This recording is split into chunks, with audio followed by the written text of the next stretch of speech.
I have auto start on. I think I do have auto start on, so that's fun. Yeah, I need to set up briefly here. This here. 515. We don't have an airline IQ. So, okay, I mean, I do need my glasses still because I need one more thing set up actually. Right, I need one more thing set up here. What else? A small aircraft next to me. Small aircraft. Oh, how small the world is. So, let's briefly actually go back into the cockpit.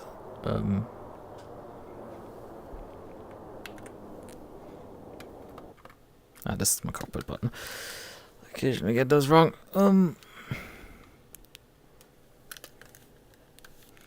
Let's do some things. I need to get chat up still, but like let's do one thing after the other, right?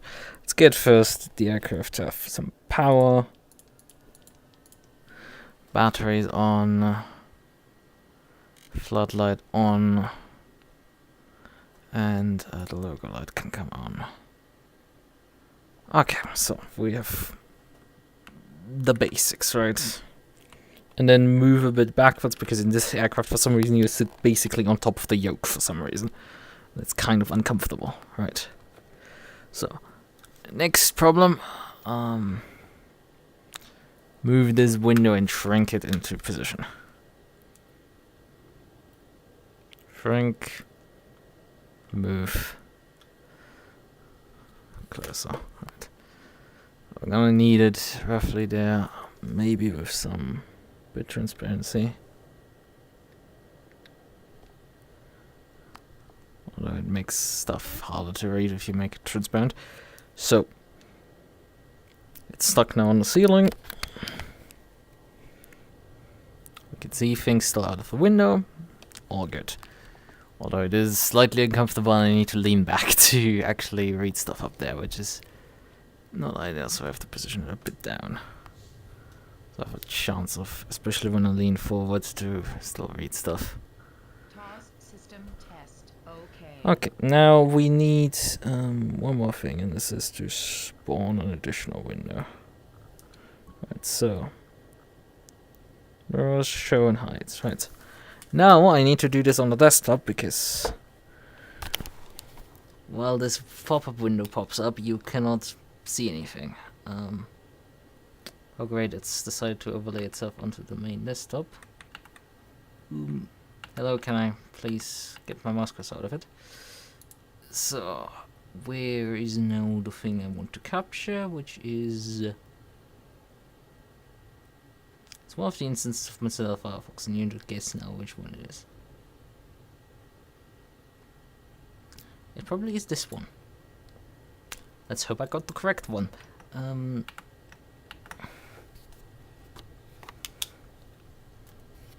So, yep, I got the correct one. I got lucky, grabbed the correct one on the first try. So, chat. Have a chat with me. Now, where do I stuff it here? I think we're gonna put chat roughly here, over here, somewhere. We can't make chat transparent, but we can do scale chat, obviously. So chat can, a bit larger, I think. So, maybe we can...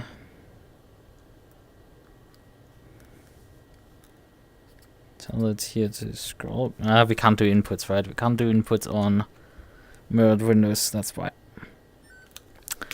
Turn off the controllers, we don't need them anymore. So, the rest of this flight is gonna go with good old mouse, keyboard, and a few other things. Okay, what else do we need that we haven't set up? Yeah, we need my we need my operator's guide, so I don't forget stuff. And then we need check. We should be popping up here, and also we need to pre-file our flight plan right now. So The thing is, Cologne closes at 1 a.m. my time. They close midnight Zulu, so I need to get going fast as fuck, boy, as we used to say. Get going fast. Luckily, we are basically here alone, so there's no air traffic control, so we don't have to talk through our clearance here on the ground, which that's obviously always a massive time spent. Now, I still need to check a bunch of stuff here and set up the aircraft, but this is a relatively fast and easy to set up aircraft, so this should be doable.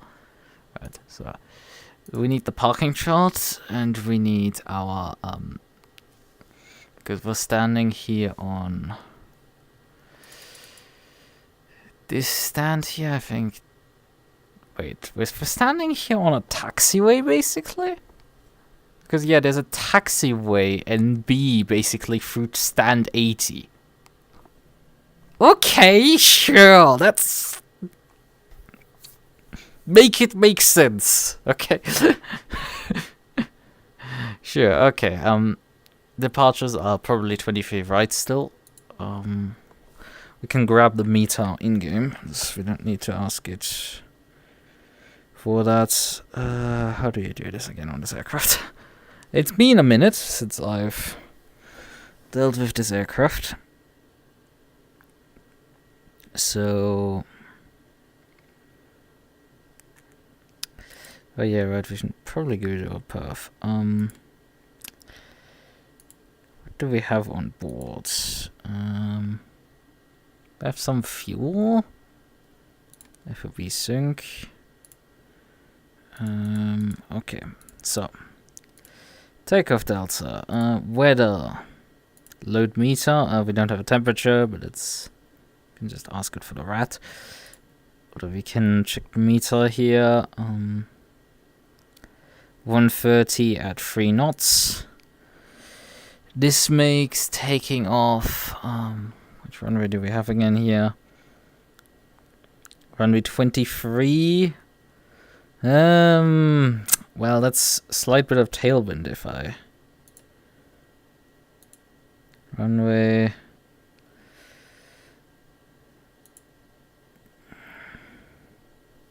Yeah, 1 knots of tailwind.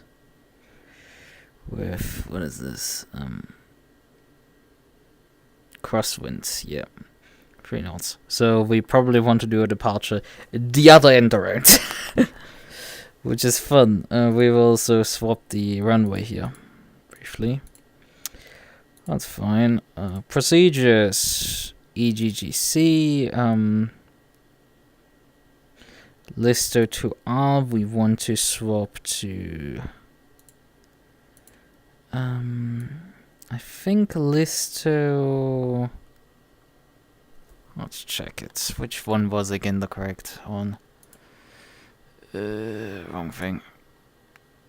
Listo to S and to Z. Somewhere it says like Listo to S is for runway 05 left. So 2S is the correct one. 05 left. Load. Okay. Procedure swapped. Perf. Takeoff delta.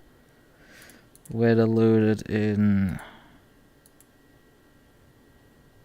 Headwind 1 knot. I mean, it doesn't make really much difference, but sure. So, that dealt with. Brief reconfiguration of our aircraft. Now we need some other things prepared here. So let's check our let's check if we have our flight plan attached. Yep, flight plan is attached, so I did all right here.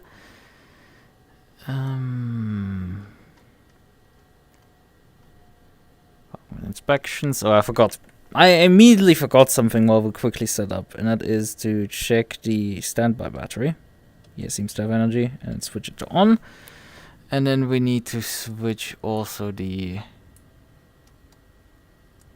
emergency exit lighting into the arm position. We can switch the anti-collision and the wing lights on also. We'll also switch these two on. Well, we don't need the passenger way safety yet. What does it matter really? This is locked down. We have this all set up. Exterior, interior lights dealt with. So, cast check, bus cyclist, parking brake on, engine shutdown, no takeoff. Yeah, that sounds all good. It goes immediately into engine startup here. Fuel quantity and balance. We have right now.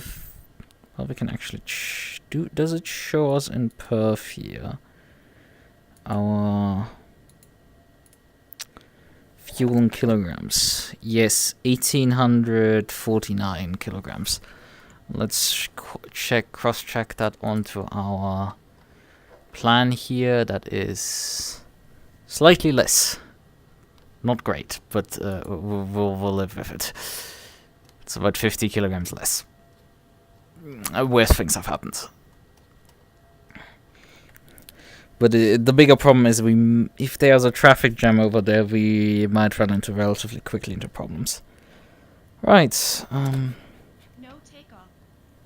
Yeah, the engine is not even running. Just a quick flight control check. Bit rubbed here from me. Can we even? Yeah, you can't even see the rudder pedals. It's too dark. So.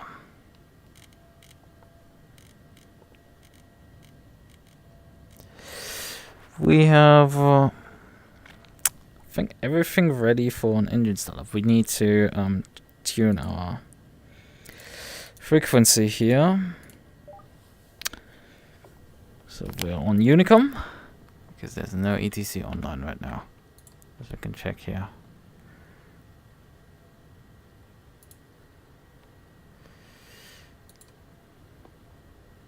We did get Cologne ETIS. No ETC here. Personally, but we will have some ETC soon on the road. So we have we've done our takeoff performance already.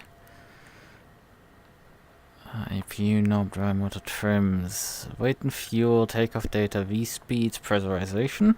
That needs to be checked. Pressurization, aircraft systems, cabin pressure, and this is already configured for Cologne, so that's correct. Fuel quantity and balance, that looks to me balanced. We check the fuel quantity. Autopilot engaged and disengage. AP engaged. And let's briefly also do the autothrottle isn't under arm. Toga switches. Okay, that's probably doesn't arm while it's standing there. So, what do I have left at this point? I want to delay just the engine startup. It is clearance, external power, and obviously switch the APU on, right? So, starting engine using APU, flight controls, right. We've done the flight control. Well, actually, I think this aircraft has a fully featured flight control. Fell short. 5 left. Happy landing from post 1 Pat 701. Yeah, this thing has a full flight control check, and I'm. Well, the rudder is not moving, that's for sure. The wing, however, is definitely responding, but we don't get any rudder movement. Maybe we need an engine start for this. Right, we should probably go to engine start at this point.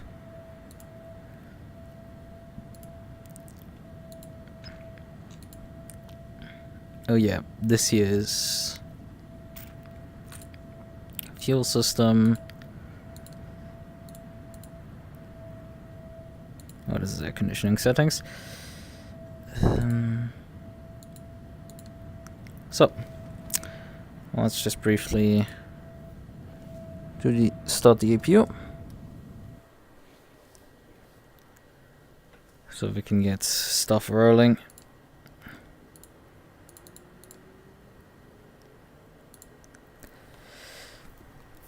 Squawk 2000s. In the meantime, we will briefly trigger the pushback already, so we can. Oh yeah, this guy wants to probably taxi behind me. He's already pushed back, so we're waiting probably for him to go.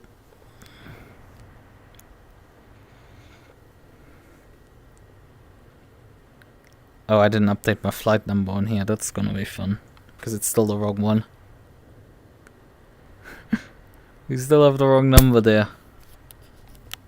That's not good.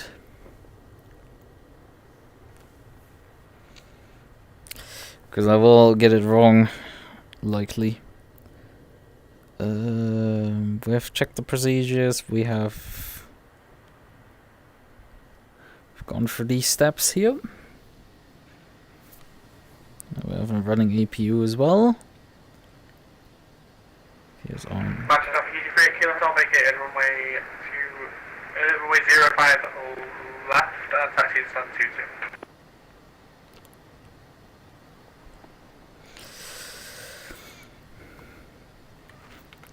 Okay, which aircraft is passing?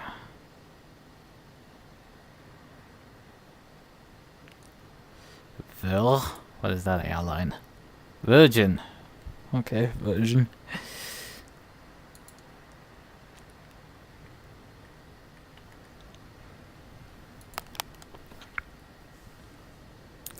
Oh yeah, we need our initial climb clearance also.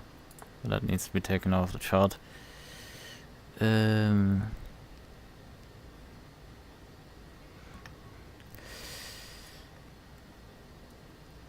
The initial, there's minimum climbs, but there's no maximum climb. There's a transition altitude of 5,000 feet. Oh yeah, we need to set our QNH, that's a reminder.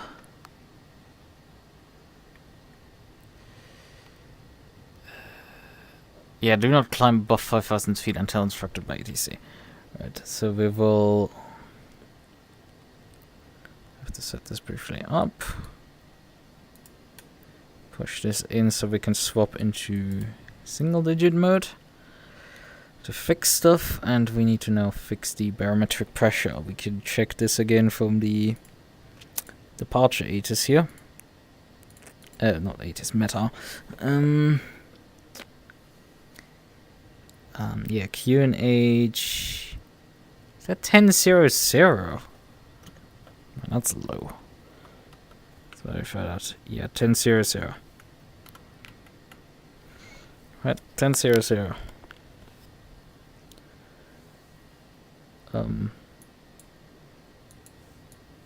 It for some reason didn't want to lock on. What the fuck's happening right now? Why is it not wanting to lock? Why are you skipping all of the sudden off the button? Try to reduce the setting and it just decides to go. But yeah, 1007.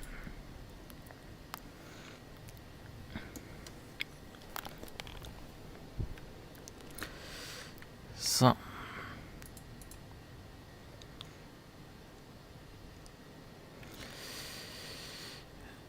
I think this is Manchester. Wasn't the entire thing. I don't remember the airport I'm departing off. I'm smart. Oh, great. I've just noticed something. This thing is not updating when it's not on screen. Utterly. I think my game just crashed.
anyway restart SteamVR. But if the game crashes, I have to also restart SteamVR, because it will otherwise not launch again.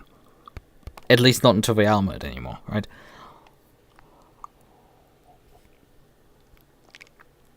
Now I have to wait ages for Flight Sim to start, even though I use the fast launch option, which speeds up launching significantly. And yeah, you get at some point nearly sick of this melody. Because yeah, I need to wait for it to reach the main menu so I can pop into VR mode. At least it didn't take me mid-flight out, but then again, if it were mid-flight, I could just respawn on a checkpoint, on one of the waypoints. That would speed up the process a bit. So, we need to do one fix though also. I need to do two things, right? That I need outside of VR. And this is convince, my chat to actually render even when it's not in view. That's one of the problems. For this, I need to briefly hyperctl clients. Where is it? Where's the clients? Where is the window I want to specifically move? Title Mozilla Firefox, I think, is the window we're looking for. It's on workspace 5. Yep, that's the correct one. So hyperctl dispatch move. So what I can also do is float this window here, so we can scale it and then also just increase the scale of it. I need a dedicated chat application. This is for sure something I need, but like, move to workspace 11 title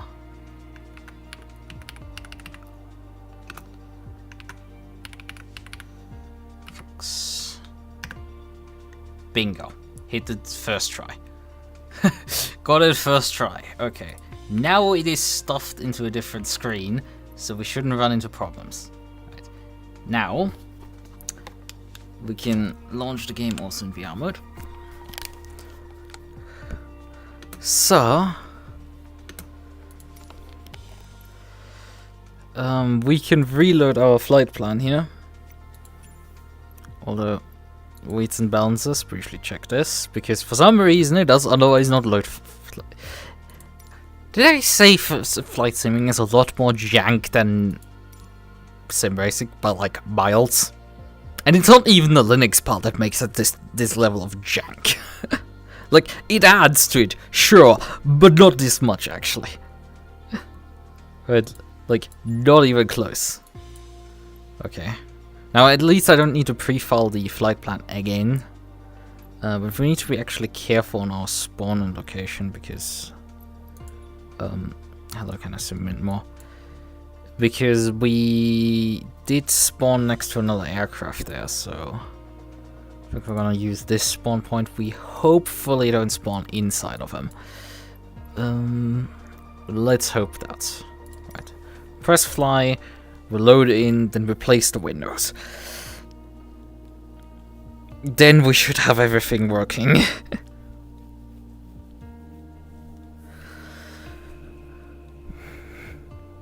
And then we speed run the entire pre-flight setup. So let's get controllers up and running soon. I don't want to launch them yet because I want to press the fly button.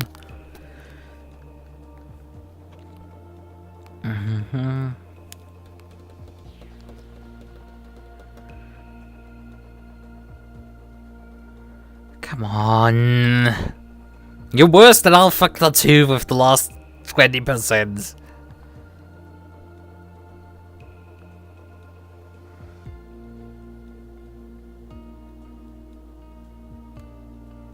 Come on. Like, why are you taking forever to load the last percentage here? We're not doing anything special. We're really not doing anything special, and it's taking forever to load today. Come on. I know you're teasing me at this point. Yeah, it was waiting precisely for me to pop the controllers up. Sure, that's how this works. Oh yeah, I missed my opportunity to fix my in-game call sign. Ah, whatever.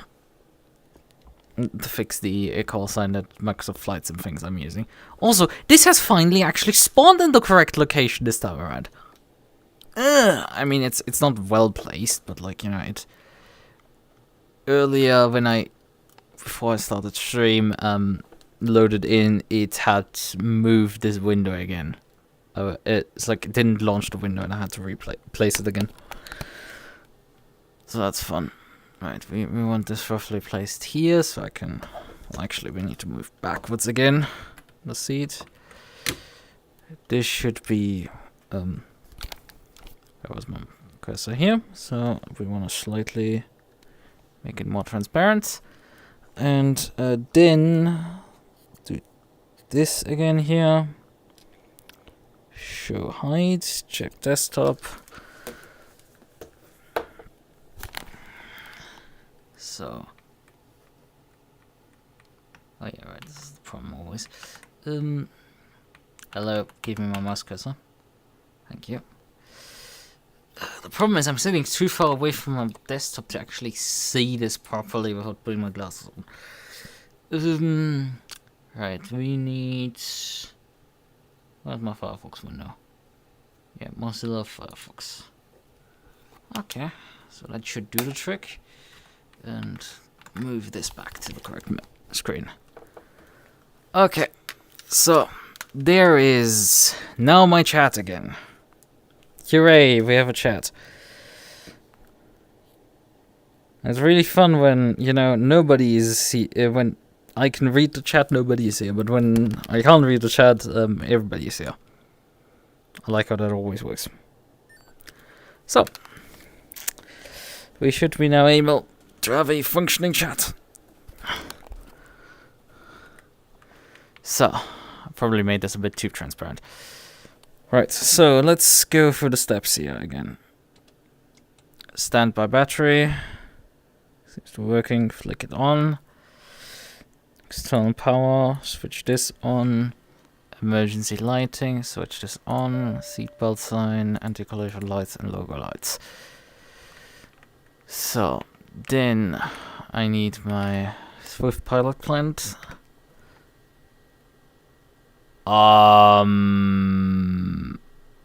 You what, mate? It is running, though. Huh? Why is it not running? I'm gonna strangle someone for this. It's like, why the fuck did you not launch? Or, I know why. Because I didn't check it. I missed the fucking not launching at the beginning. But now we're locked in, so we now need to work around that problem. I have the solution, though. Steam, why the hell did you respawn yourself? No, we're not wanting you there. I need to briefly fix this off screen. By just using...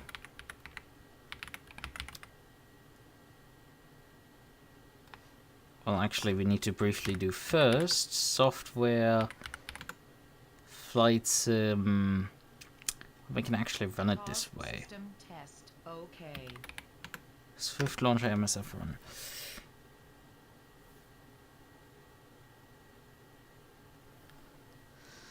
We can run it like this and then just manually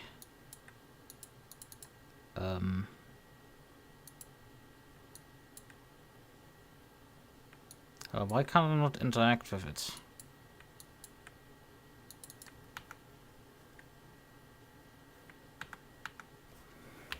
Why is my mouse not wanting to respond to anything? Can't press anything. Why, though? Why are you being retarded?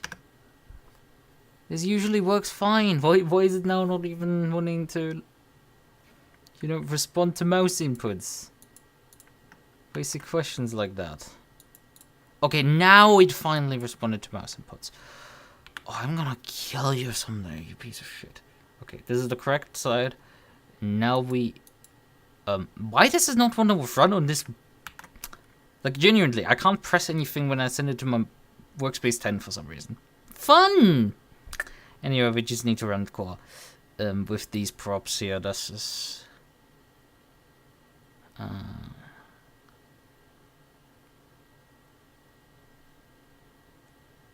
peer-to-peer server.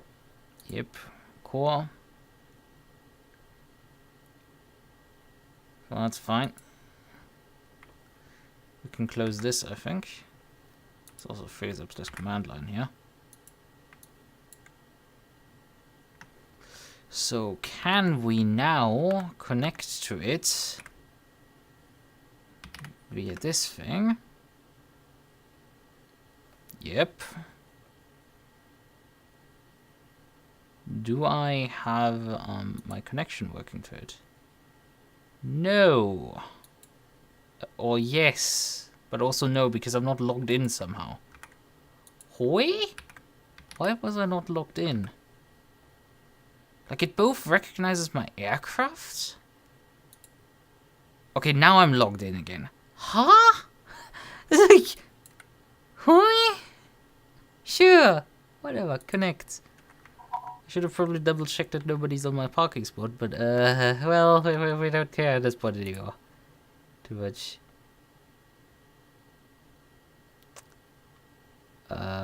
Shut up, shut up. There is nothing wrong. You are just being delusional. So, fixed. We have this VatSim client finally working again. Pain. Just pain. Just pain that you're there. Right. The question is, does actually the chat still work? Right, it's like, this is the update or anything. Well, we can check with my phone, you know? Use my phone, validate that everything works. We're running anyway, so late at this point the fucking airport shuts down before we have any chance to land. I'm not gonna miss out on it.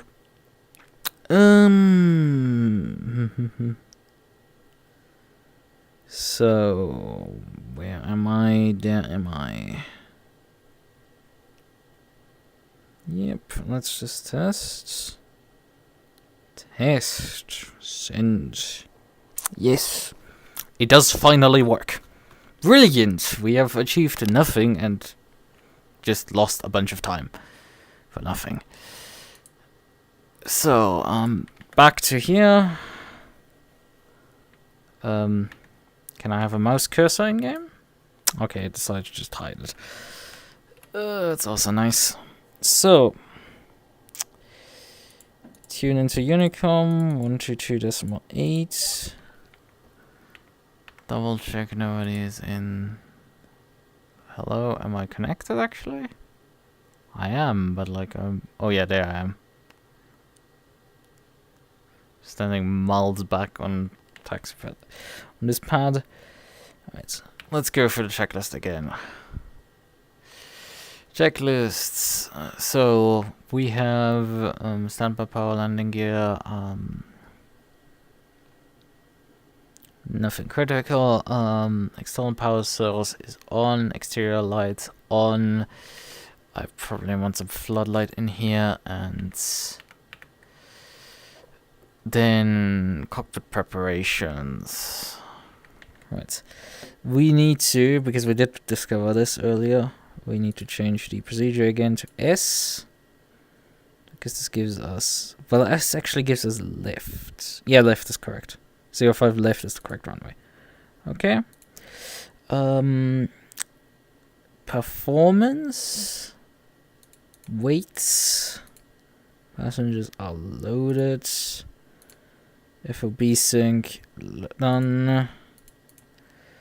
Takeoff delta. Runway load meter. load this for this temperature. 1 knot of headwind. Good. Done. So we did check that the altitude clearance earlier was 1500 feet, the initial one, although I mean we're climbing out on our own, so it doesn't matter too much. That's dealt with. Let's do a brief check on the pressurization config, cabin pressure, cologne configured. Good. Fuel quantity and balance. Fuel quantity is the same as before. And briefly the autopilot check. Autopilot disengage check as well. Okay. Remains here. Parking brake set. Power used. Disconnect. We need to start the APU now, I guess.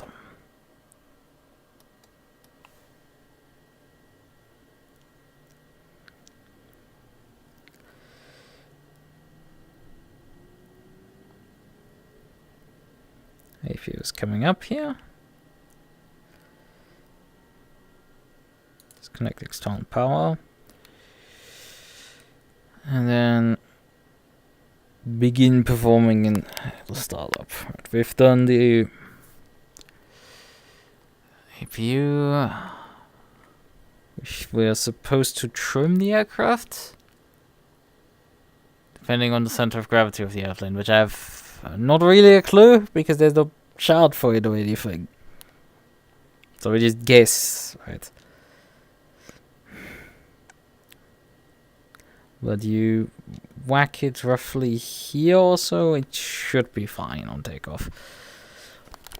Right, so this dealt with fuel quality and balance.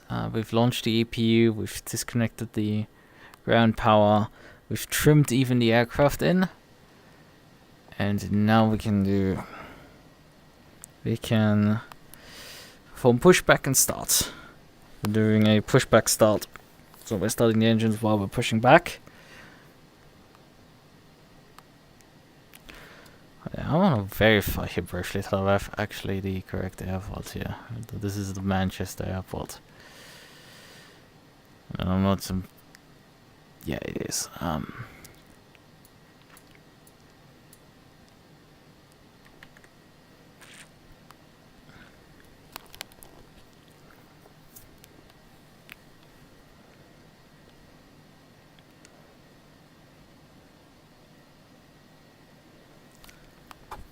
Manchester traffic advice.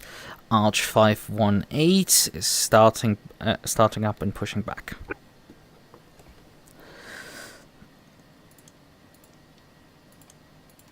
Wait, that's the wrong thing. Start the engines. We need to start one of them at a time.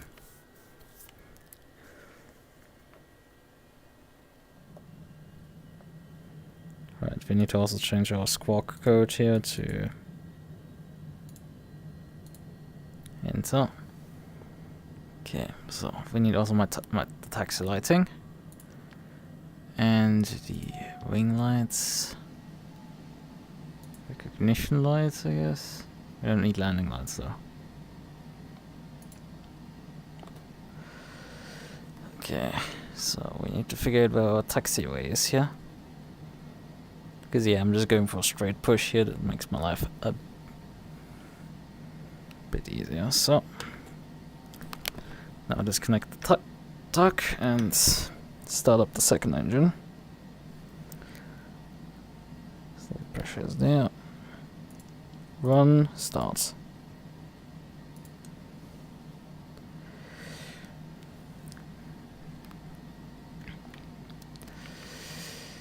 So now we verify our starter engine instruments monitor. As the engine comes also alive. We need to do our flight control check. Flaps check. Oh yeah, right, we need to set our altitude. Let's go back to this being 107. 7. So, engine 2 also available. Close the cover on this. So, now we can go through a flight control check. What was it again? Which of these buttons was the flight controls again? Yeah, here's the flaps need to be set and parking brakes obviously set right now. Flight controls. Left, right, neutral, down, neutral, up, neutral, and the rudder, left, right, neutral. So, and then we use the screen also to briefly plop the flaps down. Speed brakes retracted. Checklist complete. Engine instruments. Oh, yep. Flaps, speed brakes, flight, engine ice protection. We don't need those. It is warm enough. Then we are ready to taxi here. Exterior lights are on. Brakes need to be checked. Then.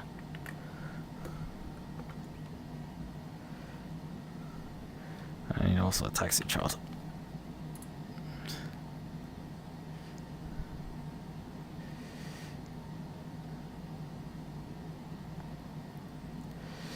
Taxiway Echo.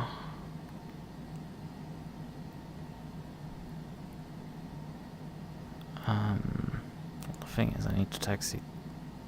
Oh, the chart doesn't go any further down. Great, Lucas. Oh, awesome. You forgot to bring the rest of the chart. Charlie. Not this many Charlies. We need one less. Manchester Airport. Okay. Ground.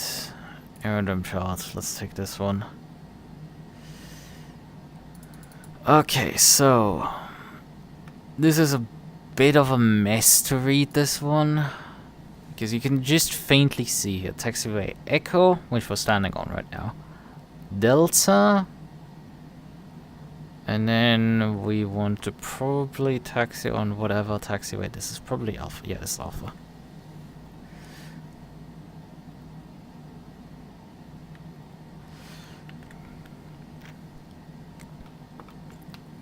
Manchester traffic advised. Arch 518. Taxiing via Echo Delta Alpha to Alpha 1.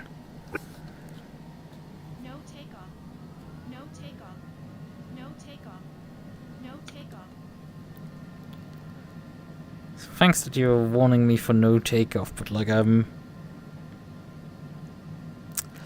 only putting some throttle in so we can start taxiing here. Right, let's do briefly a brake check. Brake check verified. So, brake check done. Stowed, nose wheel steering tested, thrust reversers.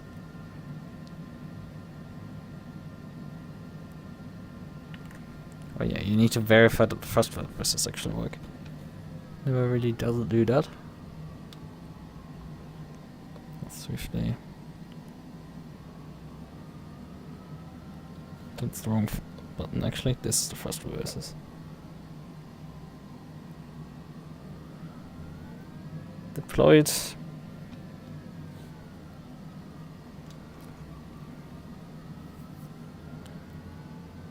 Let's watch the engines briefly roar up a bit so we can get some taxi speed up.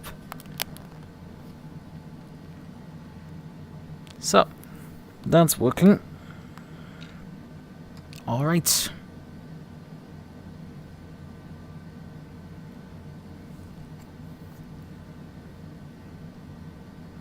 Let's grab taxi chart again. So we have to turn on the next intersection right. There's a bunch of parking spot arrows here. Put a lot of ground speed here. How we're already going to... No, we're not there yet. This is one of the doesn't even taxiway yet. It's fun that the apron is not really lit much. Taxiing not particularly easy.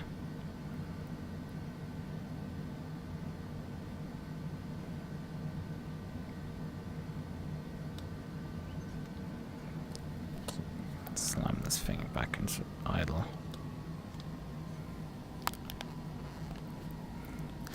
So we don't have this aircraft constantly wanting to take off. Right, we have the flaps in, but like it's still not displaying the V. Well, actually, it is displaying the V speeds, and I'm just blind.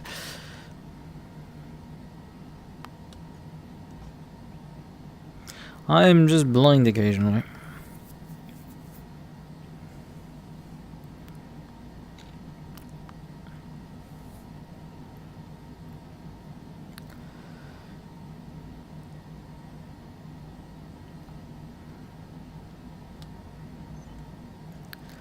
We'll continue straight on right now.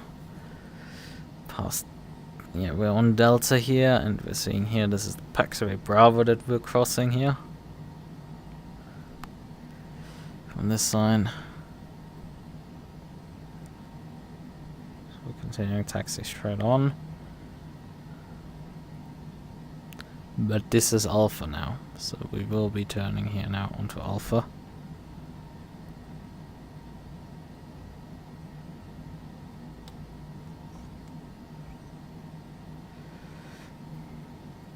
Yeah, you can see the alphas. Well, I can see it, sort of.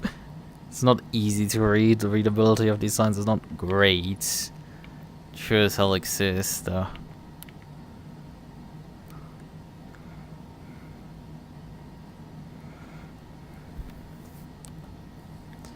There's an aircraft in the vicinity for sure. We can see that on the traffic radar there. Squawk 4 Charlie already engaged. One Squawk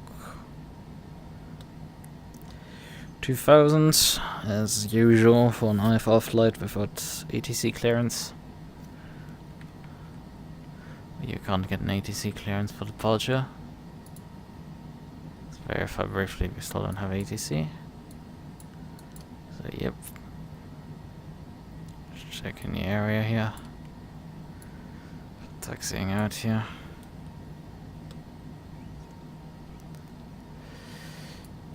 The end of the runway, and then get ready for departure. Yeah, this is this aircraft here. Is he inbound for here? Hello, can I click on things again? Yeah, he's also inbound for this airport.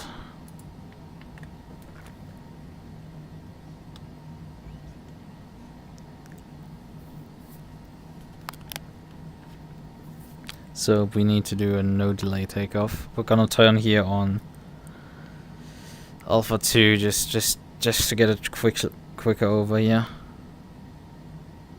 He's on the downwind leg here. Manchester traffic advised. Arch 518 entering runway 05 left.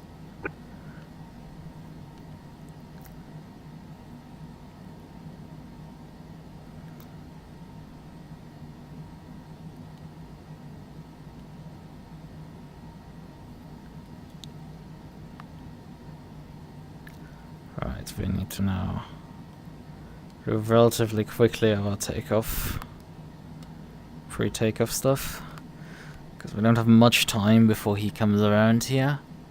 Before takeoff, flaps set, speed brake retracted, trim set, ice protection system V-speed, speed knob in FMS. Radar is as required. The big thing is that I need right now is, let's actually briefly slam the pop rig on. Is zoom this out so I can actually see something. And turn the lights a bit down.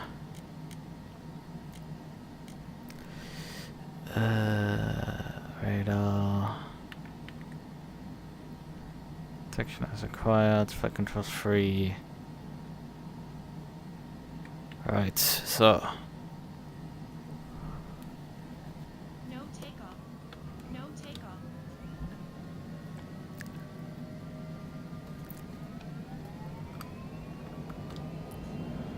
throttle engaged.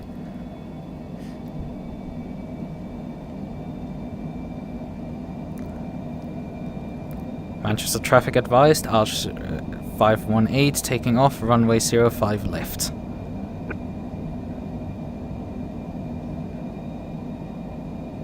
Whee! That was a bit spooky. Positive rate, clear up. Okay, we're pitching up a bit much here right now.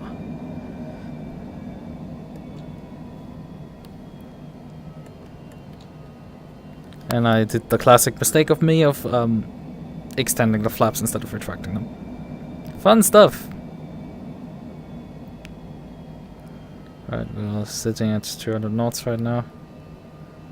For the initial climb out. Let's hand fly the aircraft for a bit.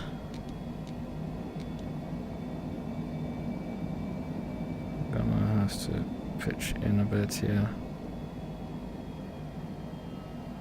Suggesting a lot less roll than I actually need here. Flight directors. I'm flying a lot more roll here. Like downright upset levels of roll.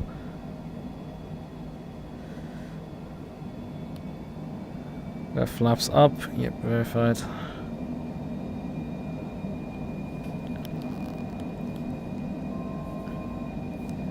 Yeah, we're coming up to our initial climb clearance here.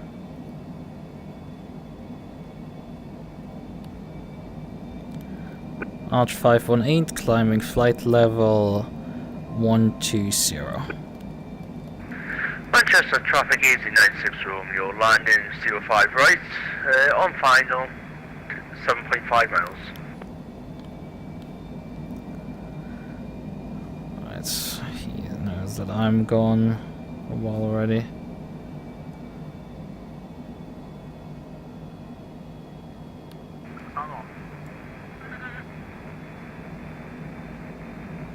Right, we have no flight directors correctly engaged.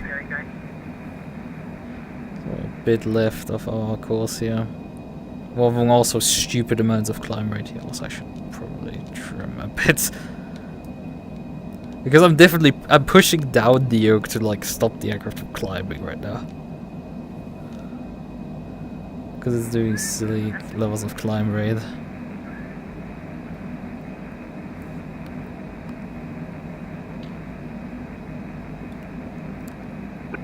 Traffic advised, Arch 518 climbing to cruise altitude 450.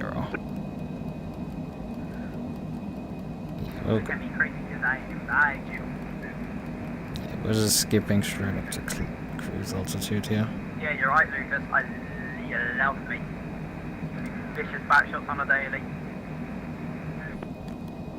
What the fuck is that?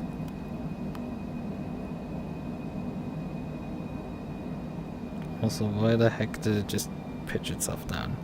It would have actually sat on the landing gear a bit.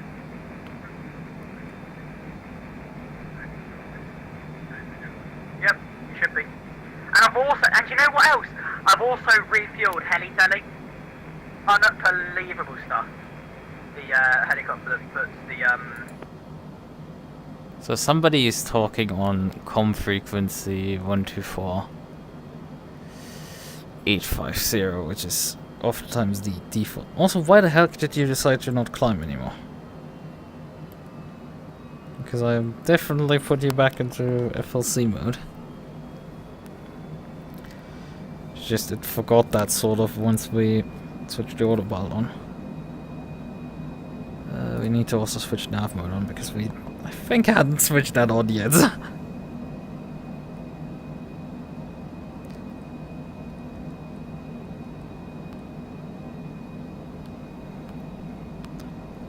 Alright, yeah, fun stuff, right? Fun stuff.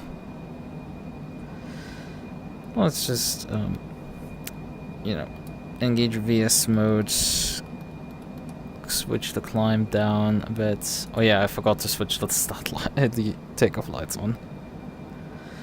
Right, let's pin the aircraft at about this. Switch the speed over to manual. Let us manually oh, and there is the warning that I forgot something. Of course, I forgot the fucking APU after startup. Of course! Of course I did! Don't rage quit us. No, we're not flying to New York today. No, we're not flying to New York today. Right. And me obviously checking the chat way too late.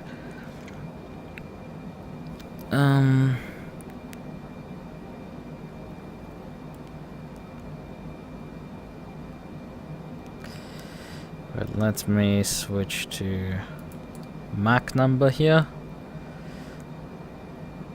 Oh yeah, and we haven't switched to standard pressure units either yet.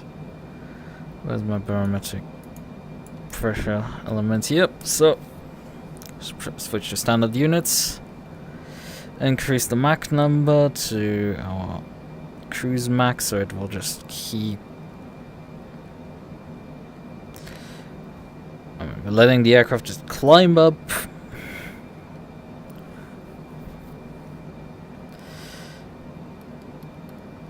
I'm gonna let it pitch a bit less.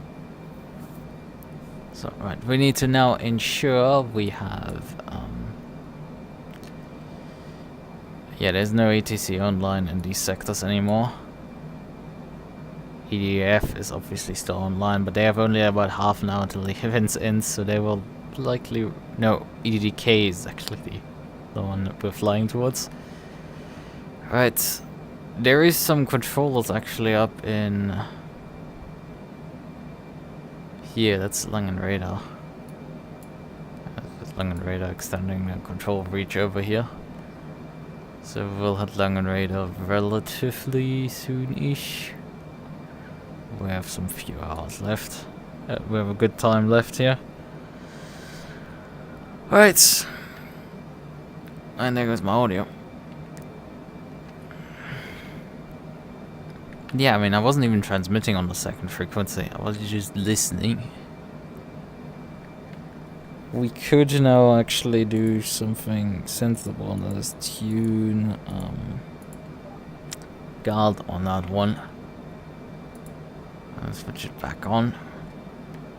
So we have guards in the background open.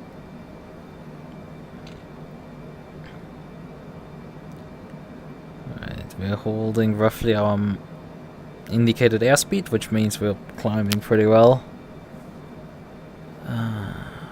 Pretty decent climb out. We can switch that light off. You can't see much though, that's unfortunate a bit. This is the disadvantage of flying at night. You don't see much, and unfortunately this is sort of the problem I end up regularly with. Because if you fly in Europe, you just, well, I don't have time really to fly during the day much.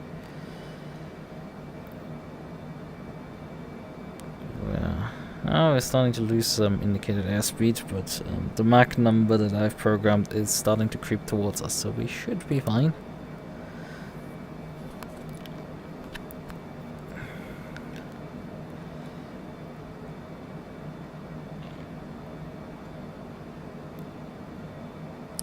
And maybe we'll decrease slightly the climb rate, so we can properly Mach climb here.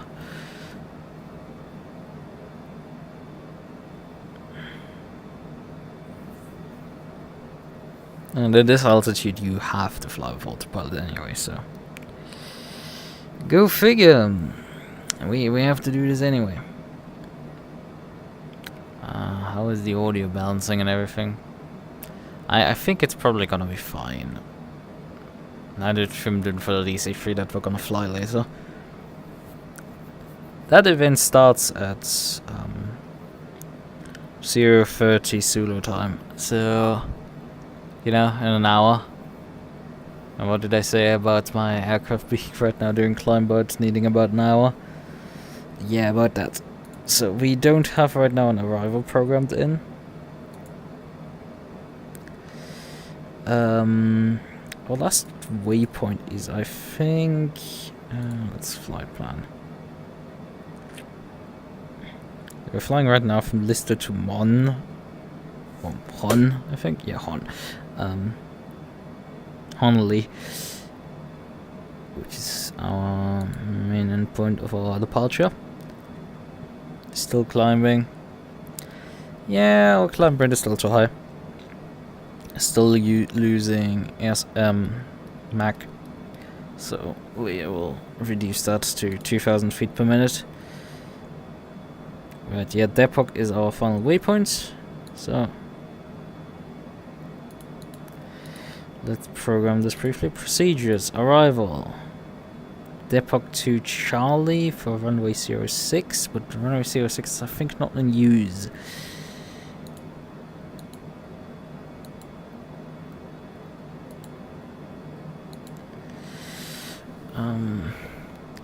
This is gonna be the interesting part. We could just check briefly their arrival ATIS.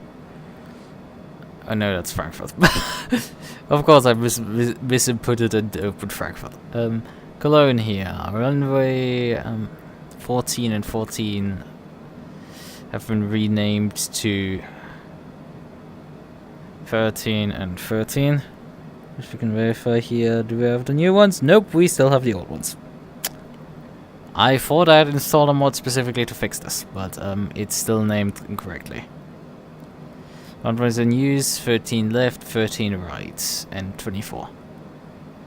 So, this is gonna get interesting. Because we have the wrong charts. We have the correct charts, but we don't have the... Let's get rid of this. But we don't have the correct information. Right, ILS localizer, 13 left here. And Depok to Charlie and to Victor, the arrival procedures. 2 Charlie goes to Cola and 2 Victor goes to Vipper, which goes then directly into the ILS approach for 13 left. Which is the nice thing. So, EDDK. Cologne. In the ground chart. How's our aircraft doing? Critically dropping airspeed right now. And we were genuinely losing a lot of Mach number right now. Let's drop this down to like 1000 feet per minute. That's still a lot in comparison to what we're gonna fly in a moment with DC-3, right? That thing will not climb out of anything. Let that be known. The DC-3 does not climb. 13 right, that has an RMP approach for it, which comes from Nova, transition from.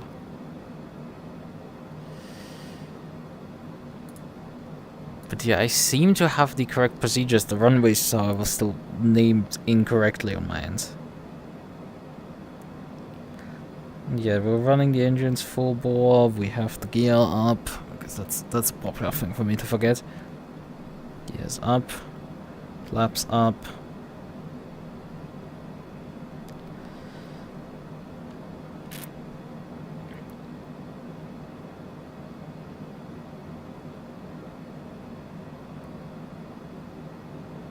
And yeah, we're not flying at a particularly fast airspeed right now for altitude. So that's a bit critical. But yeah, we have the Depok to Victor arrival here. And then from Vipper into 13 left. Because 13 left is is operational. Actually, what is the transition approach for 24, which is this crossing runway that is also in action? 24 also a Novo transition and a transition from Cola, so that's interesting. So when you go Depok to Charlie for runway 24 here,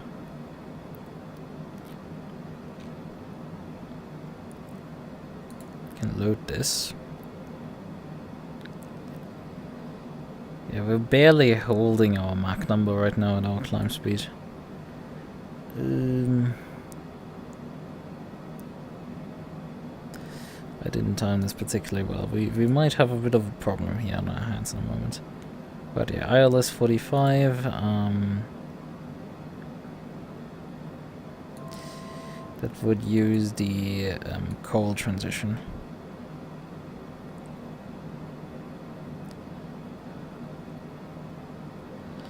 Starting to approach our altitude.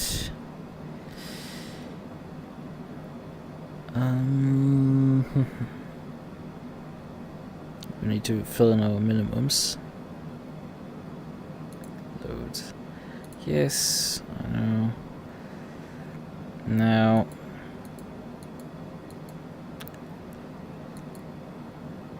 I'd like to see this transition on the map.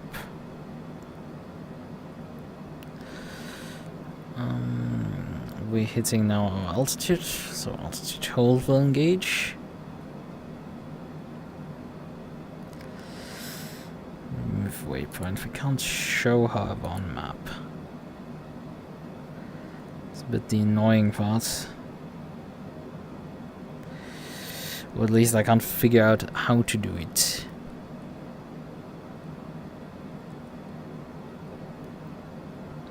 Like, you can see the list of like which waypoints are there. Into coal. This seems to have programmed itself correctly for a 24 approach. But obviously this could be, you know, incorrect, and we need to know from the controller then what he needs me to do. Right, what we also need to likely do here is our descent planning. It does plan an initial descent after 30.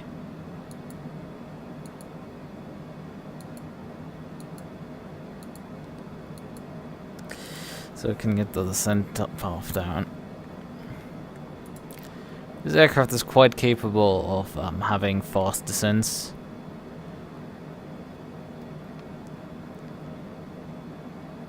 So yeah, that's fun.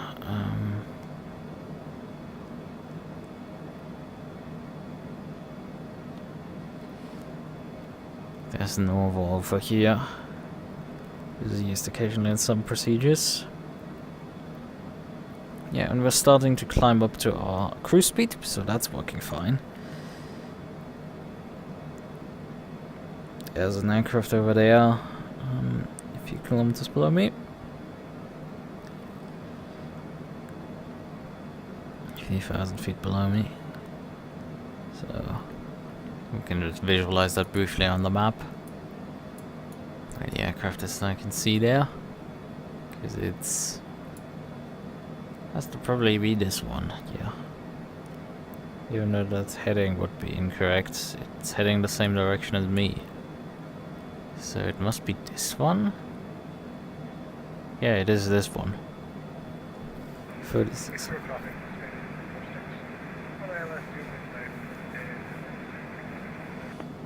Somebody informing that he's doing an approach somewhere. But yeah, this guy is so low that he's not even listed. But this guy here is... oh, it's a 70, minus 76, but that's... he's like 10,000 feet below me right now. Also, he's flown a pretty interesting pattern over here.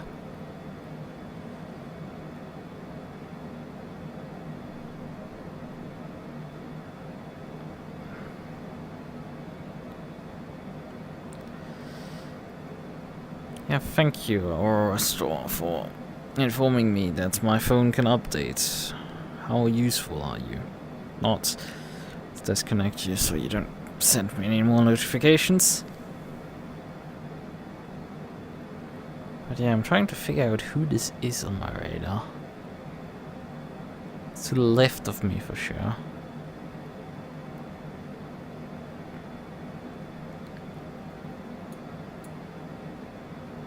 He seems to not be showing up correctly here. I mean, he's 24 nautical miles out. That gives a vague idea of how far he is away.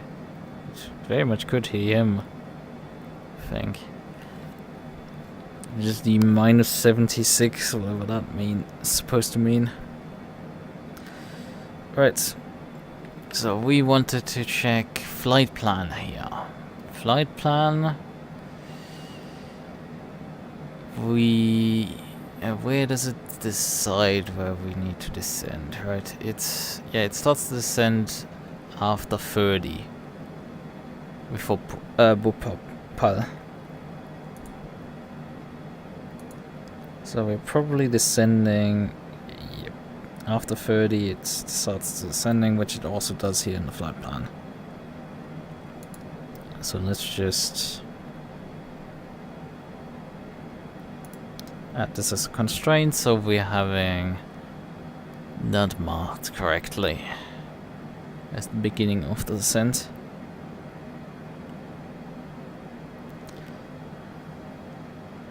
Right, we are flying now at our speed limit, as you could say.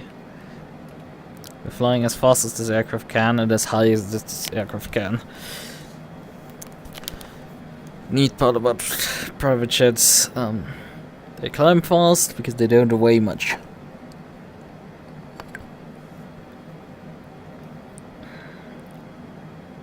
Oh, half bank mode is on.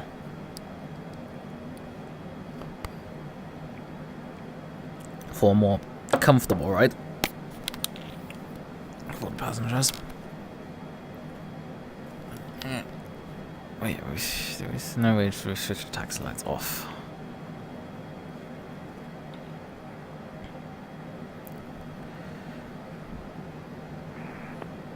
We're not seeing much of. Well, we've probably overflown London already. Let's see perhaps a bit of the rest of London here. Yeah, there's a couple of aircraft here, 76,000 feet now.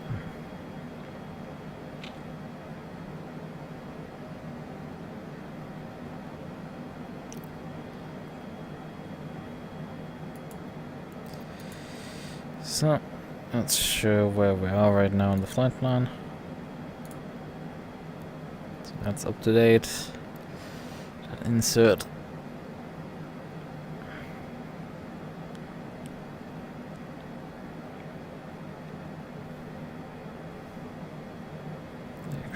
Completely. For traffic speed at 61, taxi in Honda Point November Bravo 11 via Charlie and Alpha Heathrow. Yep, Heathrow is uncontrolled right now, so we're not seeing really much going on there. But yeah, but 20 minutes till the EDDK overload ends. So, and we're definitely taking longer than 20 minutes to get over there, even though we're flying at 80% the speed of sound.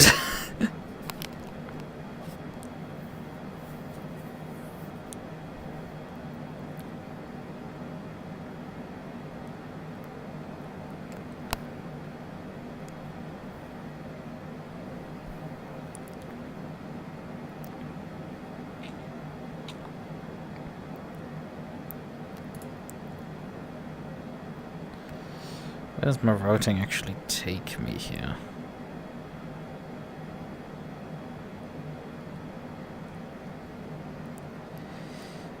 Because I fly... Yeah, I quite fly through largely here, so we will dodge mostly ATC coverage here, and we'll just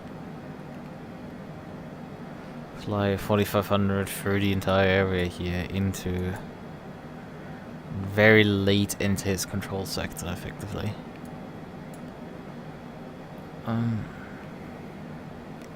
Legion. We can check this. Oh yeah, here after Denov we actually enter Langen FIR.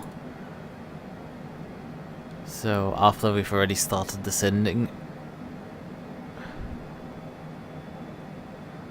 But I want to still before.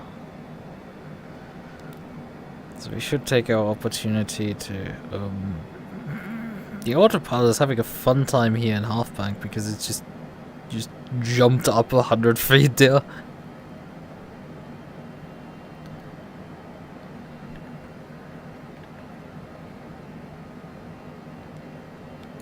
let's do some landing path briefly. Load metadata. Runway in use. It does suggest 29.8 inches Mercury. That's a nice thing with this aircraft. I don't have to switch out of standard to adjust this. There is out of 87, 6 knots of wind, so this is a complete crosswind fast. 8,045 feet. This is more than enough for us to. Oh, this has a 5 knot tailwind at the runway right now. So if we swap over to. Oh, that's really interesting. They exist both! There exists a 13 left and a 13 right, then a 14 left. Yes. Yes, indeed. Now our...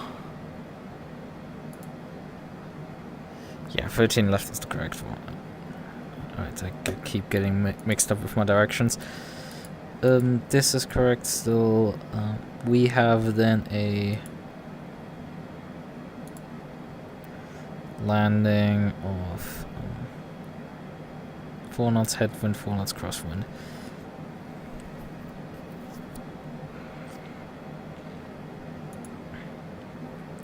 But yeah, we have 13 left as a runway available. It's a bit funny because we have both available. So, fun stuff.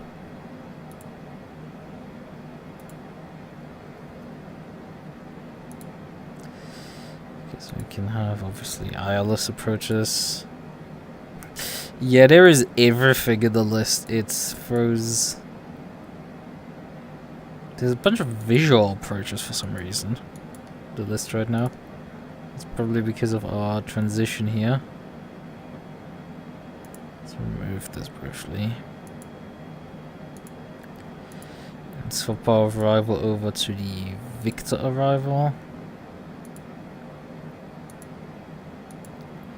The arrivals are still coded for the wrong runway. 14 left, load, and then procedures, approach. Huh.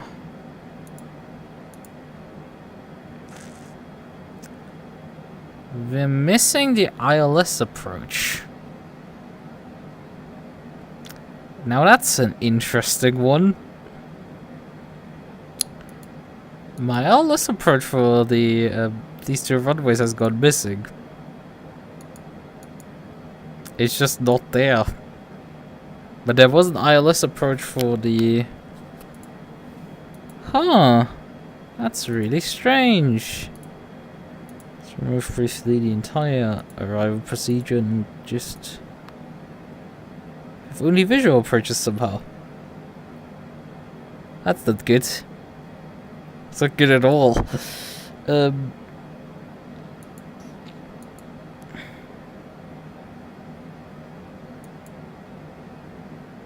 Yeah, that's fun.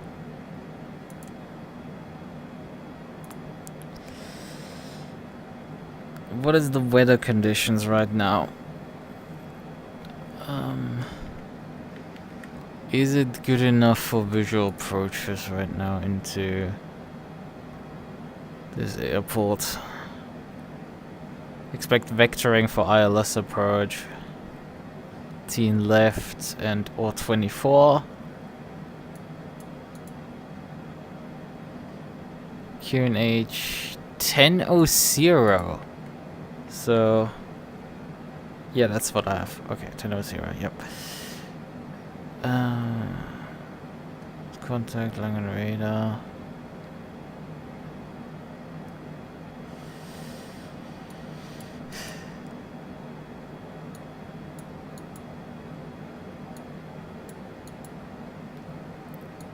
Yeah, we might need to manually program, because we can do the entire transition and arrivals, that works fine. But the entire thing of the approach itself, I can't do the transitions or anything. But we can probably expect radar vectors, which will make this at least workable.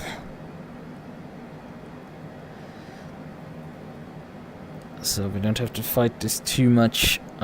This is workable.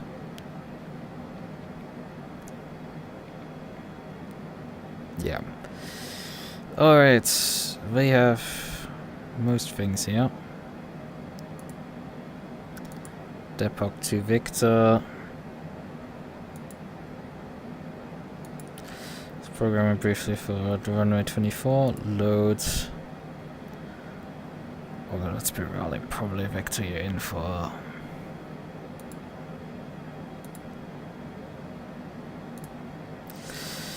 Runway 24. I mean, runway 24 has some headwind, so it's a bit odd. Tailwind, so it's a bit odd that they're using it. And then config.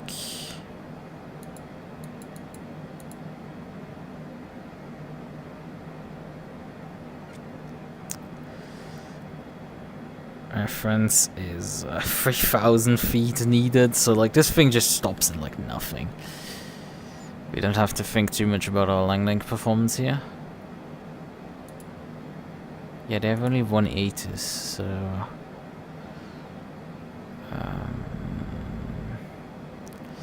a 13 left or 24. Proc approach 24 ILS. Transition. Let's enter the minimize briefly and also check the other runway approaches here. 24. 21 also has ILS. I don't know if I have the ILS for this one. Yeah,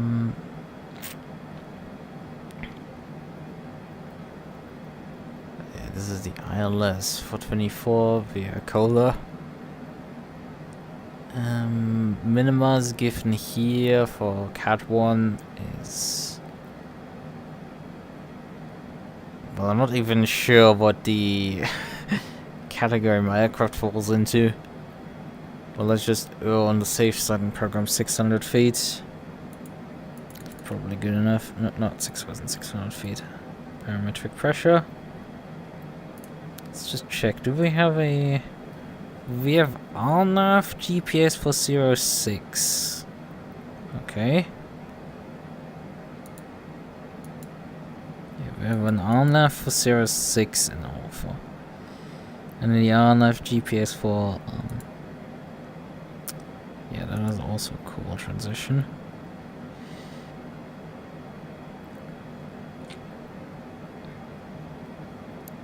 It's obviously not in use right now, the ILS is loose. Cool transition.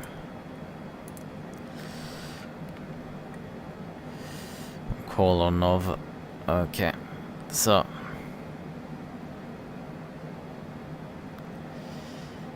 Come in.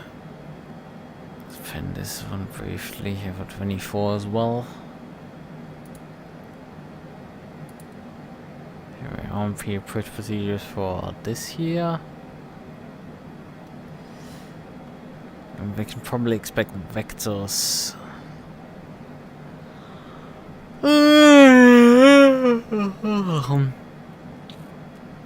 These procedures.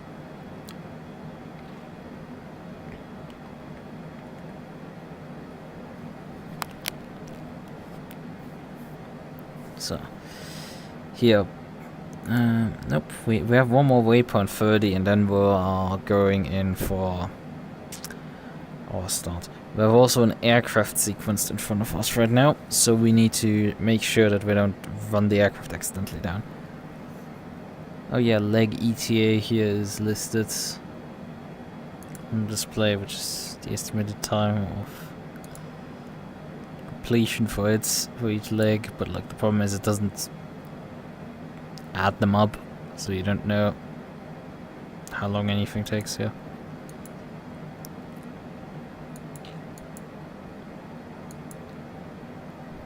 Let's just show them there's still a few minutes out here. So, in the meantime, something else we can do while we're flying here inbound is prepare our next flight. Oh, that's a fun one. Find new runways in Oulton. That's.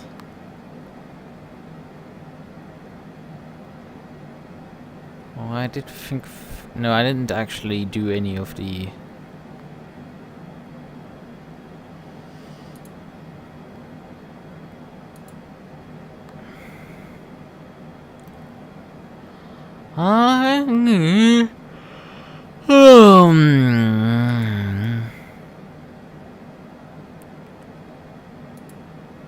CRL.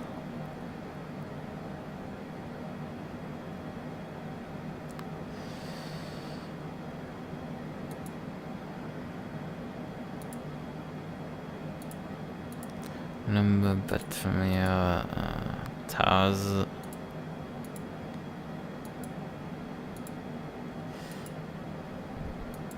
The thing is, I want to reduce the amount of airtime I necessarily have to fly with this one.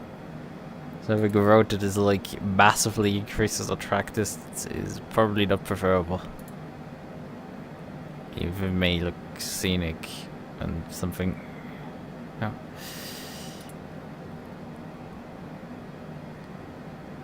Yes, I know. Connection lost, connection reconnected, connection lost, connection reconnected.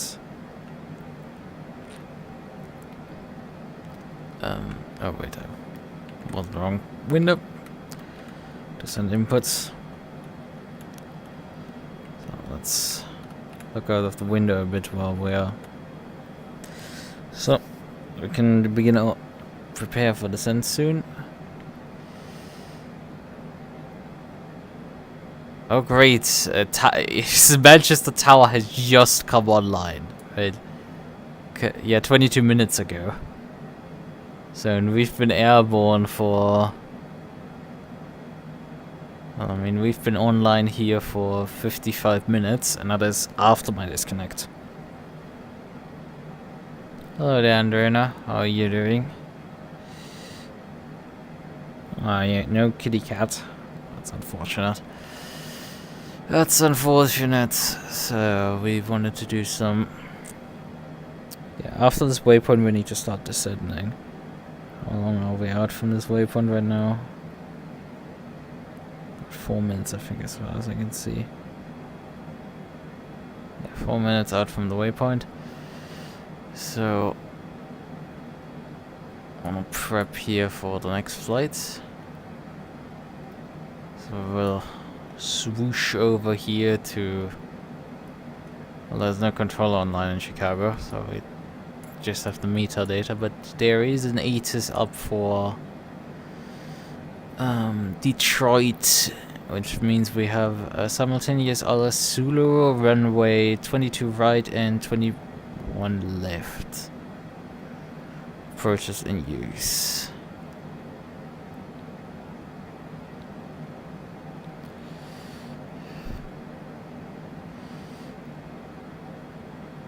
All short instructions.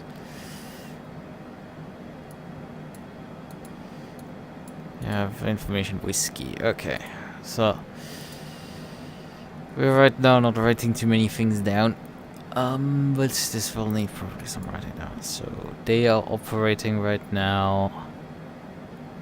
Arrival runway 27. That's wrong because they're doing simultaneous approaches on.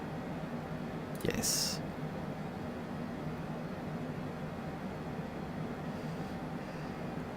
Finding route. Okay. We might need charts for this one as well while we're coming in.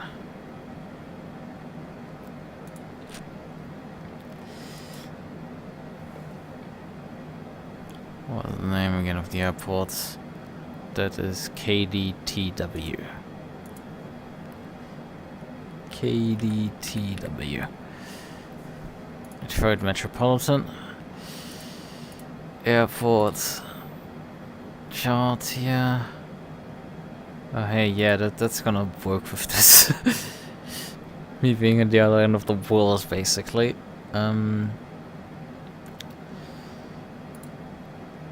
Vectors to RNAV approach.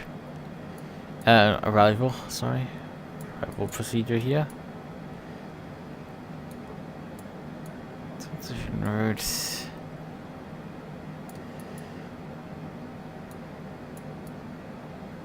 Yes, I think this is the fun part of American procedures here. Because they're fucking confusing. Because you're running here through vectors. If we look here in this chart display here, right?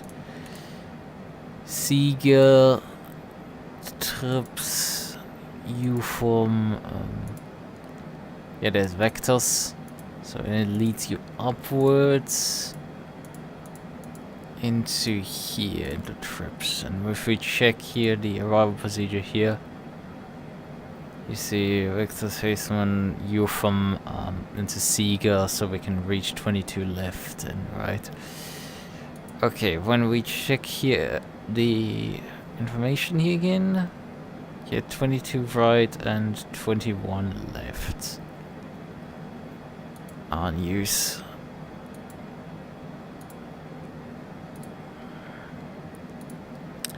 These two need to be pinned, and then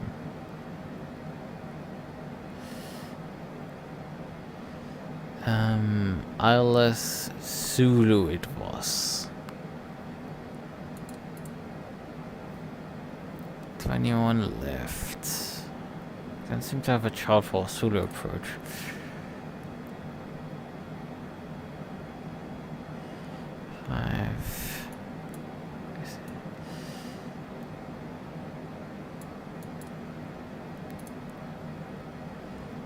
Seem to be, however, completely identical anyway, even with the missed approach procedure, it seems. Right, so we need to start descending, kind of. Right, so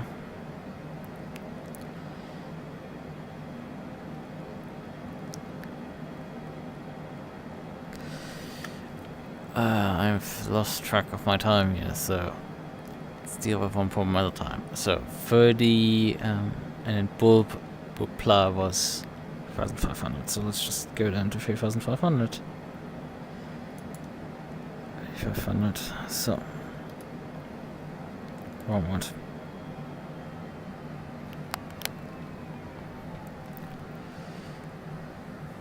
Now we also need to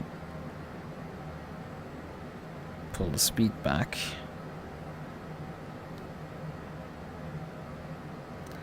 Which is a bit less fun part. Because it needs to first start crawling the speed back down.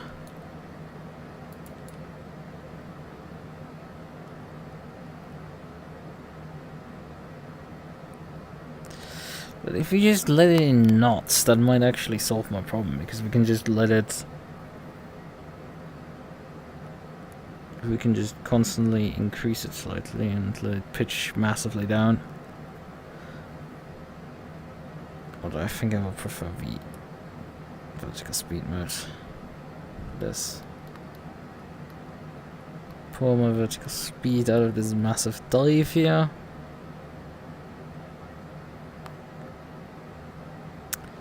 Still too fast. Still beating speeds a bit too quick. Okay, 3,000, is that enough to stabilize it?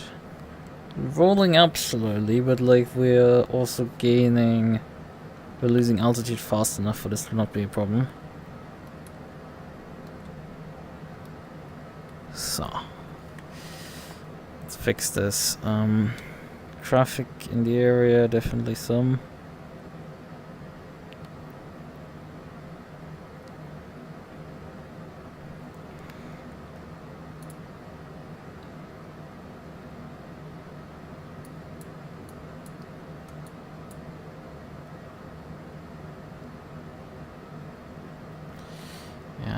Couple of aircraft here coming in for send approach. Oh yeah, they've completely shut down instantaneously as soon as the timer was up. That's it. It's done.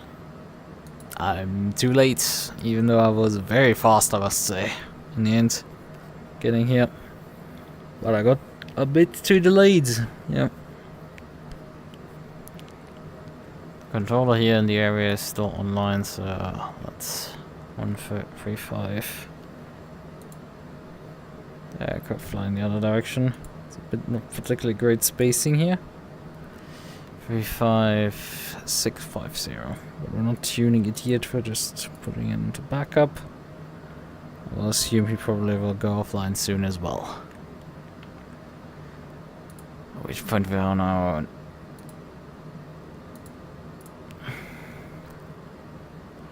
As I was saying, I was starting to plan here my stuff.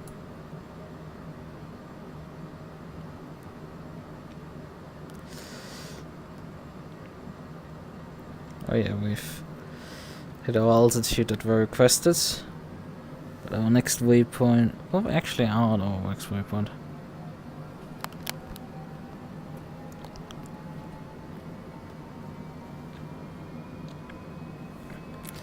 And now we're vaguely on our descent profile. Yeah, Bupla, we haven't reached the next waypoint. So, but we're descending, I guess, a bit too fast. My airplane's good.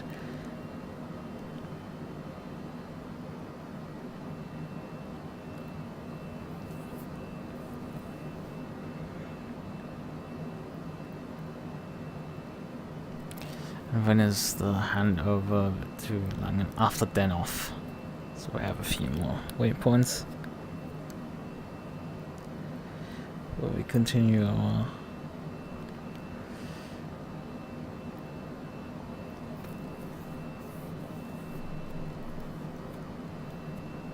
Den off we hit at about 41,000 feet. So... let us just...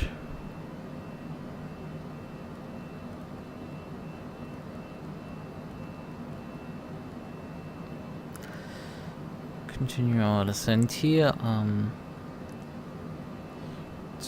2,200 feet. Wrong mode. Switched into VS mode when I wanted to actually do this mode here.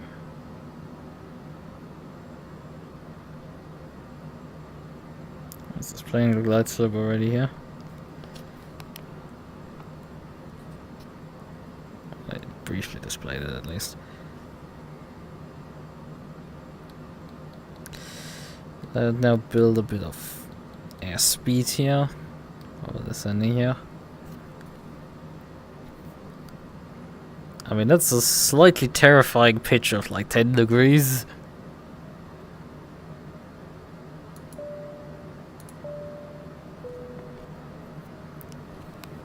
I mean, we still have some time until we descended all the way down, but still, well, we're pitching the aircraft a bit much down. We're letting the autopilot pitch it down much.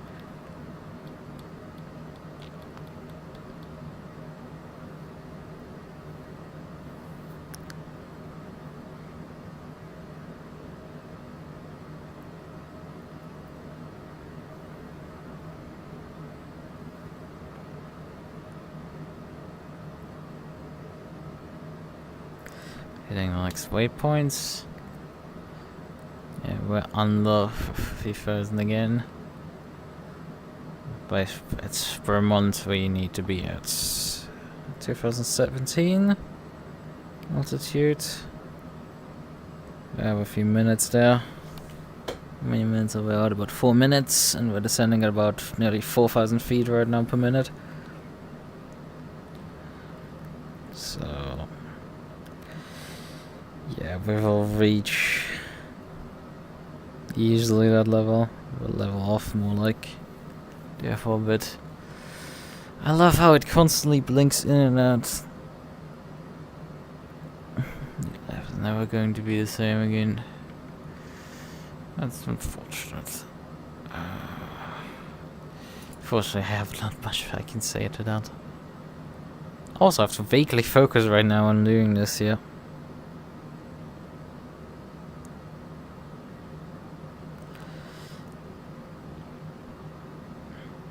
Letting the aircraft hit descent on profile.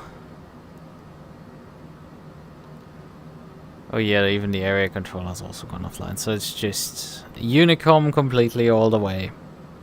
Pain. Makes this completely fucking redundant that I did this flight, basically. Might have as well done it offline.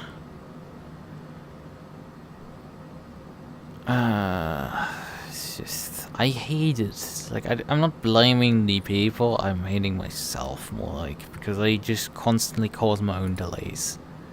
I just can never execute anything on time. Okay, what was again the... yeah, we are descending down while we are checking other things at the same time. Let's level out briefly again. Because again, before I'm ahead of the schedule here for the descent. The advantage is for the Americas event, it hasn't started yet. It has another 20 minutes till it starts. Starts, to say the least. So we have a bit of time before we need to...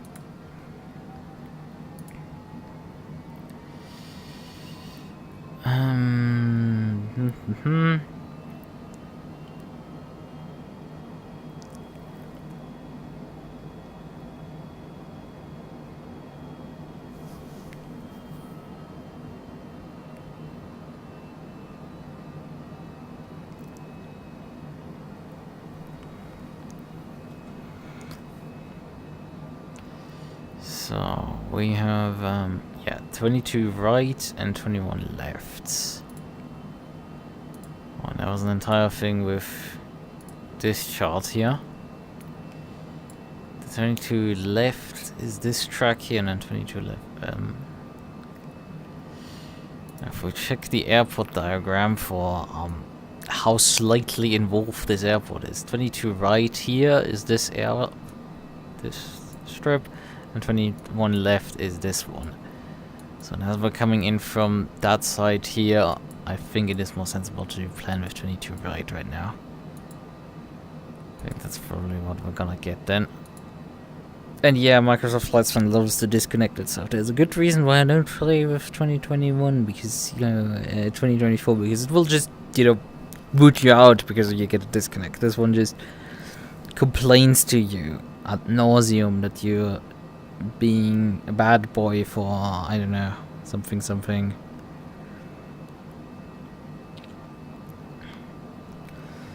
Alright, so we need to also figure out our departure over there. That one isn't online yet, but we also need to figure out first our landing here. We will go our Depot 2C into Cola into ILS 24 left, because it's just a tad easier for me right now to fly this, considering I can program it into the FMC correctly. Procedures. Although it does have some tailwind, which is the bad part. Cool transition. Right. Perv. Landing Delta.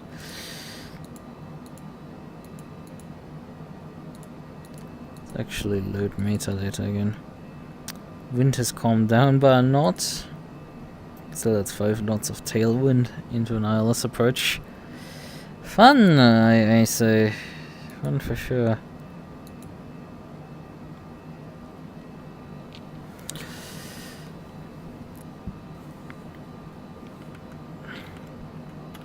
Thing is, I don't want to do visual approaches, that's for sure.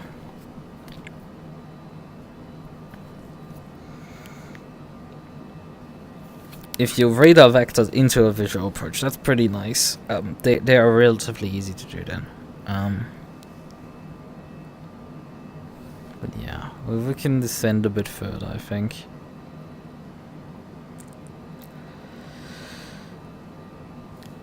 So 1500. Is there anything here about the depot here that we need to be at a certain altitude? Ceiling. There's a floor of 5000, but that's it. So we can descend quite aggressively right now.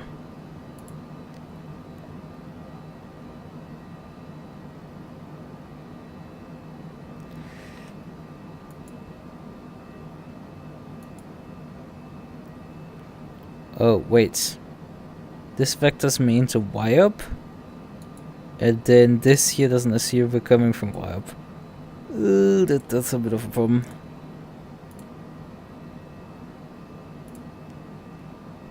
Oh god, half of this doesn't fucking work correctly. Ah. Oh yeah, we have 2V right now still selected. Yeah, okay. Runway 24. Load.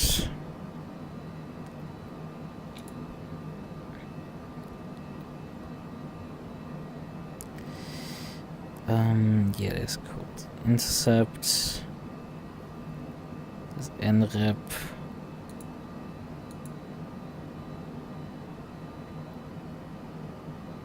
I feel like I'm missing right now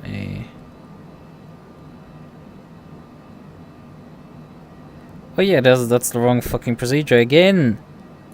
What the fuck? I'm pretty sure I selected the correct one. Yeah, Depot 2 Charlie. What the fuck is wrong with you sometimes? Okay. Depot 2 Charlie. Load. Now I think we have the correct depot.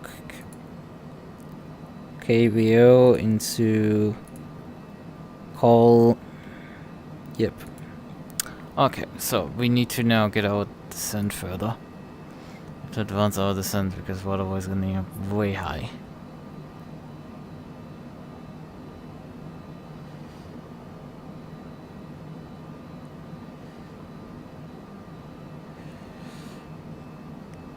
Okay, we need to now descend here.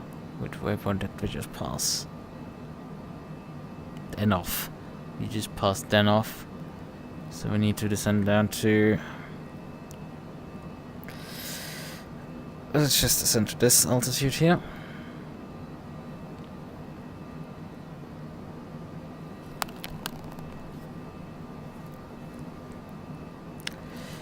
Looks like nobody's in front of me right now. So then... let's begin open descent.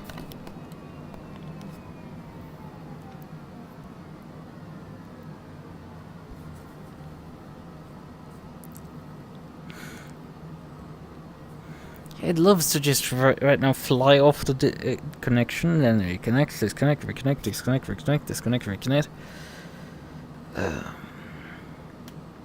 Right.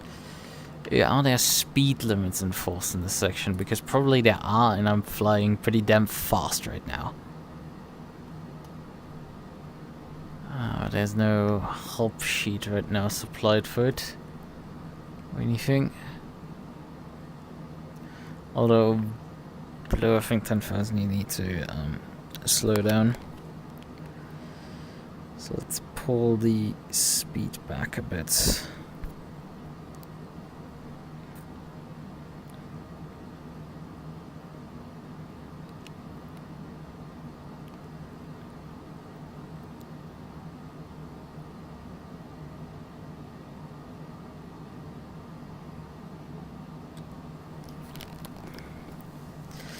So we are heading now. Soon we have that poke also. Still decently high here. It's fine. Honestly, switch the landing lights on before I forget about them, because it's so easy to forget them. And then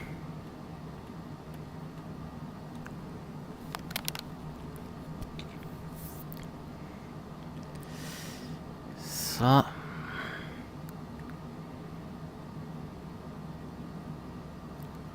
Yep. Let's look at the ILS here. Wait, wrong ILS, this one.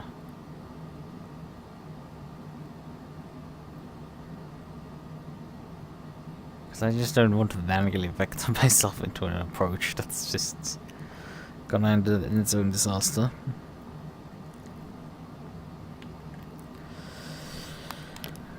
Right. Now let's continue our descent after the waypoint further down. Because we can descend to 5,000 feet, so... And then we can also switch out of standard barometric because we're then in transition altitude.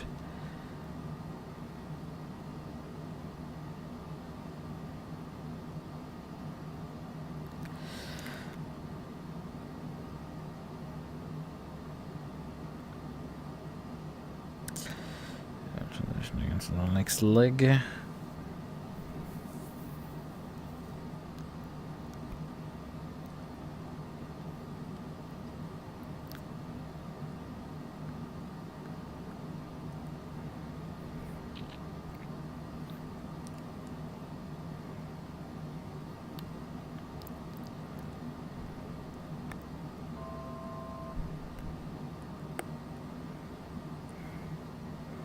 Yeah, we can continue our descent now.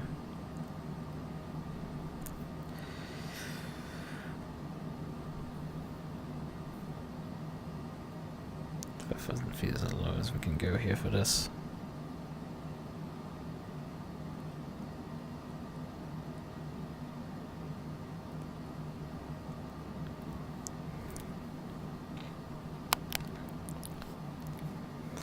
We'll wait till we hit Depok and then we will inform the traffic that we are entering the arrival procedure.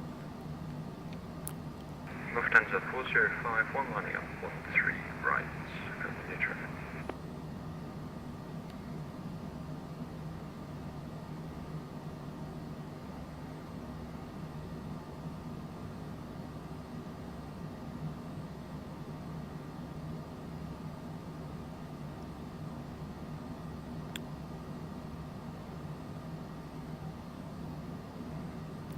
Feet, and we're passing Depok now. Cologne traffic advised, Arch 518 passing Depok for Depok to Charlie, arrival for runway 24. Cologne traffic Lufthansa 4051 taking off 13 right.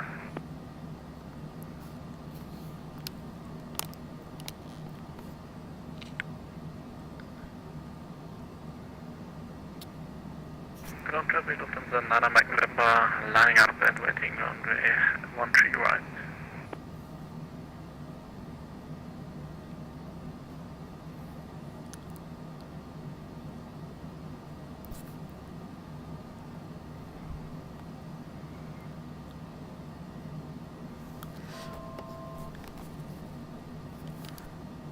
Yeah, we can see him do a takeoff roll. We can see him take off in front of us.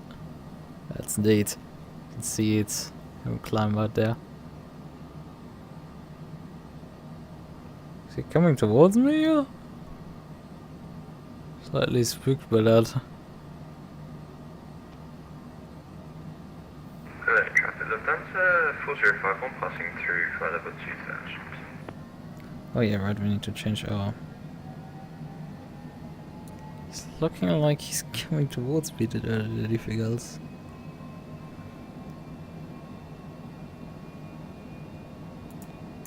Right. Fix more traffic.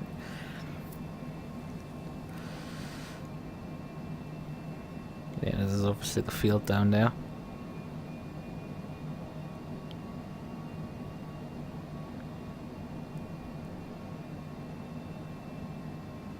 Oh, I'm not too sure. This...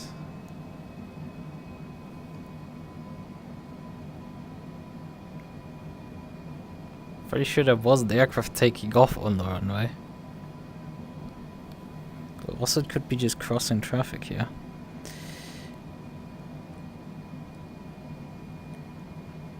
It is the runway here. Or the departure runways here. Just for some reason we can see 24 right already because we have selected it, I guess. It renders in for more distance.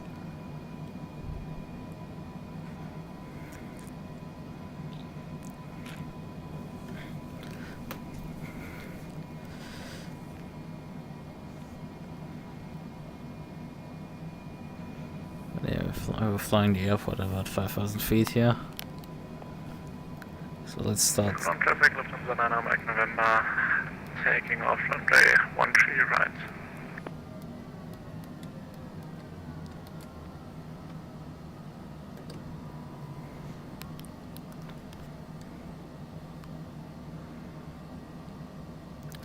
Oh yeah, I think my looking at this is not good.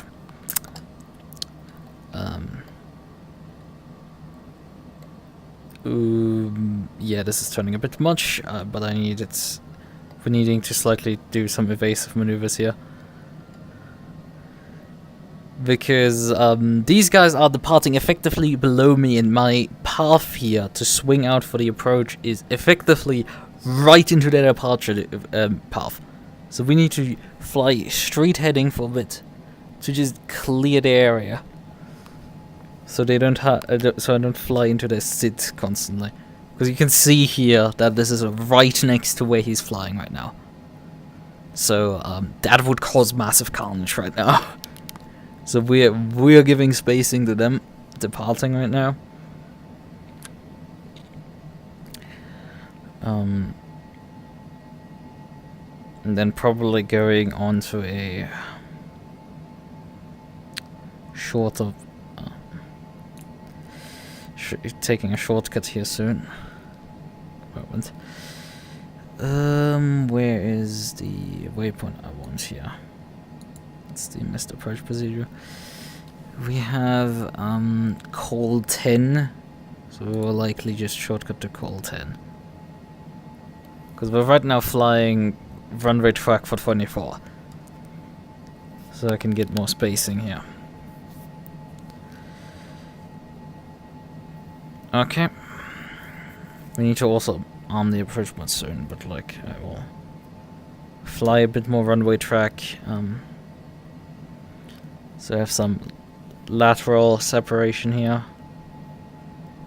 Also we need to start going for checklists here because I haven't done that much. Takeoff, cruise, descent, approach. V-speeds, I think I forgot to set them actually. I have done the calculations, but I forgot to confirm them here. Landing distance, ice protection not needed, flight instruments, minimum set, yep, crew briefing complete, flaps, 1, 2, wind desired, yep, all that's okay. Yeah, we're flying basically now runway track, so let's swing out right, so we can then swing in for approach again.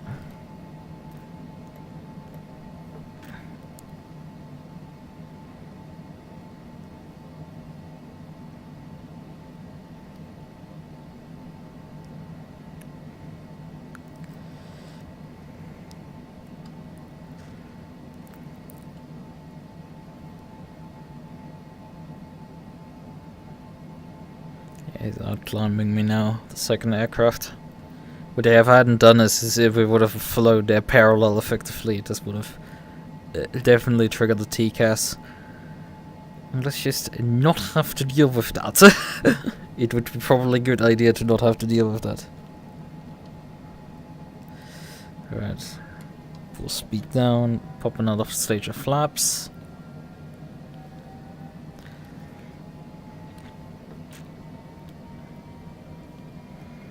Then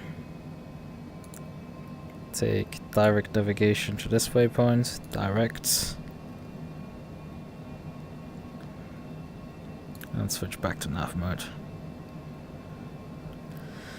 And then Cologne traffic advised, Arch 518, turning base for runway 24.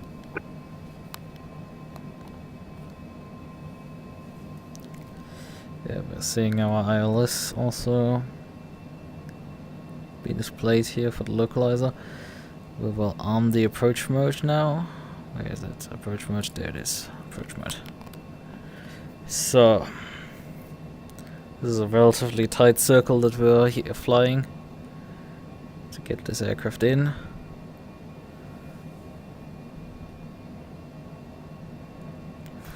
Shown actually high on the glide slope.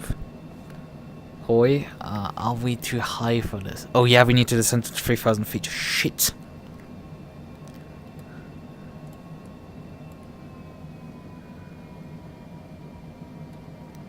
Hello, FLC mode? Pitch the aircraft down, please. Because we have a bit of a problem here. Because I didn't check the ILS procedure here, that we're after Cola cleared for further descent. And I forgot that. Bit of a problem here. We need to capture an ILS glide slope from above.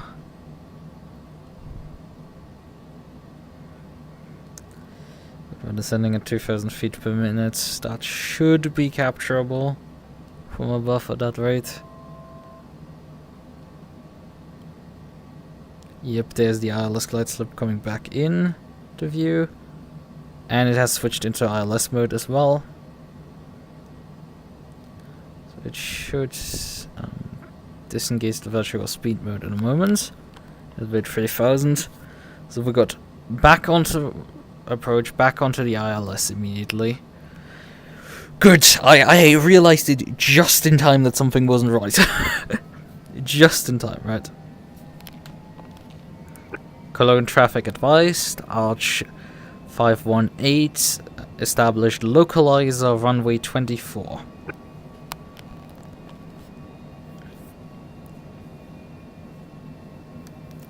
Alright, so now let's start pulling the speed back. And prepare for landing.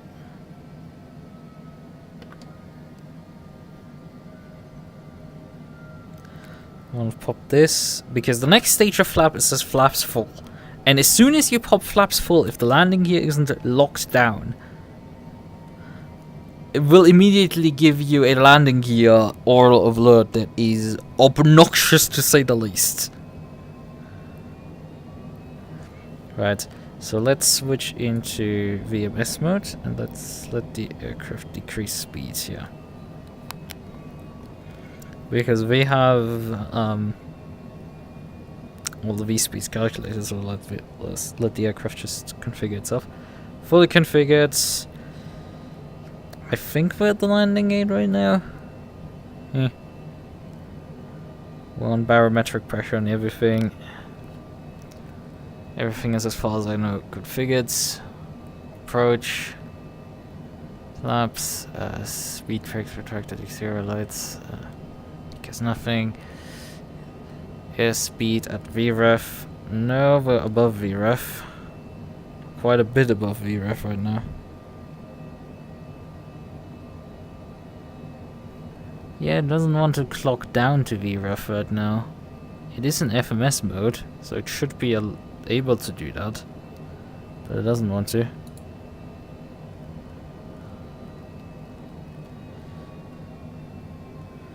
So I will manually just clock it back down to where it's supposed to be.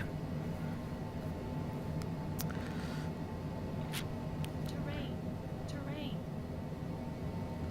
It's very fun that I get a terrain warning on a published ILS approach. Great job, guys! This aircraft can be a bit over-eager with this. Nope, nope, nope, nope, nope. No, stop, stop. No, we're not wanting to accelerate. I don't get it why it's like wanting to fly faster. This is my approach speed.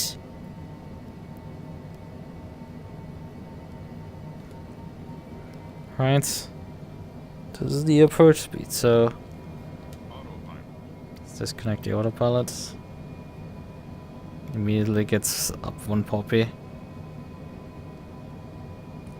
Cologne traffic advised. Arch 518, short final, runway 24.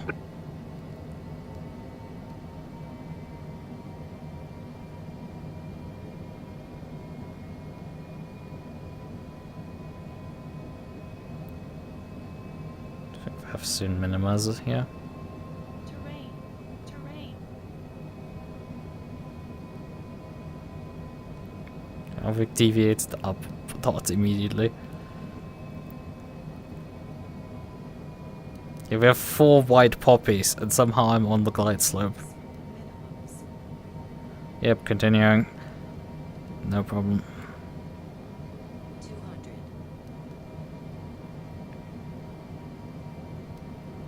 Flying it down here.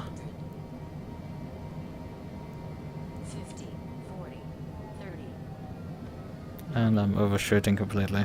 10. Come on, touchdown.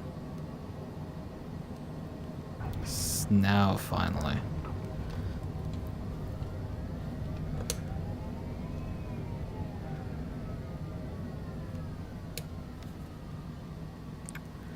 Yeah, this was just done with manual braking for the most part because I fumbled the entire thrust reverser here. Completely fumbled it. But it was a relatively smooth landing. It was a long landing. But it was relatively smooth. All things considered. It's just... I pulled it... Like, I pointed it basically into the threshold before the landing zone, basically into the ground, and then pulled it out just before it, and the aircraft decided, like, okay, I'm gonna start again. Okay. Cologne traffic advised, Arch 518, clear of runway 24.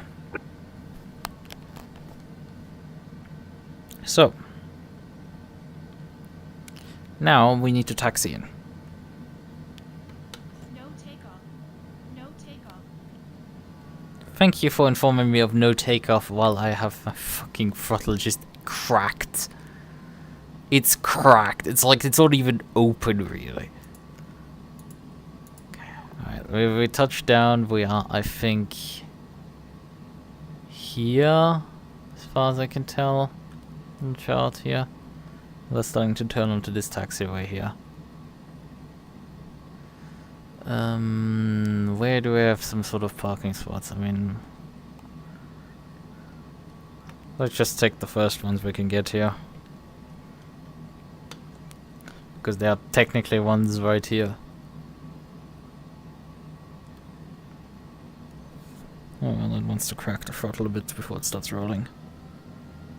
It's an interesting aircraft. It can taxi on idle, but like you need to slightly throttle it up so it can roll off. But as soon as it's rolling, it will totally taxi on idle first. I say that and it now stops. Which would be really like a fucking idiot, yeah. Yes, hello headset. Why are you doing this occasionally where when I look around you decide that the IPD was changed when it didn't even get touched? So let's taxi here down. There's a stand marker, W26. There's another one, and let's take W24 here. Turn in for it. Doesn't seem to be any stand marking, but look, we will just do with it what we can.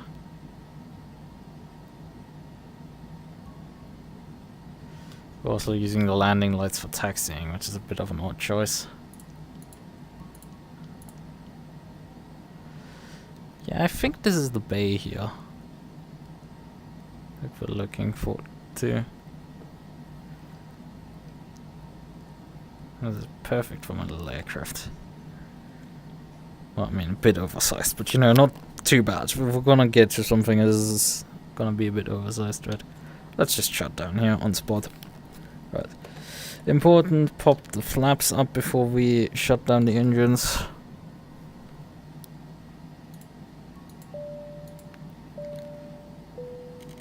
Turn the lights on a bit. And then we don't have external power, so we will briefly start the APU. Get the APU files. Parking brake is on. shut one of the engines down while the APU is spinning up. It's not quite there yet, but like we have enough power anyway. So engine number 2 can come off. So now, well, actually I need this chart still, because we're gonna fly again out of here. Oh yeah, I'm stupid. EDDK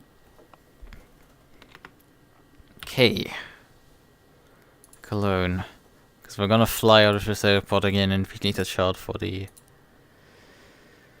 ground. So yep, these guys are online now, so we can start moving over here. But let's first finish our landing checklist. Thrust reverser stowed. Yeah, that's all done. Flaps. Exterior lights. We can turn the taxi lights off. Can also turn the wing lights and anti-collision lights off. We'll keep the logo light from now on. And then throttle on idle. I think parking brake handle set, ice protection off, engine run switches are off already, standby power switch off, that's really important. And the emergency exit lights need to be turned off. So, exit lights off, standby battery off, throttle and idle, exterior lights off completely. Well, that's certainly when I switch the APU off. APU back off. Right. No standby, there's an emergency shutdown, engine shutdown, parking brake on, no takeoff, and APU crawling back down. So that's all done with. Turn the floodlights off, and then turn the battery off. So, it still didn't count my takeoff, but yeah, 1 hour 15 to complete this flight. Online on VatSim, it counted me as for how many flights here? Minutes here? 1 hour 41. Yep. Disconnect. Now back to main menu, so we can prepare for the next flight. It's gonna be a bit fun with how transparent this window is here. So now we need to ask the controllers here what is their preferred takeoffs right now. It is. I can close this here because we're not flying anymore. We will be actually writing notes this time around because flying the DC-3, well, because we have AATC, so we need some clearance stuff. In the other case, I didn't have ATC to deal with, so we didn't need clearances for things. So, let us start with our departure here. This is at Korde. KRD. Information Alpha. QNH, this makes it quite easy to fly in the US for my bird. Expect ILS 27 center approach, ILS 27 right approach, ILS 28 center approach. Simultaneous approaches in use. Departures expect 22 left, 28 right at November 5. 9,000 feet elevation. Runway 4 and 22 right are closed. Okay. Expect 22.8, 22L and 28 right.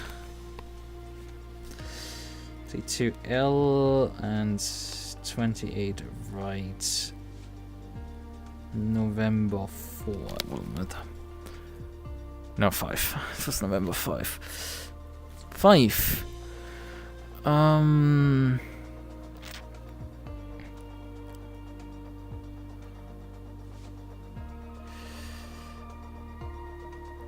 Oh, shorter, yeah, yep, that's... Sights on the field, okay, that's... Advise you have information alpha. Yeah, the airport is, filled, you could say. There's 23 aircraft on the ground right now.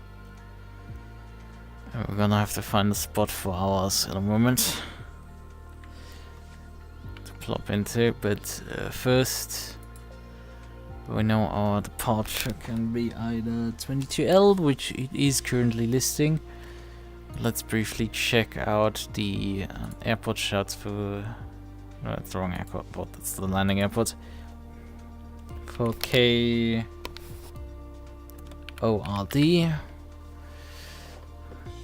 KORD. So, ground airport shot. Airport diagram, because this is a large airport to say the least. But yeah, when they say 20 to left, this is this runway here. Then there is 22 right is this runway that's closed, as they said. There's 28 right, as they said, from November 5. Yep, this is this point here. So what they're doing effectively is that departing aircraft are queued up onto on taxiway Victor into here for departure. And then 28's departing here on November, so they don't interfere with each other's queue too much for departures. The arrivals into here, what was it again? Because I just want to know where the arrivals come in. Simultaneous approaches 27 center, 27 right, and 28 center. So they are approaching in on this runway here, on this runway here, and on this runway here, which is highly interesting how this airport is laid out. Like 27 left and center lay very close to each other, but then 27 right is like all the way out there. And then there's 28 left here. Hiding down all the way down here.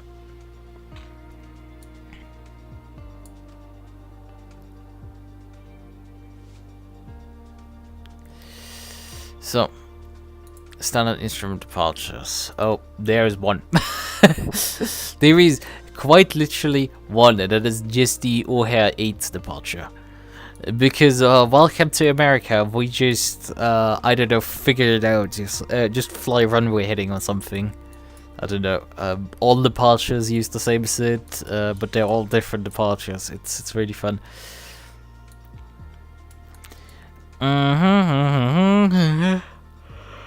Right. But yeah, 22 left is this runway here. Takeoff minimums. No, I don't put that. There's just a bunch of waypoints. Like, how do you fly this?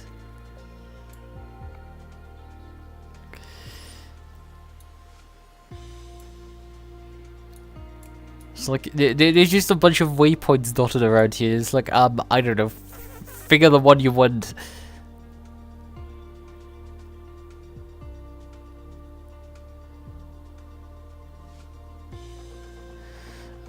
All turbojets departures in all directions maintain. Yeah, I still have no clue in. Huh? Is it maybe explained here how to fly this? Or aircraft expect radar vectors to first en route, NAFIX expects clearance to requested altitude flight level 10 minutes after departure. All aircraft cross 5.5 DME arc of the Goku DME at or above 3000. Cross the 8.5 DME arc of Goku DME at or above 4000. Maintain 5000 or assigned altitude. If unable to comply with ATC as soon as possible. To departure. Okay. Now, that makes vaguely sense. So we need mainly the important things is the 5,000 feet. This is vaguely important, and it is the O'Hare 8.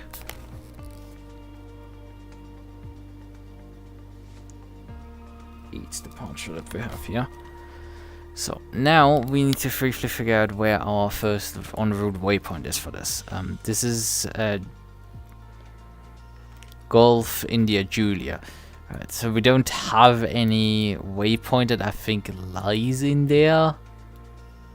In the selection of, you know, departure stuff. This is the weird things. Like in Europe, you have all these fully planned through SIDs that are usually runway specific. In America, just figure it out, I guess. Just throws the box of stuff onto the table. Oh yeah, there it is. There's GIJ over here, all the way. So, a 22 departure here goes this direction. So I will have to actually make a turn here after departure. But yeah, there's my waypoint here. There's no instructions for when to turn or anything. But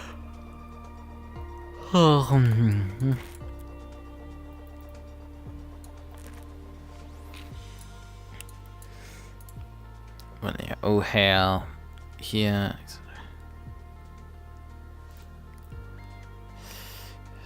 Requested altitude level. But yeah, important here the DME of Goku. So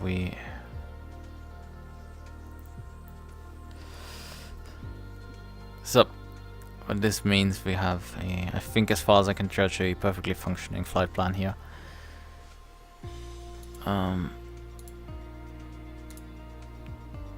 So pin this one, and pin the airport ground shot. So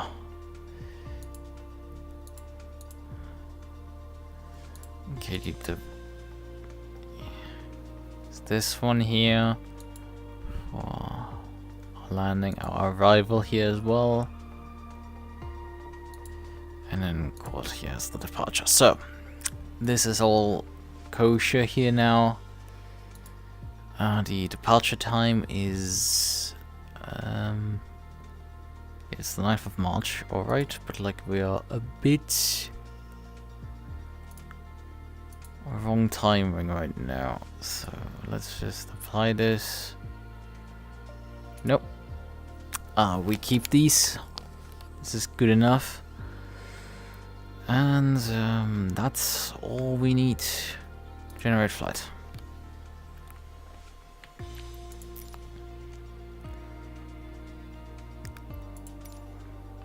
Oh yeah, right, we need to swap aircraft. We need to swap aircraft badly. Because here... Now we need to find my DC-3. Where's the DC-3? I scroll past it, I guarantee. There it is. McDonnell Douglas DC-3. And then scroll down, here's the version I want to fly. So, open this panel. Now, view flight plan.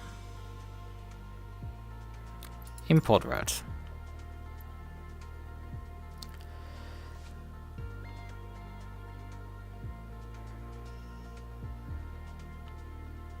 Come on. Don't crash on me now.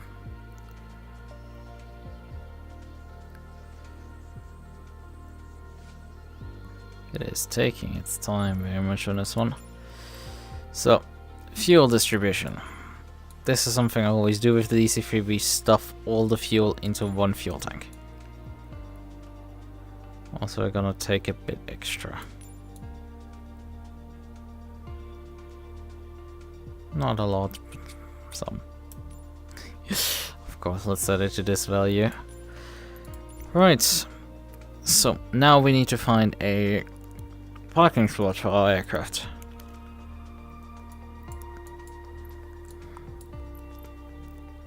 You know, small aircrafts. They don't really have parking stands. Well, I know they do have up here. Yeah. Do they have down here as well?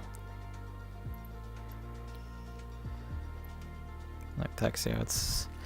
No taxi out stands, but like all of these are just regular parking stands. Down here. Although we can also just maybe pick something on the main apron. So we don't have to be routed 5 hours for taxiing here. In circles. There's C parking, which implies that these spots may be for larger aircraft. They all have air bridges, which are obviously something I don't need. Very much not. My aircraft is not compatible with these at all, in the slightest.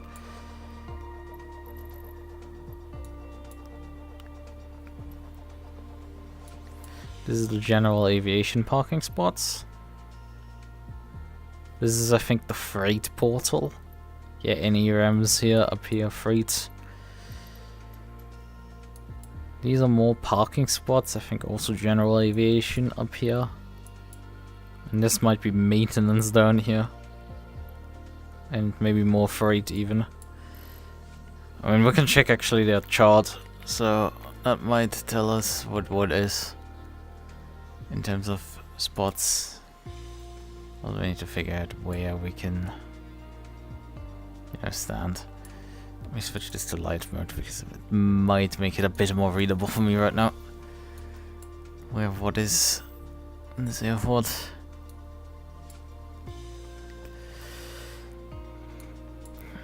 There's this massive center in the middle.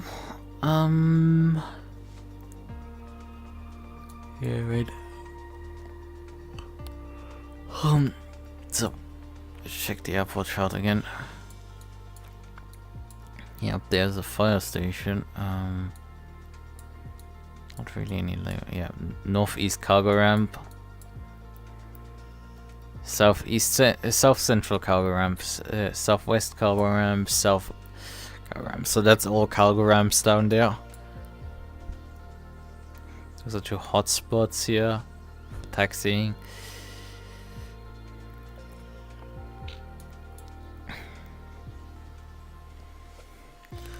Yeah, let's see. Is anybody really on this outlier terminal? Watch. Oh yeah, there's a couple of aircraft. There's a couple of aircraft lined up on it.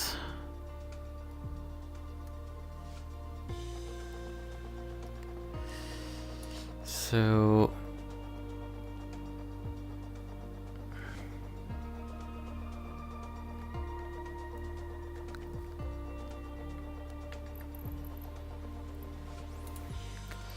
let's just set this one.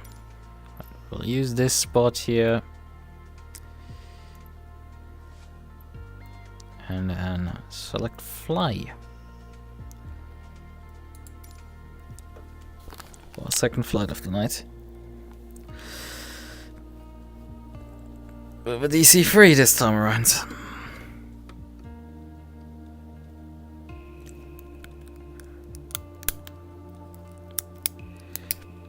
Which I'm a bit more familiar right now. Funnily enough. Right. We need also our first fix, which we're flying towards. That might be also important. And also start writing down frequencies as well.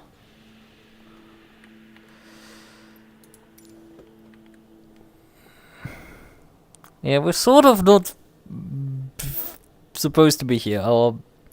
This jet bridge would need to be gone, I think, for our propeller to properly start up. But whatever. Not the biggest deal. Right. Okay. We need to connect to VatSim. But for this we need to update our registration right now that we're flying under. PA40. We will be flying a DC-3. North Dakota, this one. L2P aircraft, and this here. Okay, connect. Yep, call sign mismatch. You filed the flight plan for ARC 518. Yep, that's fine because we're gonna file another flight plan before any issues arise. So.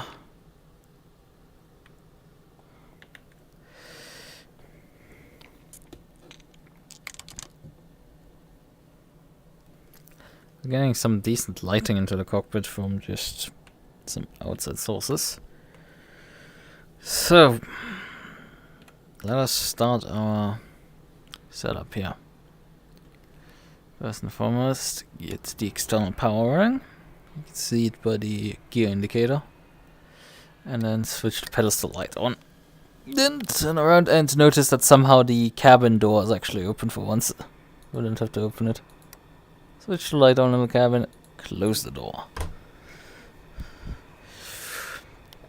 So, and we need to also get the entire procedure list here.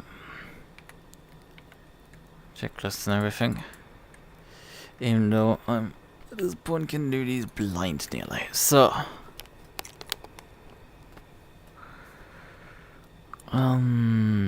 battery, ground power unit on.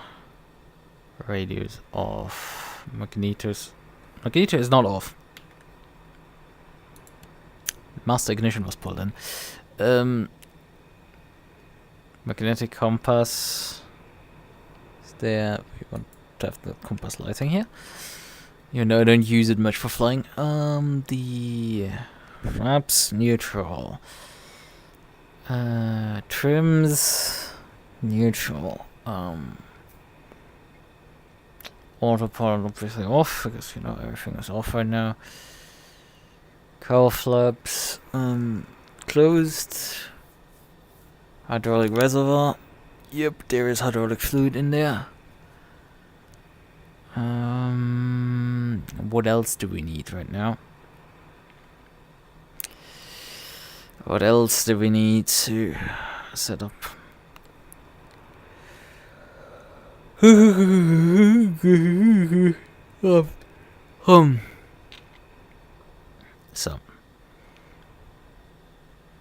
that's the avionics master on, and that's the position light on. So we get something here running. Also the panel lights, because otherwise the instruments are not lit. We kind of need some instrument backlighting here. So we have all of this sorted. We want to probably check our navigation unit here. Flight plan en route here. Yeah, and it has this rubber procedure here, which goes over Moza, which we can check here. Rubber procedure.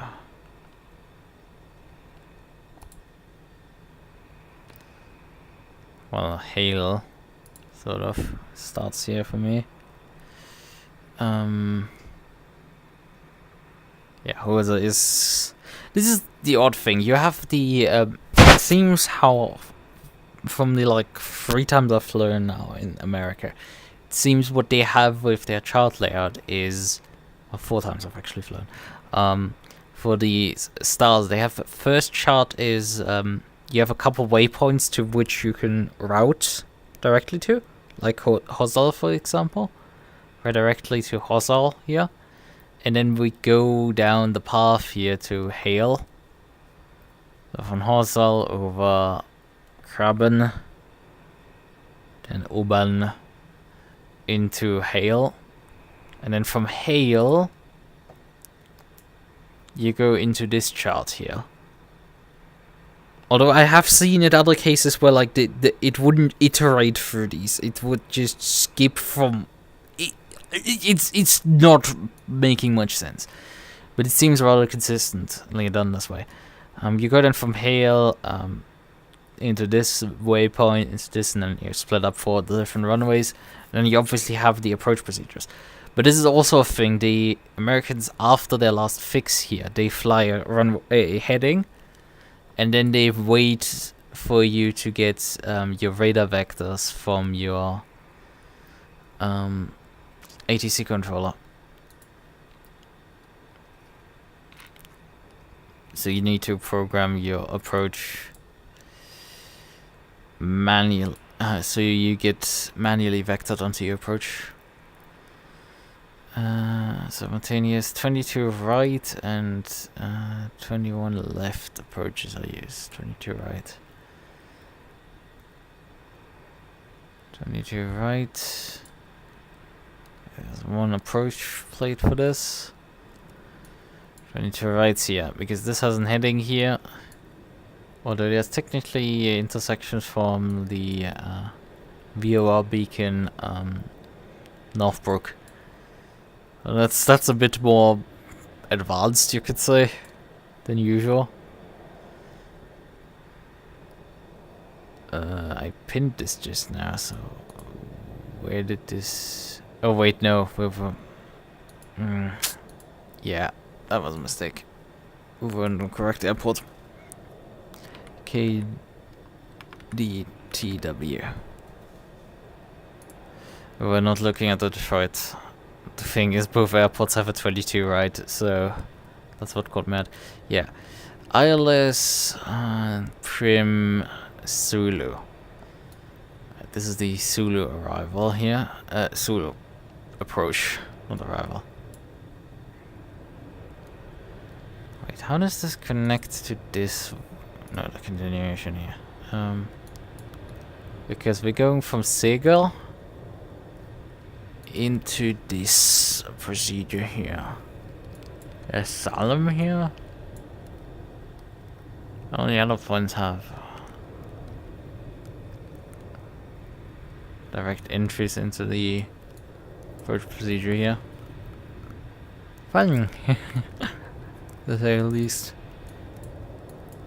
Because you just get sent up here with headings and then get turned around at some point into the procedure. Okay. Well, actually, there's another ILS localizer approach procedure here. Confused. What's the difference between some of these?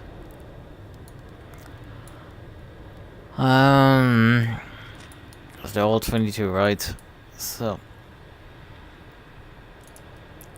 Well, I think we need to swap back here actually to the departure airport called Kilo Oscar Romeo Delta. So, just in case we need more charts for this one. Even though I don't think we will need any. So, this is good enough, I suppose, right now for procedures. For pre-contacting ATC. So, let's contact ATC, I would say. We don't have a delivery controller, we have only a ground controller, 121.9.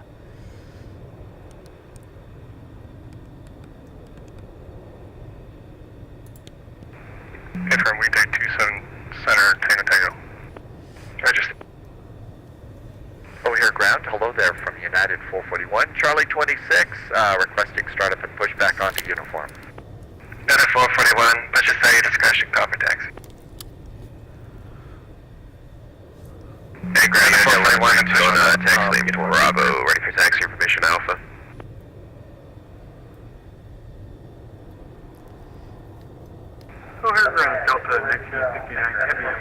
Jesus, everybody's talking again. Oh, they swapped the runways in use over. Executive 512 on a 27 Sonar Tango Tango, taxi via Tango Tango. ILS runway 27 right approach. Delta 527 to run a 28 right at November 5, taxi via Alpha, Yeah, this Alpha is 10, still the November, same. November 5.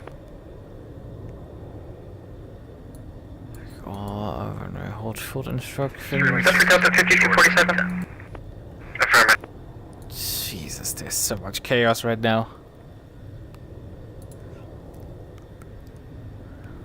Right. O'Hare ground, Delta 1959 heavy, pushing back. Request pushback, Mike 1-2 with throttle. Take off. Delta 1959 heavy. Delta 1959 heavy, or ground, push it at your discretion, copper text. So, here is United our 256 requesting push and start. United 256, push and start your discretion, copper text. Delta 1981 heavy, monitor tower 120, plate 75. 12075, Delta 1981 heavy, good night. O'Hare ground, did you call Delta 5247? Affirmative, Delta 5247, runway 28 right, out of November 5, taxi via Alpha, Alpha 10, November 5. Alpha 10, November 5. oh, flying. I'd also forgotten to open the door. Hey, ground, United 1132 taxi and Bravo, information Alpha for taxi. Jesus. It's not particularly Close, hard, close. allowing us for spinning around United here. 1132. Speed. United 1132, running 28 right, out of November 5, taxi via Uniform Alpha, hold short Alpha 10. Alright, 28 right, November 5, Uniform Alpha, short Alpha 10, United 1132. Delta 253, monitor tower 120.75. I find it interesting, nobody's requesting an IFR clearance here. But Delta 23-9, northwest side of Terminal 5, up through Bravo, with information Alpha request taxi. Jesus, my ears.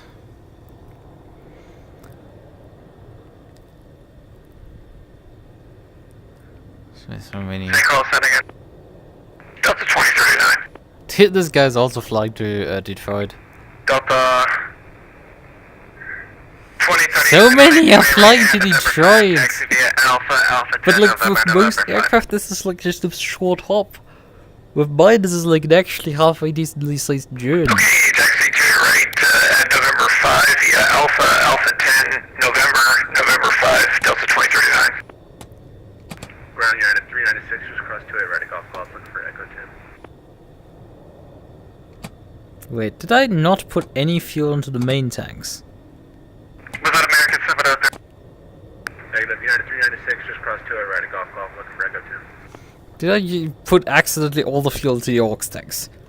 That would be... United 396, over ground, taxi via Golf Victor. Yeah, that's a Bravo new to mistake. Golf No, Victor, Bravo right, to I'm looking wrong at the indicator here. American 703. Left. Yeah, we're having a disconnect here between the charts and what we're seeing. Requesting uniform to uniform 7, then we can join back to the Alpha. Delta 5247, monitor tower 120.75. 120.75, see ya!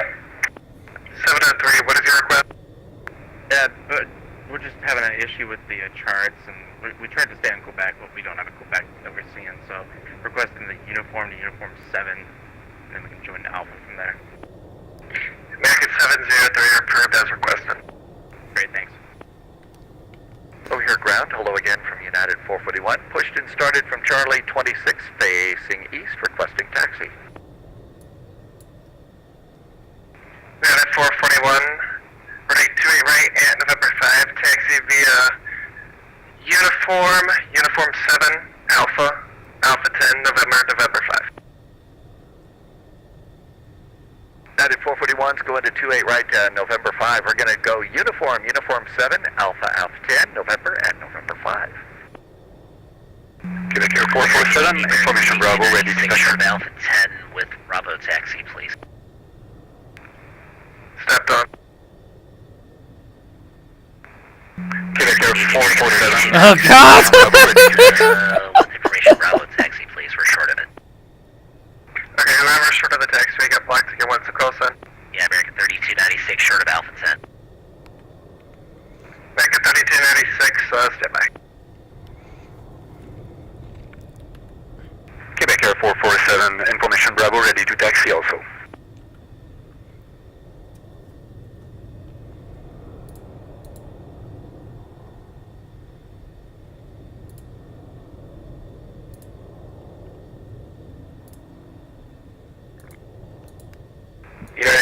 391, Mike 8, looking push start.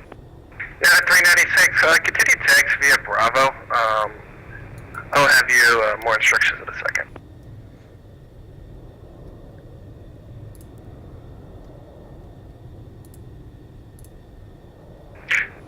Yeah, 396, continue taxi on Bravo.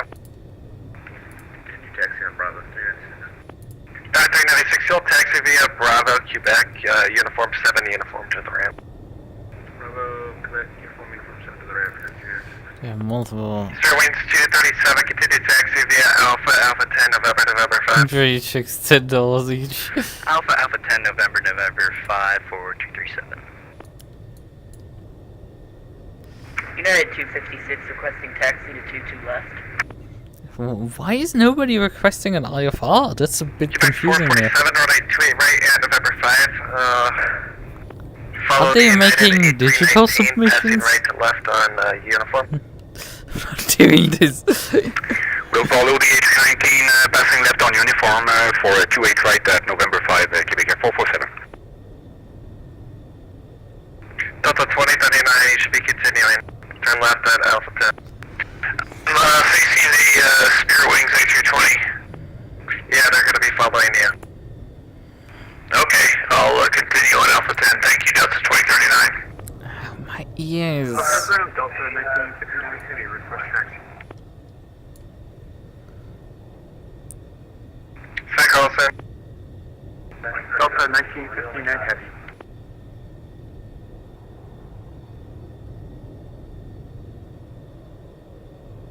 Delta 1959 Heavy, would you like 28 right full lane? 28 right, please, for Delta 1959. Delta 1959 Heavy, already 28 right full lane, taxi via Victor Yankee.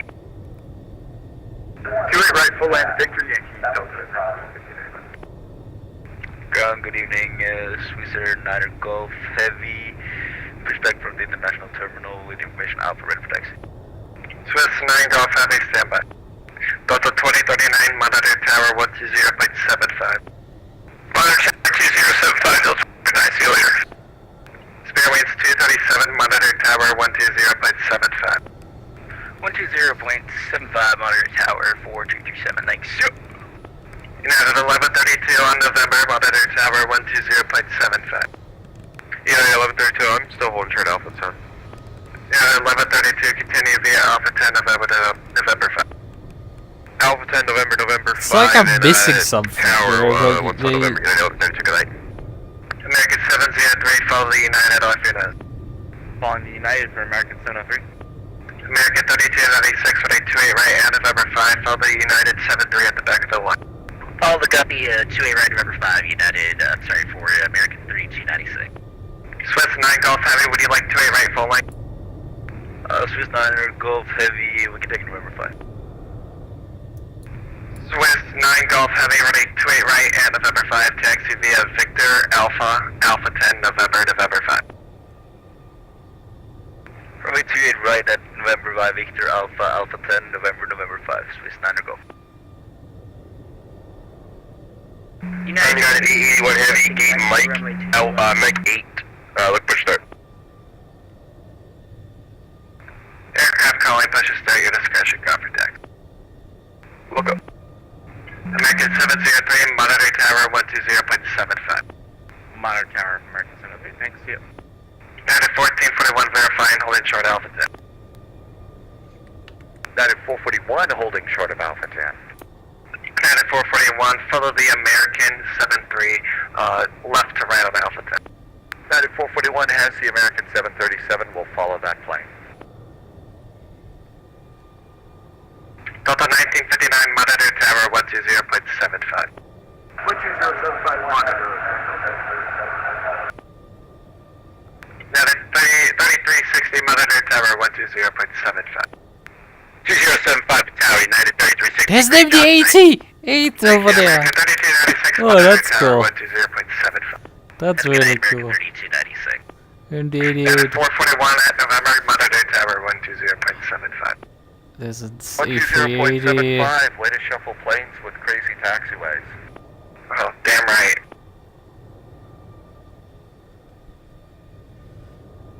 United 256 requesting taxi to runway 22 left.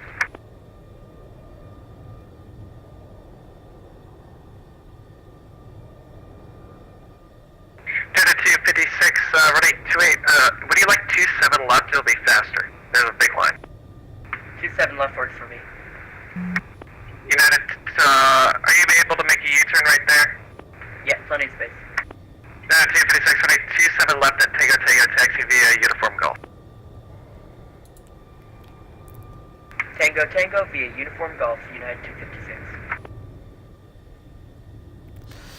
A vague idea of how this taxing would go.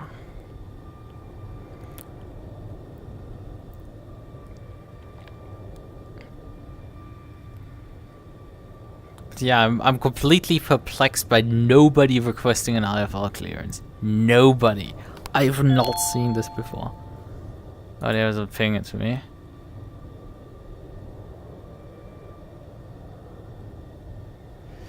Ah. Chicago O'Hare ground, American 210 with you, radio check. Somebody gave me one!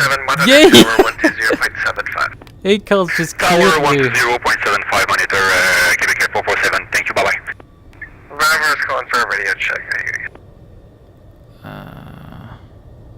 Roger that. American 210 with you, with the aircraft type Airbus, Boeing 737-8 and we're requesting for clearance to John F. Kennedy. What's the call? American 210. 0.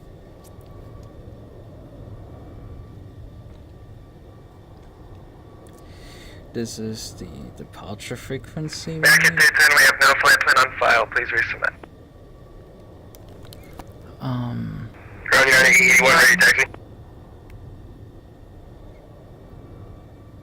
United 81, can you take runway 27 left? Whatever runway you want me to take off from. United 81, runway 27 left. At Tango Tango, taxi via Bravo, Tango Tango. Alright, 27 left at Tango Tango, taxi via Bravo, Tango Tango for United 81.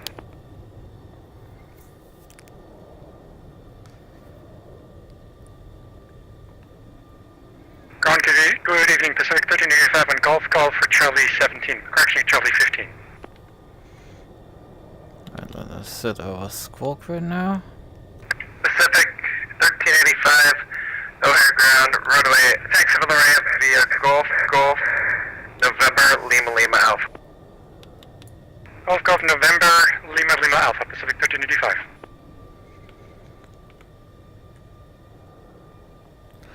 But yeah, I'm still gonna request United 256, monitor tower, 126.9er. 126.9er, thank you. It is. United 881, squawk 3135. 3135, United 81, thank you.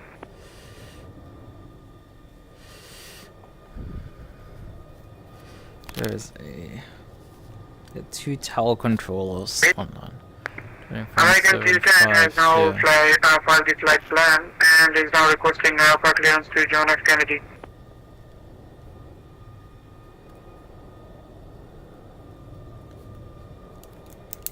So somebody has requested an IFR clearance.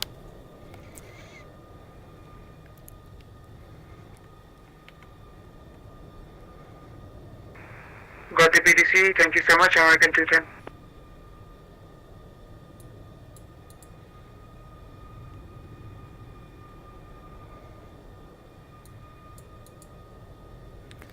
The frequency until advised, okay.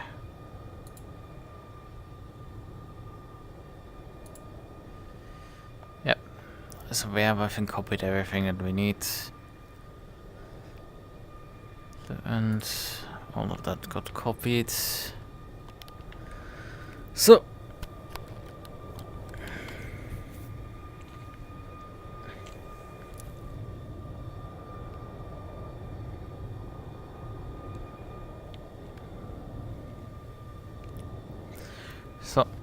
let's request the push and start briefly.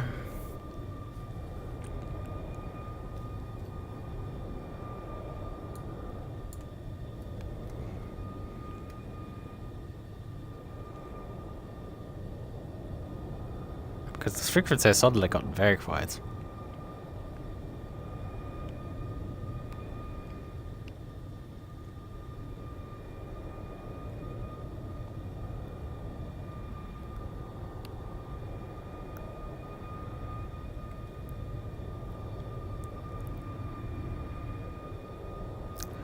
Okay, 3, 2, 1.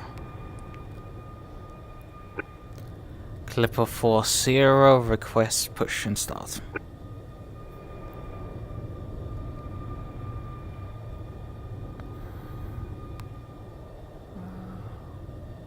Why is it so quiet all of a sudden? Say call sign.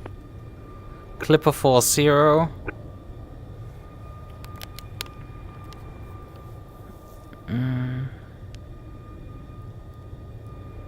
River 4 CS8. Where you at?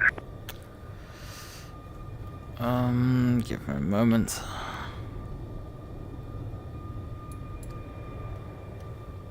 Oh, and that's Sierra 0.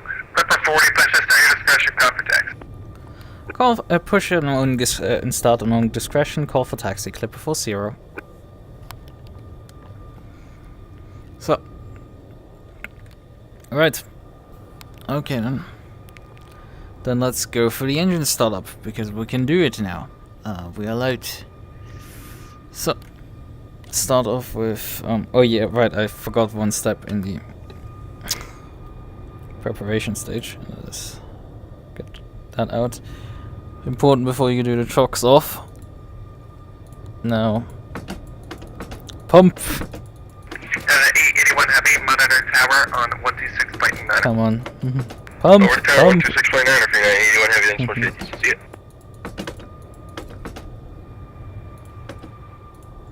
Pump pressure in. Open the cowl flaps.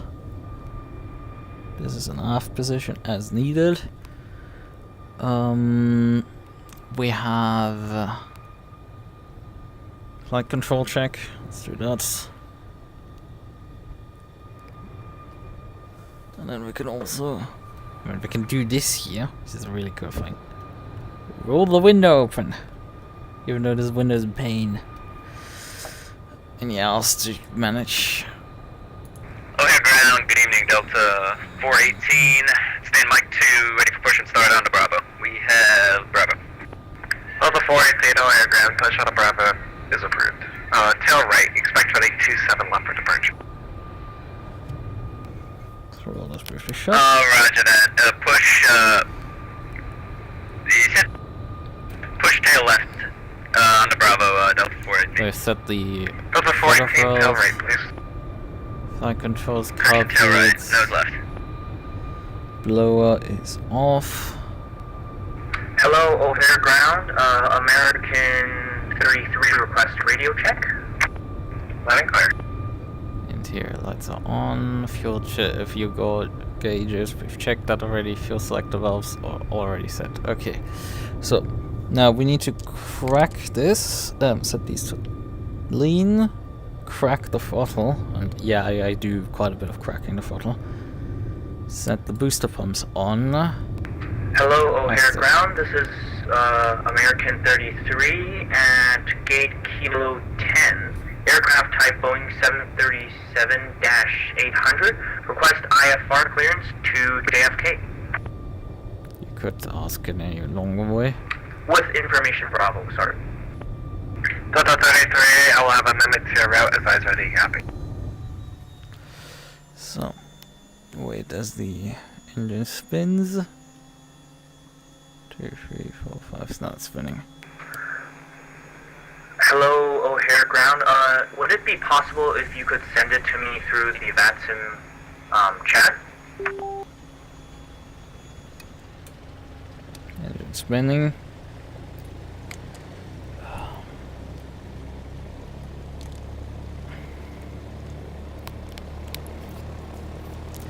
So, engine 1 running, engine 2 left, measure. Okay, ground American 210 is now ready for push and start.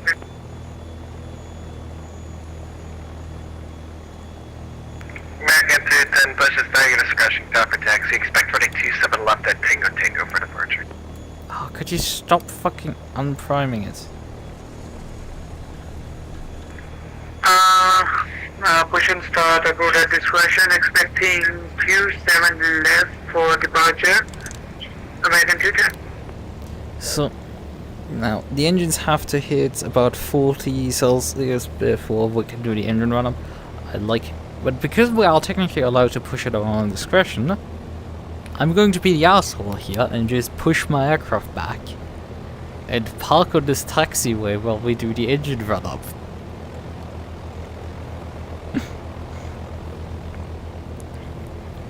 Okay, boost pumps have to come off for this. So, engine's running. Oh yeah, we have to probably switch our battery to ship and detach the external power. Attach. Also close our doors here before we push back here. So, like I said, mixture rich, tail wheel doesn't matter. Fuel selectors, main tanks, propeller governor check is the first one to do. Engines, yep, they have hit 40 degrees Celsius.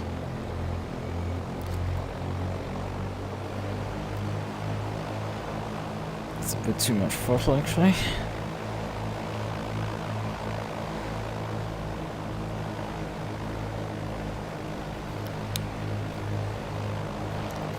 Now let's unlock our push back here so we can start pushing. We will briefly do the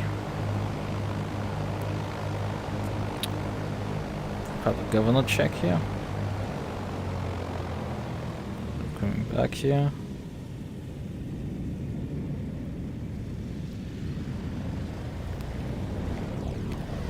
Then next up the magneto switch test.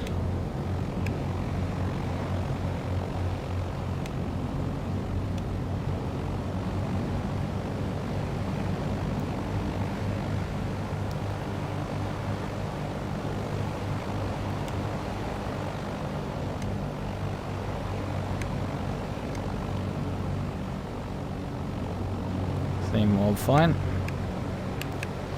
Next check. Superchargers. Engage blowers. Throttle back up to about 30 inches of mercury. Detach them again. I think we're overpowering the pushback cards briefly there. That's a fun one. We're doing the engine run up on the pushback. Hello, O'Hare Ground. This is American 33. I have rerouted my flight plan.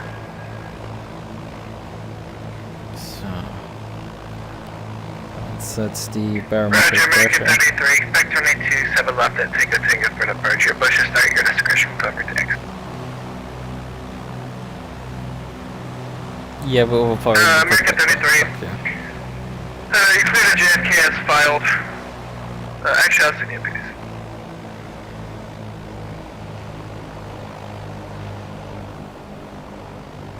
Probably fleet this. Delta 418 is taxi. Delta 418, relay 27 left at Tingo, taxi via Bravo, Tingo. Bravo Tango to 27 left. Delta 14. American 210 is now ready for taxi. American 210, relay 27 left at Tingo, taxi via Alpha, Tingo. No. Taxi via Alpha Tango to runway 27 left, American 210. So now let's continue our engine run up. We've done the second propeller governor check. We'll also need to verify. United 740, just push from Charlie 19 with taxi Bravo. It is always a bit too high pressure, the oil, but otherwise fine. We can miss. 740, squawk with Charlie.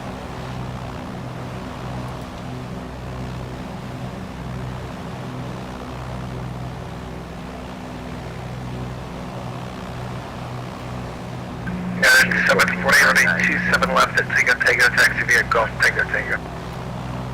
Come on. Golf move. Tango Tango, 27 left, Delta 418, Squawk My Child. Squawk My Child, yeah, 14. Delta 423, I'm Mike 5, requesting push to start with Station Bravo. So, then we need Carpetas verified, Throttle. Delta 423, push to start approved, tail left. Tail left, Delta 423. Delta 423, disregard tail right, expect for the 27 left and Tango Tango for departure. Tail right, 27 left, Tango Tango departure, Delta 423. So we can, given two different ways of taxiing out of here.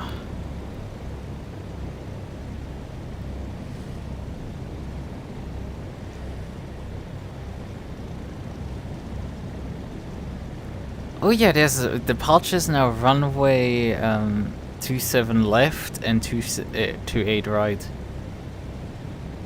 So 22 left has also been closed, so we likely will get taxi vectors here upwards. Either uniform Bravo Alpha into November. Uniform Alpha Bravo into November, and then some November intersection as a sequence. Alpha Bravo. Well, we get sent. Delta 418, monitor tower on 126.9er. 126.9er, Delta 14, thank you, have a good night. Delta 740, monitor tower 126.9er. Golf and Tango Tango. Was that for United 740? United 740, monitor tower 126.9er. Over to 126.9 United 740.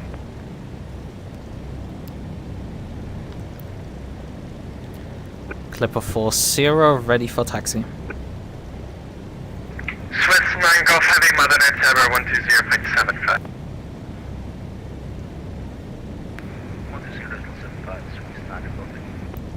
Clipper 40, running 27 left at Tango Tango, taxi via Golf Tango Tango. Taxi via Golf Tango Tango to 27 left, Clipper 40. Yep, the latter option. 27 left. So we will turn left here. And ground, good evening, Jet 286, red signature at the GA, request taxi. Jet 286, ground gigs, can you take 27 center and Tango Tango? Affirm, we can take Tango Tango 27 center, Jet 286. That is it.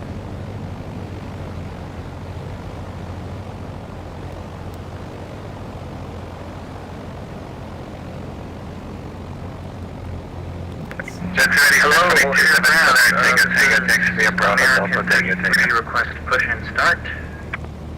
Alright, taxi 27 center, Tango Tango by Bravo and Delta, Jet 386. American 2 taxi, monitor tower 126.9. American 33. American 210, monitor tower 126.9. 126.9, American 210, bye-bye.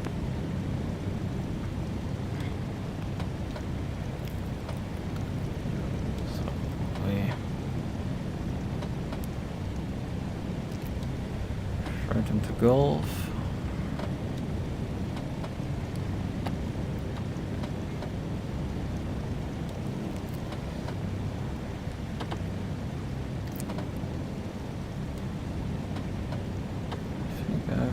Taxiway here. Now we need to find our exits. I think the first exit here is Mike, and then the next one is Tango Tango already.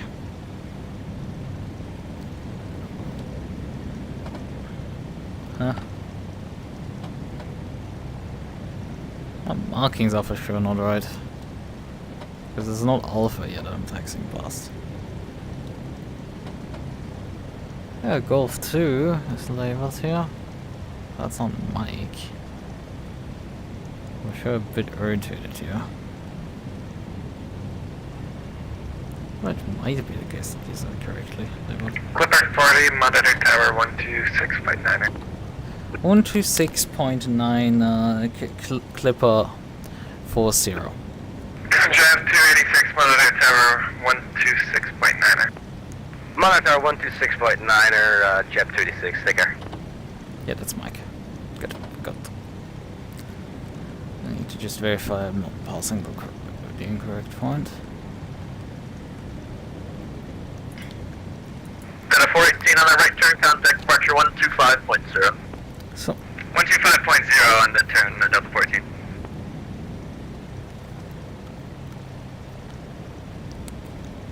so we have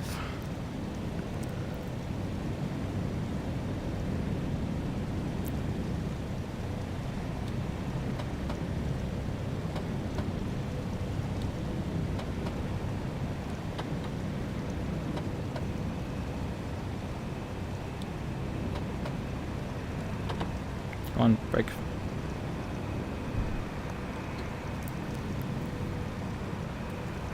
O'Hare Tower, good evening. This is American 210, with you holding short on to Tango Tango. I think this is Golf 3 here. But I think the labels are just wrong also completely. Clipper 40, holding short of Tango Tango on Golf. Hello. Right. Log carb. Do some of the pre-preparations. 959, heavy, cross runway 27 left at Bravo, contact ground point 9 on the other side.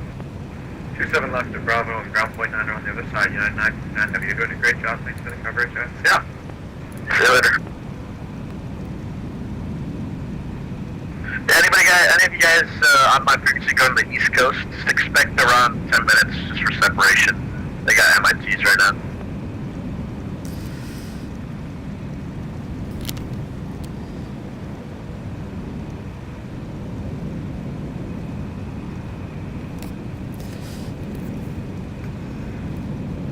We have 27 left.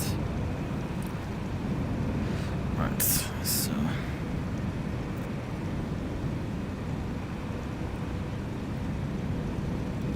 left.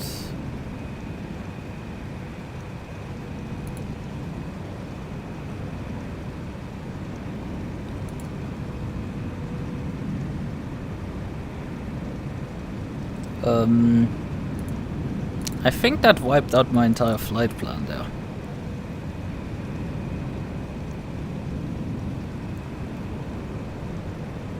Yeah, my entire flight plan just got nuked. Jet there. 286 on tower, 27 center, take a line up and wait.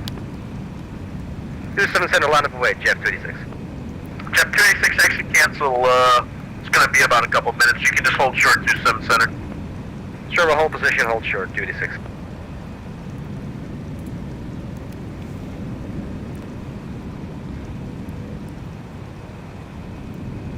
Jet 286, expect about 8 or so minutes.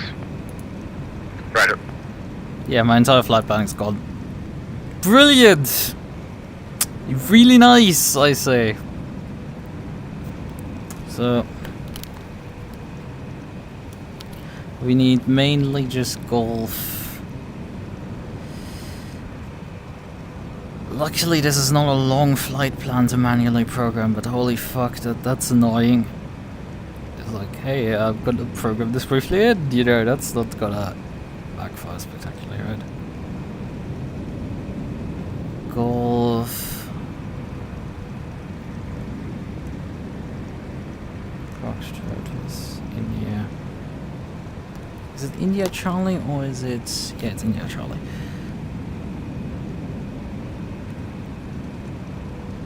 So, luckily here in the traffic jam. Is it Gipper? Let's pull my PDF up, because that's helped me the most of reprogramming this. Yeah, Gipper. Gipper is correct. Direct Gipper. Enter. Add waypoint. Oh, it's added it behind it! I can vomit right now. It's quite bad. It's like this is... It's like, why the fuck did you add behind? I was configuring on top of it, you should add it in front! And you decided to add behind! Ah!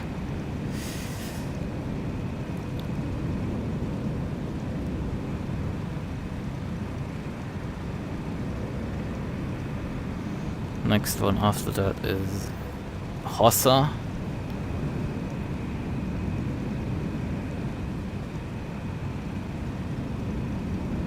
And then we add our port again manually. 745 and a heading on a 27 left, tango tango for takeoff, remain this frequency, expect a turn in the air. Good takeoff, 27 left, runway heading, nice and point. Data 423, runway 2.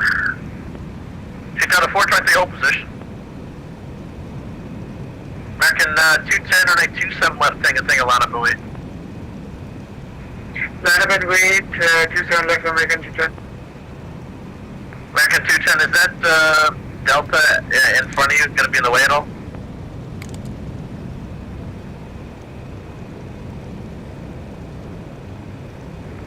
I guess so, for American 210. Yeah. Can you cut through the grass? Just 27 left, tango tango, line up and wait.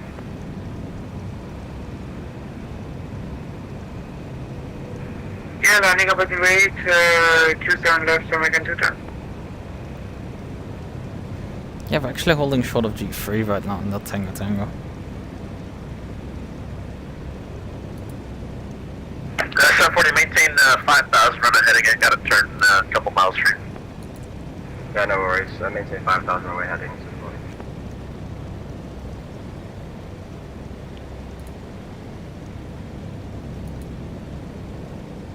740. Wait, why is it not deleting it? Why is it not deleting the fucking elements here out of the flight plan? This has to be next level annoying at this point. Cover 40 yard tower, is that Delta in your way? In what way? I'm having taxiway Golf 3 in front of me that I could turn into. Alright, it's not a real taxiway, but just Clipper 40 hold position. I'm going to launch you before the stealth because you're first. Hey, affirmative, Clipper 40. Not a real taxiway, okay. Sure. 740 right turn 360, contact departure 125.0, see you. Right, 360 over to 1250, United 740, thank you. Jet 286, Arc Tower, can you accept 27 left, tango tango? Yep, no problem. Tango Tango 27 left is okay for us. Jet 286. Jet 286, it'll help. You can cross 27 center, tango tango, and then hold short 27 left, that tango tango. Alright, cross 27 center Tango Tango, and hold short Tango Tango 27 left, Jet 286.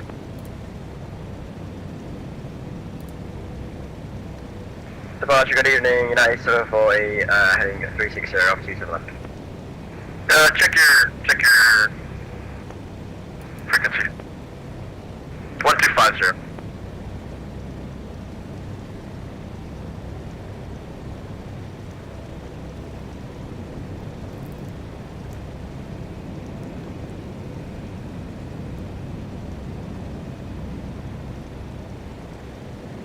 Hello, O'Hare Tower, this is American 33, on holding point Tango Tango, taxiing runway 227 left.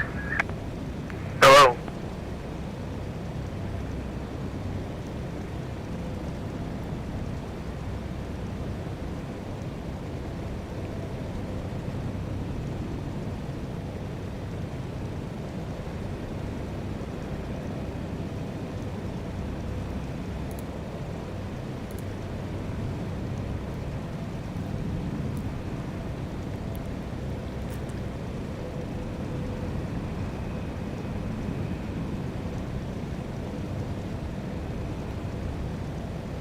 Golf. India.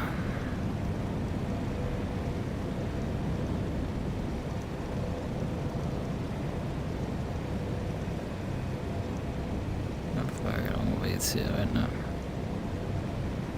Keep on. Yep. And waypoint.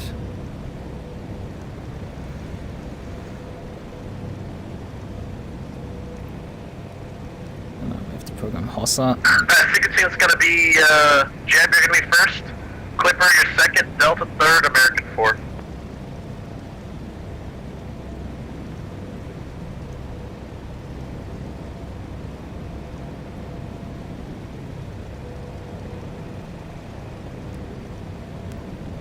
Back in 210, 5 and a heading, and a 27 left thing, take a clear for takeoff, remain this frequency. Clear for takeoff, 27 left, guide and we're heading American 210. Jet 286 tower, running 27 left, tango line up, await. 27 left, tango line up, await, Jet 286. Clipper 4, you're next. I'm next after the next aircraft has lined up and departed. Clipper 40.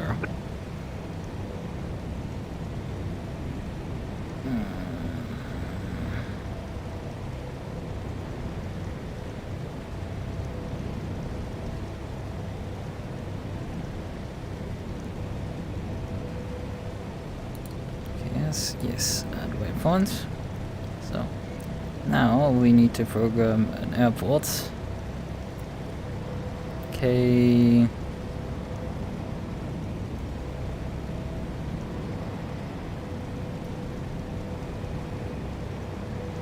Delta.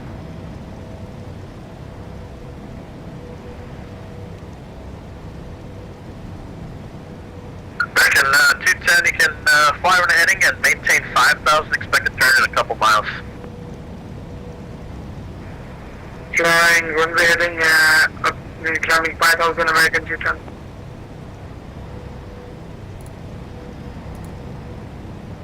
So, and now we should be able to program the approach procedure back in. Procedures. Arrival. Procedure, we need the vectors. Be a Hossa.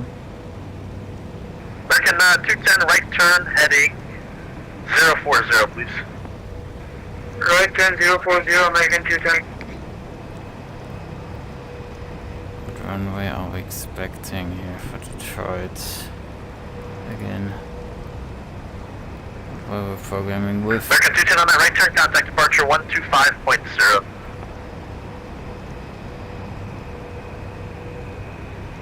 Second for American 210. On that right turn, contact departure 125.0. 125.0 American 210, bye-bye.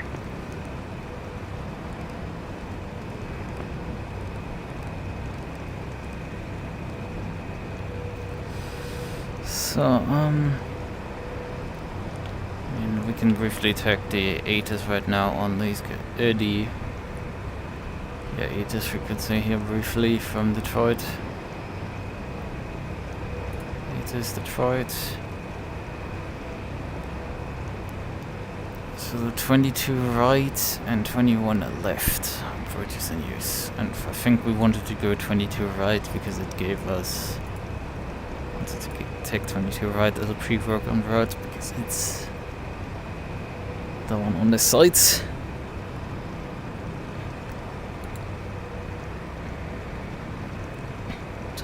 Right, so then load. Yep. Now we reprogrammed the entire thing. Scratch works. Hopefully. Yeah.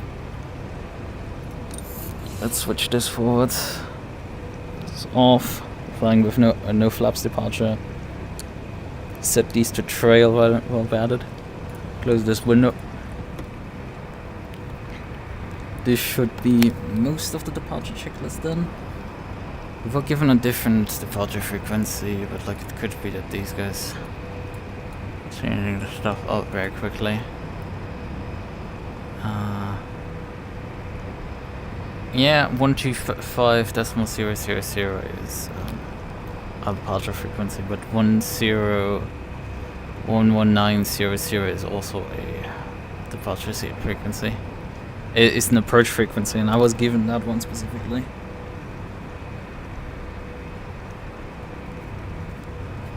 At least they're relatively quick to tune because you just have to set it 0 and then click down a few more times. Okay, so this is programmed. Jab 286 tower, thanks for the wait, fly runway heading, runway 27 left, take lift takeoff. Alright, fly runway heading, 27 left, lift takeoff, no problem, Jab 286. Clipper 40 after departing, Jab, runway 27 left, take a line up and wait.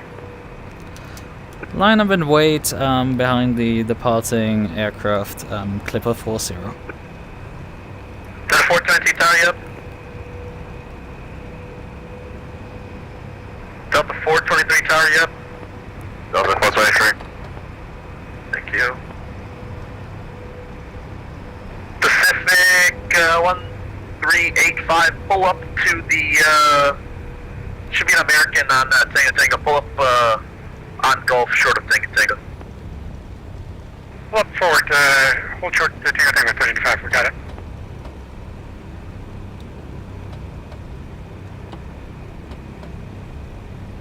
And Pacific 1385, should disregard. I'm noticing I have a bunch of lights not on yet.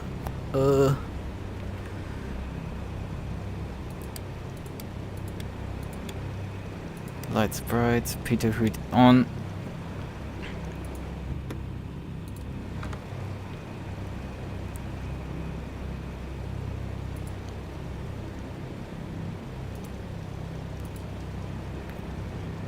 Clipper 40, fly runway heading, runway 27 left, take lift takeoff, remain this frequency. Remain on frequency, fly runway heading, cleared for takeoff, Clipper 40.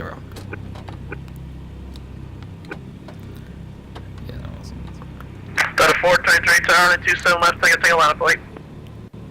Line up and wait, Delta 423, 27 left. American 33, it's going to be about 10 minutes, so I'm going to let that Pacific 73 on Gulf go in front of you.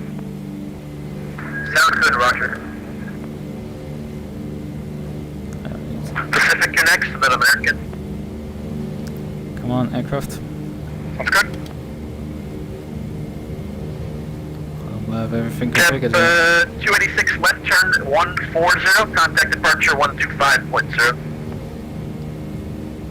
Left 140, departure 125.0, Jab 286, yeah. Jab 286, sorry about that.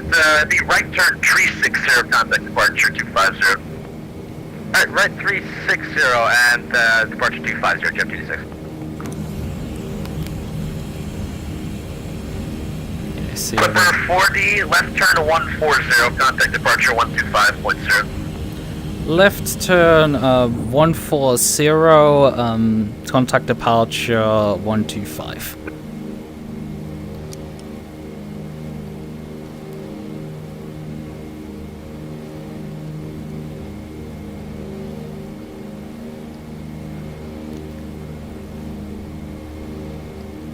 Let's disconnect the autopilot and fly this turn.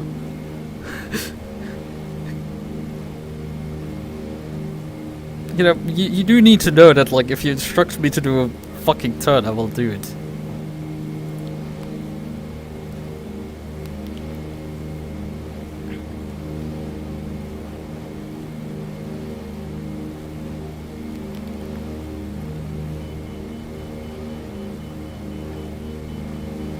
I think I'm causing here multiple problems because my instruction.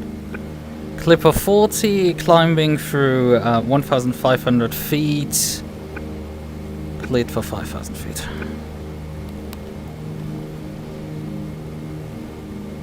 Clipper 40, Chicago Center. Hello, your radar contact. Procedure X, Gipper, climb and maintain 1,000. Climb maintained 1000 and direct to Gipper Clipper 40. And Jet 286, can we get that climb altitude again? Jet 286, I'll maintain 15,000. 15,000, 286.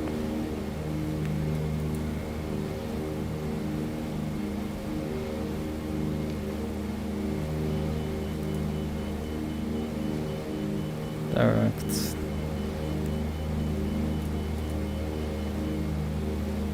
And go nav mode. On with the autopilot. Nav.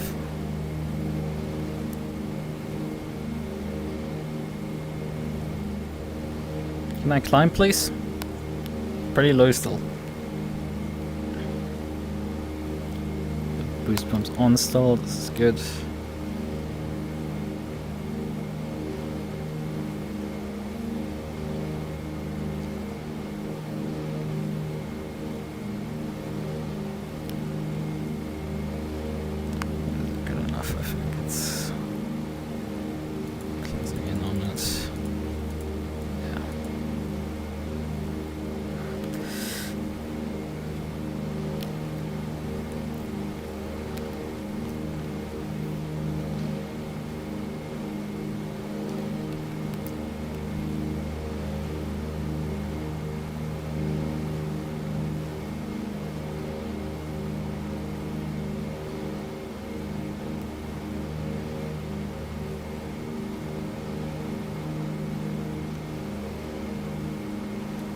Yes, mode seems to be engaged. Let's disengage and re-engage it again. Large greetings with 9 Golf Heavy climbing to 3,005 Source 9 Golf Heavy, Chicago departure, hello, your radar contact, climb, proceed direct eBay, climb maintain 15,000. Direct eBay, climb maintain 11,000, Swiss 9 Golf Heavy. So, we have completed vaguely the initial departure. We need to now climb. Ooh, I don't like what I'm seeing in front of me right now. I mean, we're gonna clear it, I'm pretty sure, but yeah, we're gonna buzz them for sure here. Clipper 40, maintain 3,000 for now. Maintain 3000, Clipper 40.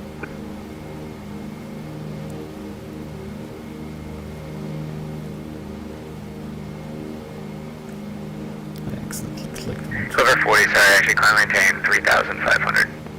Climb maintain 3500, Clipper 40. Yeah, I think I got vectored underneath his buddy's approach path, so let's climb this. Actually, just hand fly it up. Come on, climb.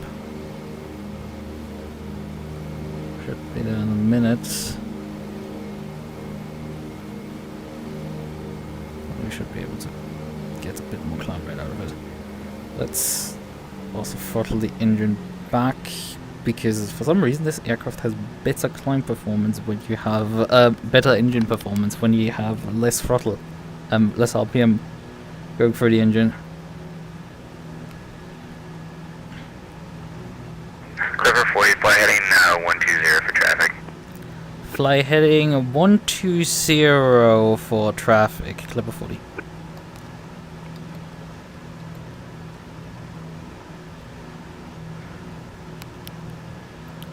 Swiss 9 Golf Heavy, you can contact Chicago Center 126.47. 126.47, Swiss 9 Golf Heavy, bye. Yeah, I think there's the traffic over there. And we have... Jet 286, contact Chicago Center 126.875. Center 126.875, Jet 56, yep.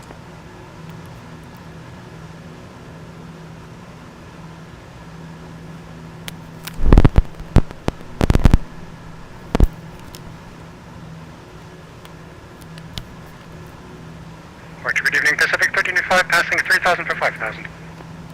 Pacific 1385, Chicago departure, hello, your radar contact, proceed direct to Oulton. We're to Oulton, Pacific 1385. We're building actually a lot of ground speed right now, airspeed right now. Central low Delta, we're around 5,000 feet.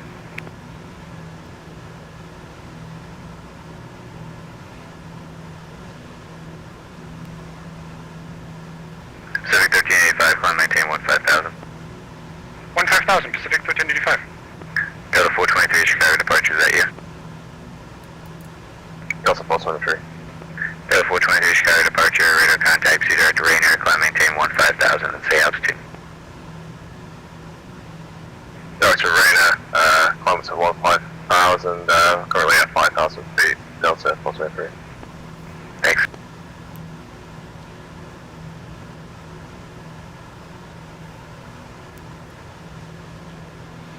Yeah, low altitude flying with this aircraft right now. Clipper 40, proceed directly for now, thanks for the help. Resume direct navigation to a gripper, Clipper 40.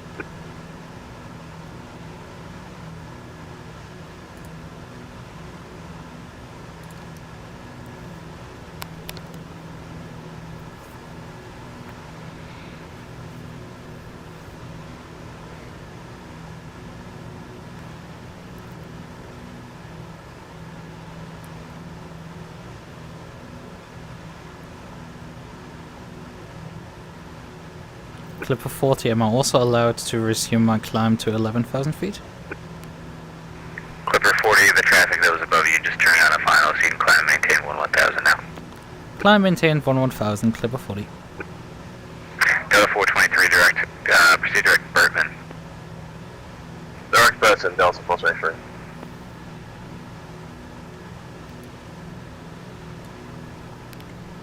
Feet. Nope, let's resume the climb again. Yep, I'm... But I mean, I'm obviously gonna ask if I'm allowed to climb again, because... Duh. Right. Departure United 5533, level at 5,000. United 5533, Chicago departure. Hello, your radar contact. Proceed direct Pumpkin, maintain 5,000. Pumpkin! Pumpkin, maintain 5,000. United 5533. Sometimes the Americans have a fucking nice sense of humor in terms of their stupid frequency, their waypoint names.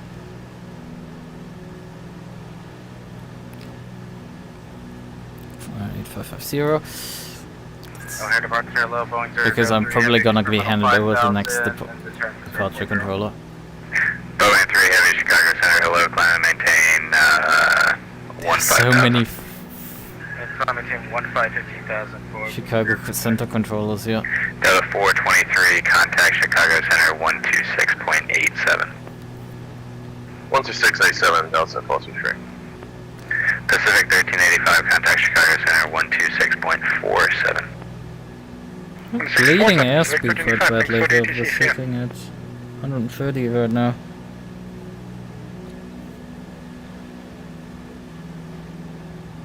We haven't even hit 5,000 feet yet. United 5533, climb and maintain 15,000. Climb and maintain 15,000, United 5533. I've re-increased the climb thrust. Just climbing now again. Switch into rich mix. Yeah, we're getting airspeed back up. But this is the thing, you have to monitor really like a hawk with this aircraft. Even though this thing has the GPS retrofit, which allows you to, you know, let it fly itself for large parts, it still wants you to do certain procedures here and take care of it very much.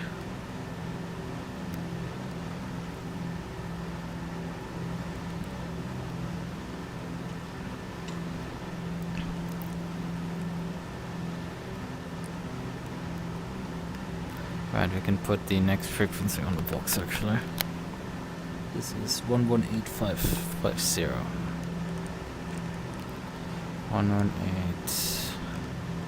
Because I'm pretty sure I'm gonna get handed over to the next approach controller, because I'm definitely somewhat of a hassle in the approach territory.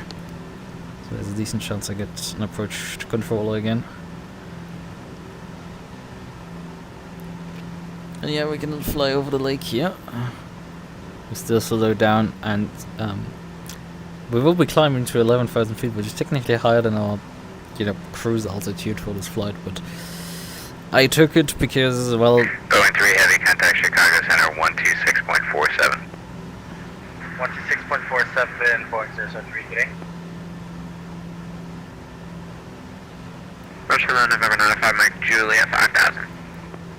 November 95, Mike Juliet, Chicago departure. Hello, radar contact, direct to mobile, climb maintain 15000.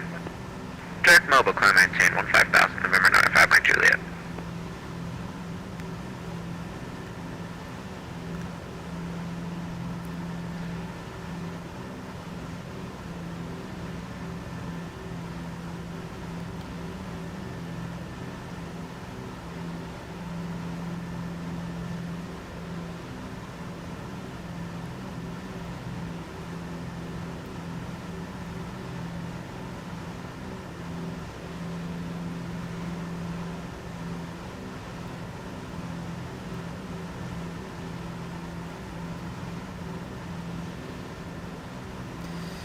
But yeah, I'm definitely a bit confused about that clearance I was given by the tower, because I'm pretty sure that was, to say the least, strange. The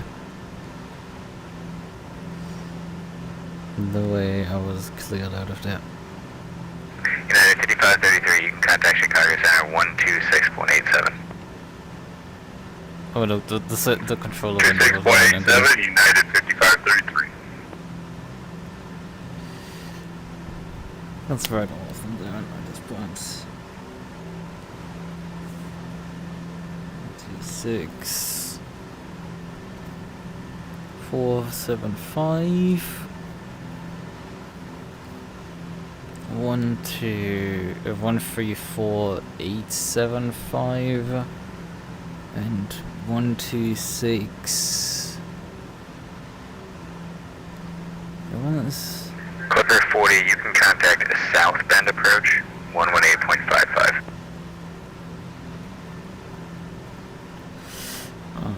Contact southbound approach 118.55 Clipper 40. Have a nice night.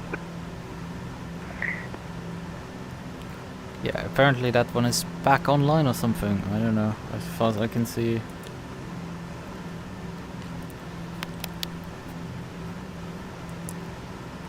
Clipper 40 climbing through 6,500 feet to 1,100 feet. And not 1,000, 11,000 feet. Clipper 40, southbound, how's it going? Climb maintain 10,000. I just lost my lighting in my cockpit because I'm stupid. Say again for the climb clearance. Climb maintain 10,000 for now. Climb to 10,000 feet, Clipper 40. Yeah, my dumb ass just forgot to switch the generators on. I knew I had forgotten something, so we've ran the entire time from taxi out, standing there at the gate, till now on battery power.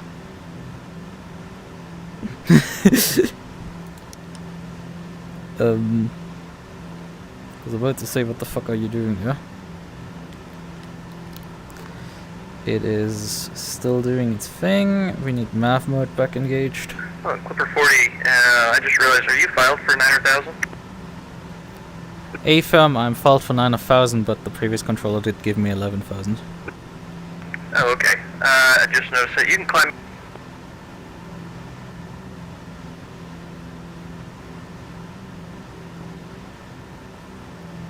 Clipper 40, you cut out after you climb.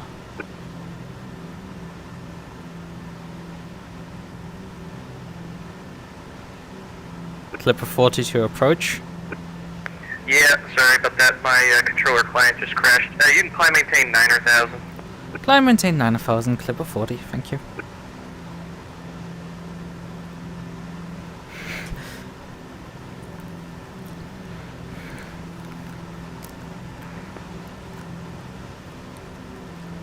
Yeah, he actually checked what my climb clearance was, and, you know, I was like, well, maybe the 11,000 is better for you guys, so I just took it. And I can take 11,000, so, like, yeah, I don't mind climbing a bit extra, effectively.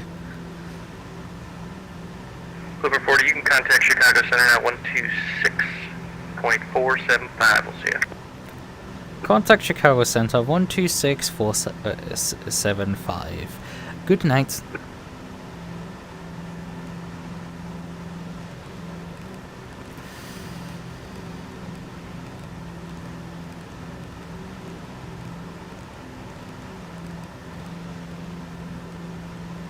there it is.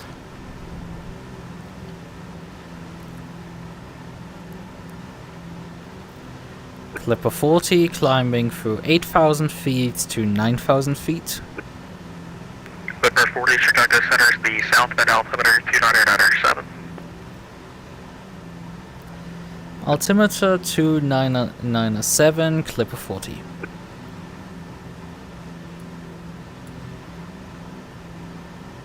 we had that already said.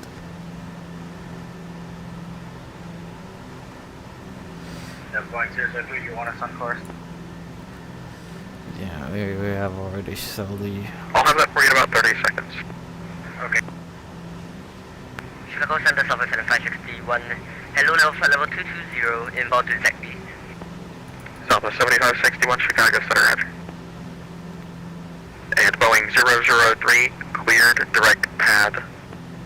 Direct pad, Boeing 003, thanks.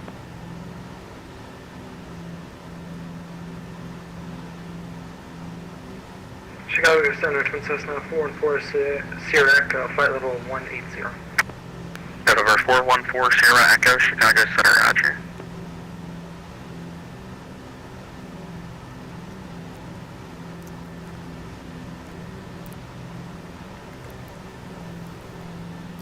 Yeah, the cabin has a light as well, again. Because we had briefly switched this on because it got really fucking dark. Do we have the flashlight still on or not? No, definitely not. Flashlight is... Southwest 7561, cleared, direct MEGS. Direct MEGS, Southwest 7561. So...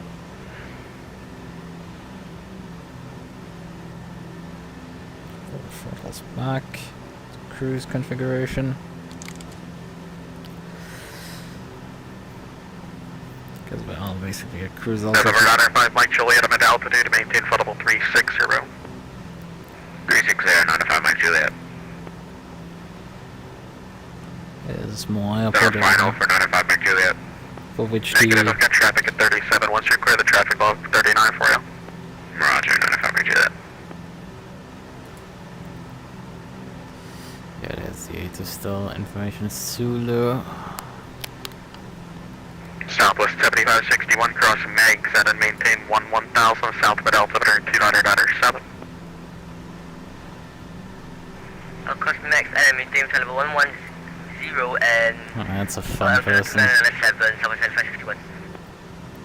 As over 905 Mike Juliet, the traffic's no longer a factor. Climb and maintain flight level 39 show. Up to 39 905 Mike Juliet. Chicago Center, Wisconsin 6157 with you, 15. Wisconsin 6157, Chicago Center, climb and maintain flight level 220, resume normal speed. 220, normal speed, Wisconsin. No clue which fault Charlie of... Center, good afternoon, yeah. 514, Defense, 1 S-Fit. 1000 for 15. Got it, 514 Chicago Center, climb and maintain flight level 320, resume normal speed. Alright, it's up 320 is in normal speed.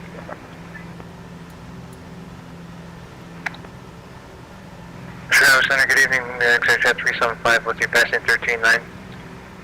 Correction, flex at 375, Chicago Center, climb and maintain flight level 230, resume normal speed. Resume normal speed, 230, flex jet 375. Yeah, let's double check what... Chicago Center, United 1576, 13000, climbing 15000. United 1576, Chicago Center, climb and maintain flight level 330, resume normal speed. Flight level 330, resume normal speed, United 1576.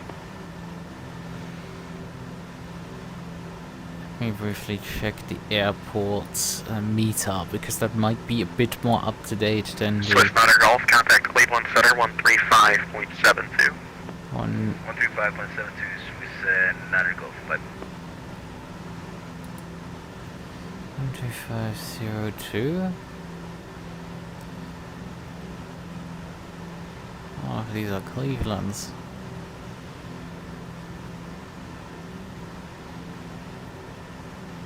12802 is down there. 025.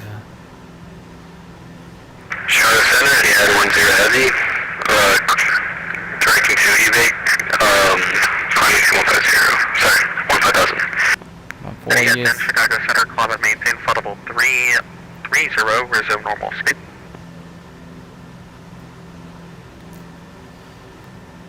Climb 30 and see normal speed, Eddie Edwards ready. Eddie had 10, just confirm the altitude, floodable 330. Roger, follow 330 for Eddie Edwards ready. Check that 375, just confirm you said that 230 or is 330 going to be our final? Flex at 375, it'll be floodable 23023. Roger. 225. Hello, Chicago Center. This is United 33 with you at flight level 150 and proceeding to Duffy.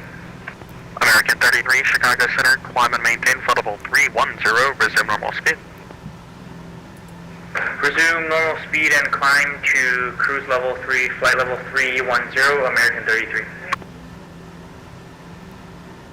I think I now understand what the normal speed. Chicago Center, MedX 411 with you, flight level 25.8, climbing to flight level 330. MedX 411, Chicago Center, roger. 250 Chicago indicated Center, very good even, Delta 125 heavy, 12,000, climbing 15,000. Delta 125, Chicago Center, climb and maintain floodable 410, resume normal speed. Climb and maintain 410, normal speed, Delta 125 heavy. Hey, Chicago Center, United 1757, we missed the handoff. Nope, United 1757, Minneapolis is offline, radar service terminated, frequency change approved, yeah.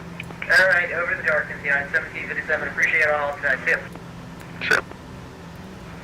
Explorer 11, can I step away for about 10 minutes? Stand by. MedX 411, you said 10 minutes? Approximately, MedX 411. MedX 411 approved, let me know when you're back. Roger. Jet 375, can I step away for 3 minutes? Approved, let me know when you're back. Copy. So.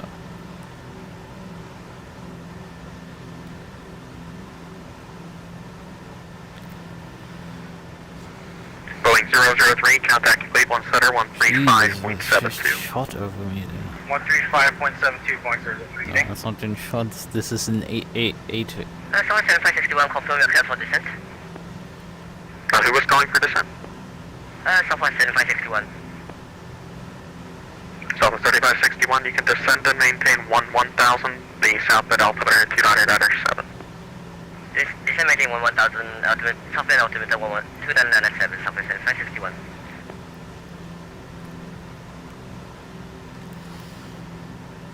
Moza and Craven and Inhale. And at Hail we need to start our descent. So we need to get the charts for...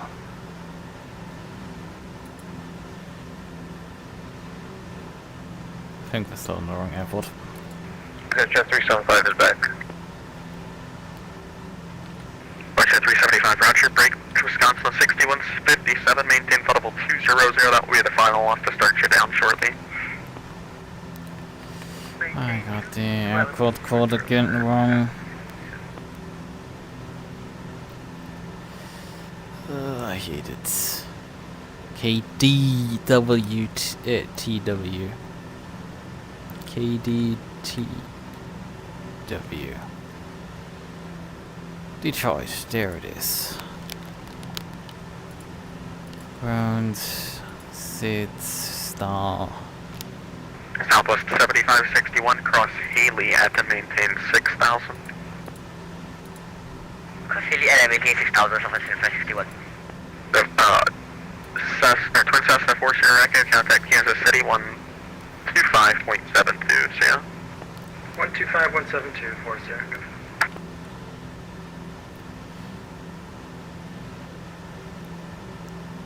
Good evening, Chicago Center, Southwest 332, with you at climbing above 11,000. Southwest 332, Chicago Center, climb and maintain floodable 230, resume normal speed. want you to pass these at like Climb maintain 12,000 flight feet? 230, resume normal speed, Southwest 52, roger.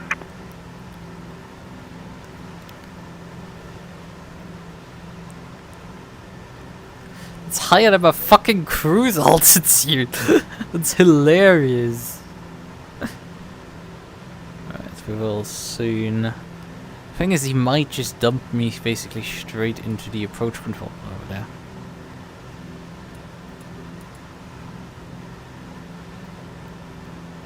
But yeah, Chicago Center, Giant 789 Heavy, 12000, climb 5000.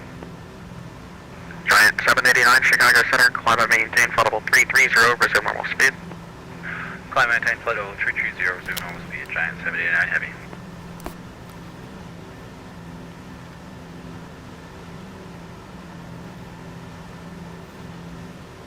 so November 5 Mike Juliet, contact Cleveland Center, 11.87. 1987, 905 Mike Juliet, see ya.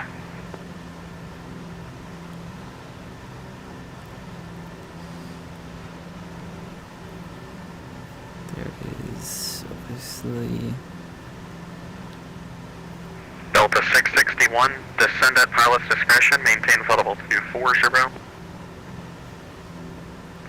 Descend at pilot's discretion, maintain flight level 240 for Delta 661. Chicago Center, police about the cover for on 10 minutes, yeah, everyone's ready. Stand by, I'll have that for you shortly. Chicago Center, good evening, Delta 2358, 12.5, climb 15,000. Delta 20, what was the call sign? 2358. Delta 2358, you should be with Chicago Center 126.87. Sorry, wrong frequency, 2687, 2358. Delta 661, descend at pilot's discretion, maintain flight level 240.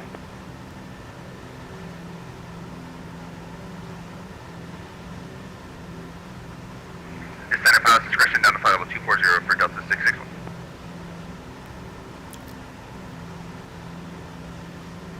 Chicago Center, United 714, 15,000, direct mobile, speed 250.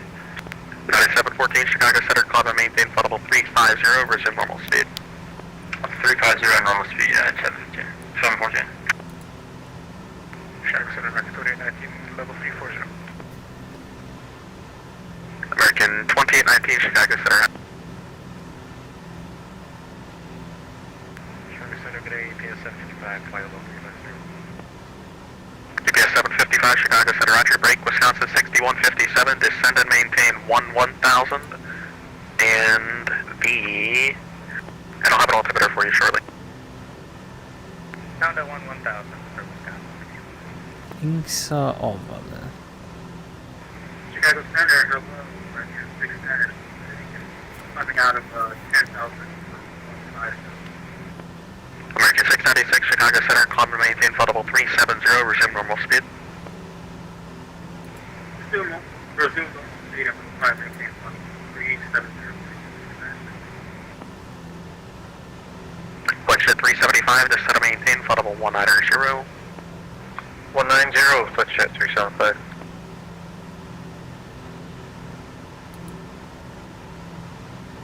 Chicago Center, Frankie flight 2779, 260 down to 240. Roger, flight 2779, Chicago Center, roger.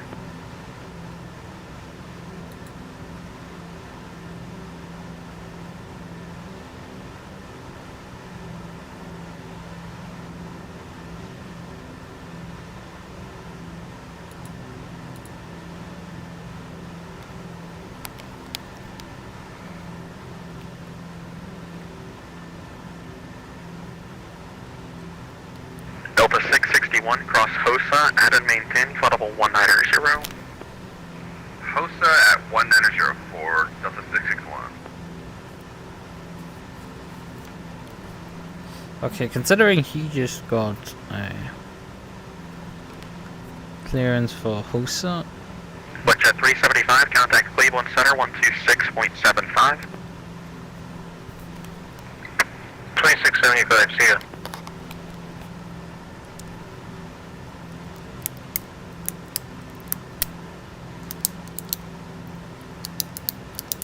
Come on. It is now a bit of a waiting game till we reach Rosa and are ready to start our descent in here.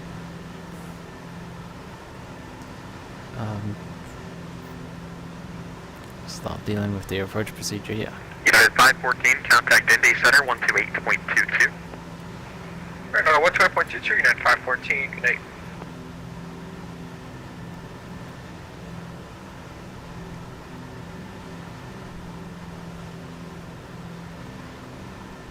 There's Isla Zulu here.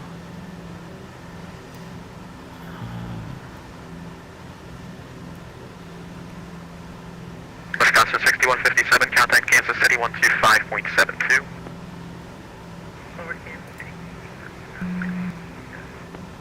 Pacific 1385, contact Chicago Center 126.87. 126.87, Pacific 1385, so long. UPS 755, contact Chicago Center 126.87. 126.87, UPS 755. Chicago departure, Walker 1400, 4,505. Chicago departure is 125.0. Break Etihad 10, contact Cleveland Center 135.72. 135.72 Etihad, 1080. American 33, contact Cleveland Center 135.72.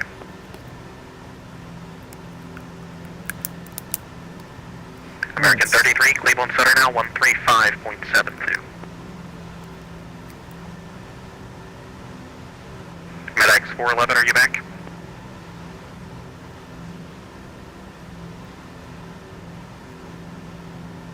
Great, there's a bunch of stuff happening and not happening at the same time.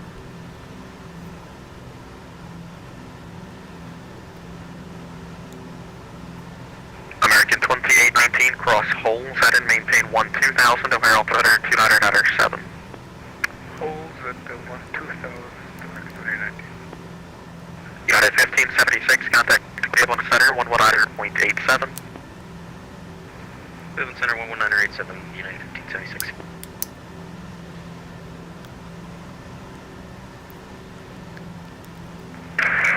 Hello, Chicago Center. Could I just ask for American 33, which frequency would we dial into for Cleveland? American 33, Cleveland Center 135.72.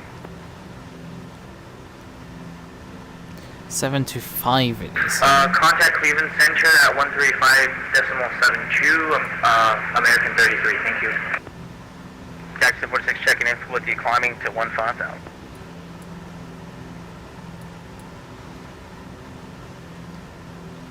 Yeah, it's a 2.5 frequency. There's like 5 different frequencies. It's 120.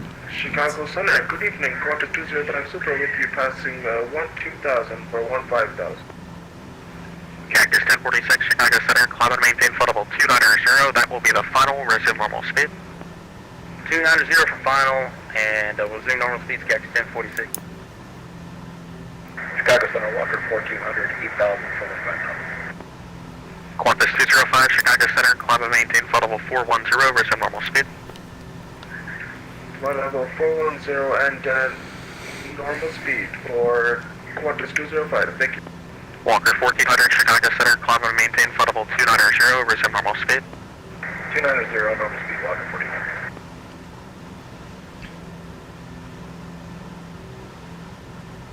Chicago, good evening, Delta 794, heavy level 340. Delta 794, Chicago Center, roger.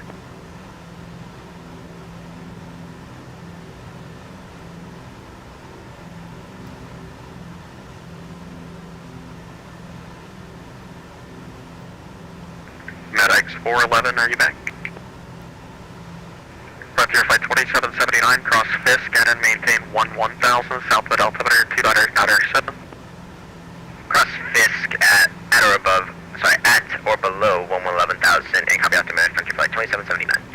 Frontier Flight 2779, Fisk at 11,000. Fisk at 11,000, 2779.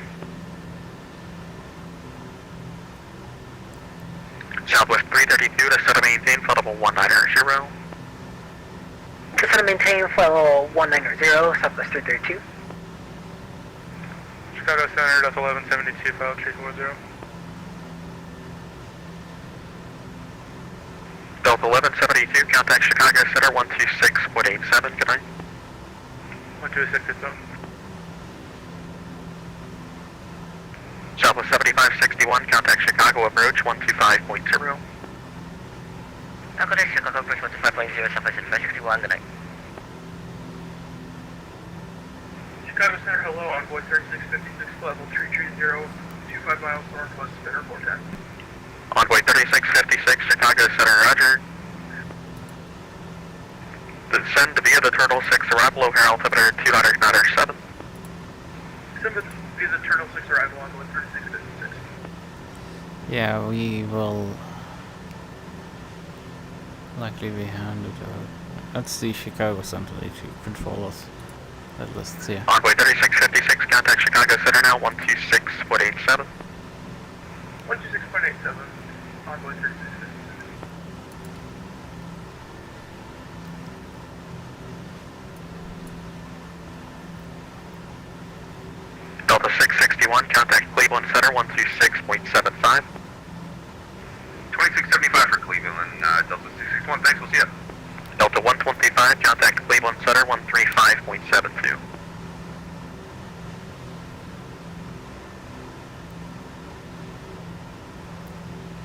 Delta 125, Cleveland Center 135.72. 125.72, Delta 125, maybe we'll see you next time. What the hell was that in the background? There's a bunch of runways over there of different airports. A couple of Clipper 40, contact Cleveland Center 126.75. Have a good night. Contact Cleveland Center on 126.75. Have a good night. That sounds like a non-red passive aggressive, I'm sorry. That was not meant this way, I wanted to be nice. I'm sorry. Pain. But we're not talking back to him. So.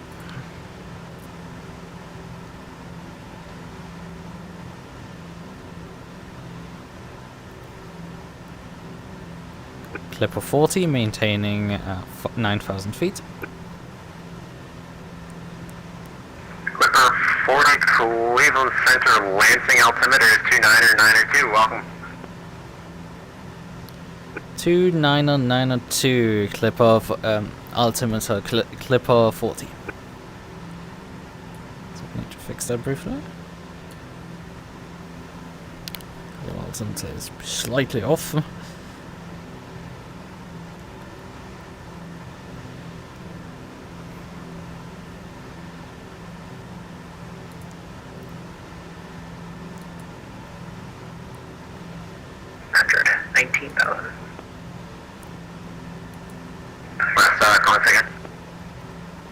Southwest 332.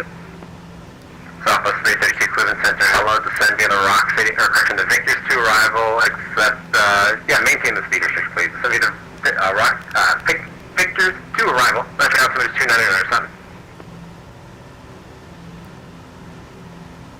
Descend via the Victor's 2 arrival and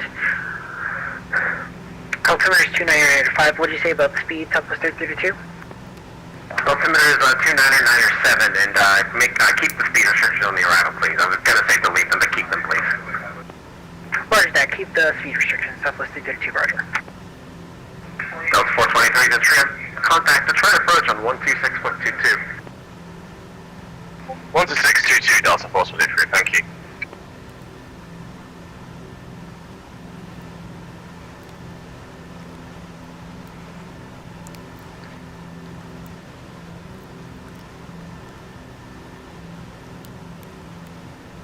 I could put both ILS frequencies onto the box.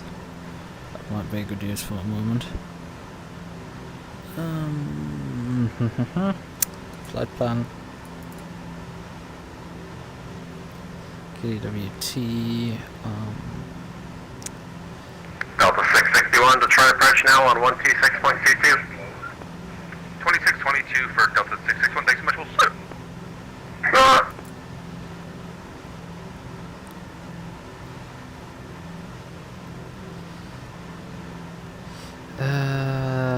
have here the ILS. We need 22 one left. Yeah, 22 right is the one we want to primarily aim for. But we will back up with 21 left. Cleveland Center, United 426, 14,800, climbing 17 down. Yeah, 426, Center, climb maintain level 200, delete the speed restriction. Flow level 200, delete the speeds, United 426. Cleveland Center, good evening, Delta 2358, 310, descending 230 by tender. Delta 2358, Cleveland Center, hello, lower in about 3-4 minutes. Thank you. Delta 27, correction, Delta 2278, try to approach 126.22. Approach 26.22, Delta 1278, proceed.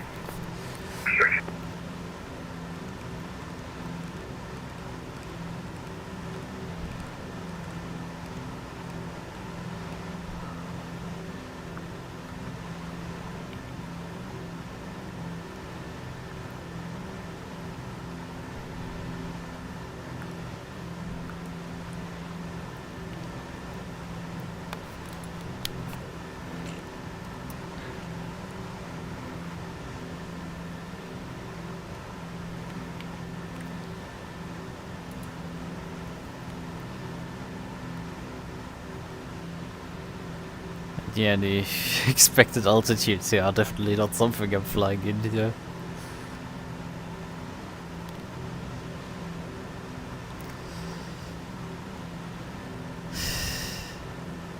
Vectors.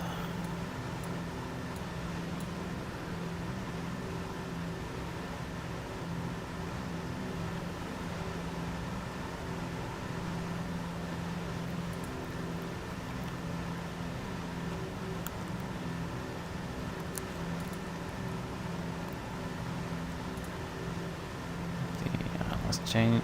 Oh, it is information Zulu still. So don't change. So we have first a few waypoints here. Krabin is the first one. Then Auburn and then Hale, and then we are at the top of our descent. Because we're getting vectors in for 22, this means we have a bit more distance to travel. So we can afford to ask for descent clearance. Southwest 332, contact try to approach on 126.22.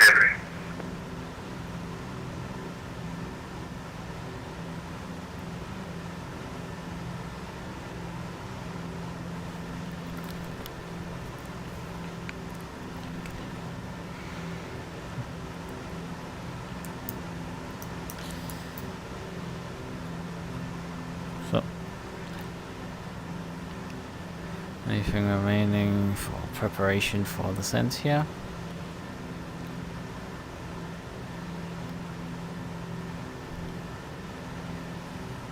Approach briefing is as is basically. We get one of these two ILS approaches. The main difficulty here is in case we have to go missed. As far as I know though, the weather over there is just perfectly fine, so we don't have to think about this too much. Well, this has also still a different altimeter set.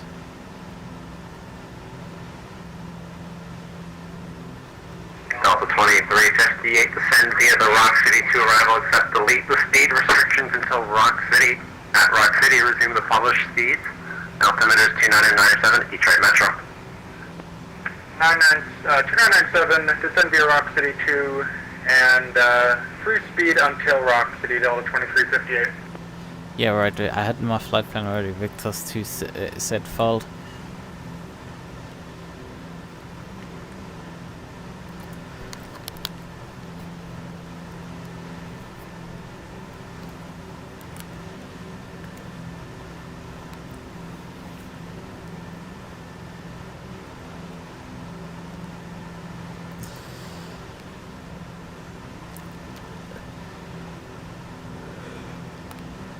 So,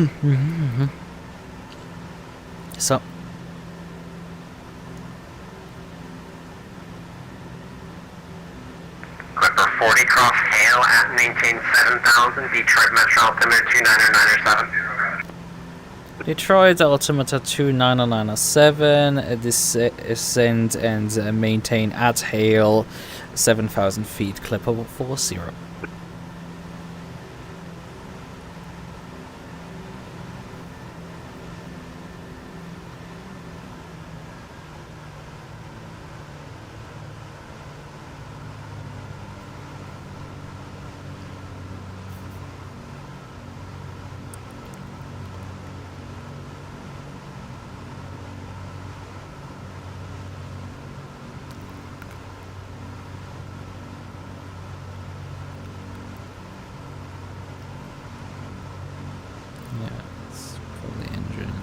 Here, because we're building right now a lot of airspeed. Let's pull the aircraft slightly out of this dive, so we can manage our descent here. But yeah, they called me up early for my descent clearance here.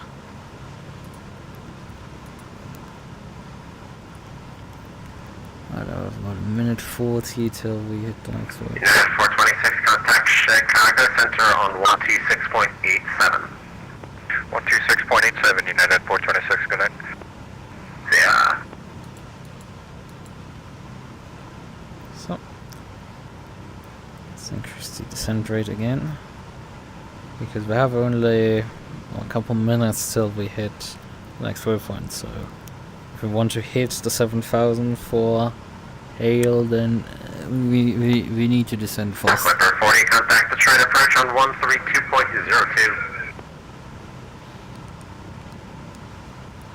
132.02 Clipper 40. Did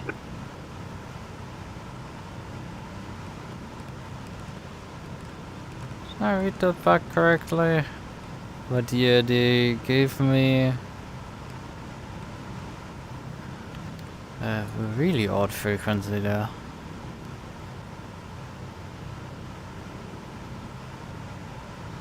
Yeah, they're giving me departure.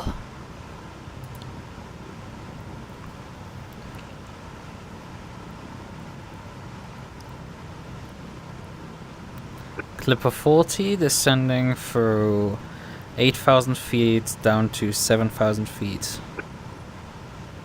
Clipper 40, Detroit approach.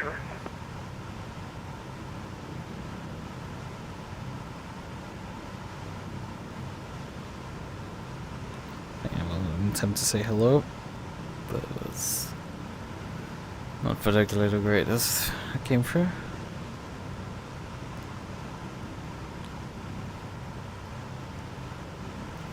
But yeah, we have about 3 minutes right now to the next waypoint. We will let the aircraft bleed a bit of speed also.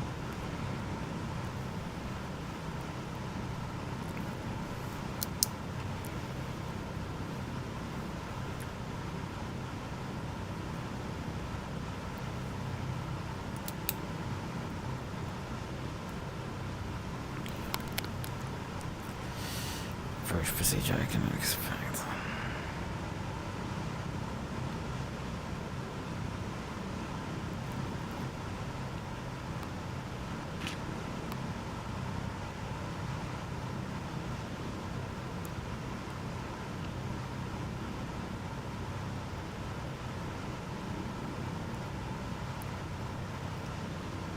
United 710, contact Cleveland Center 119.18. Correction, 126.75, right? He gets a... 126.75 for Cleveland Center.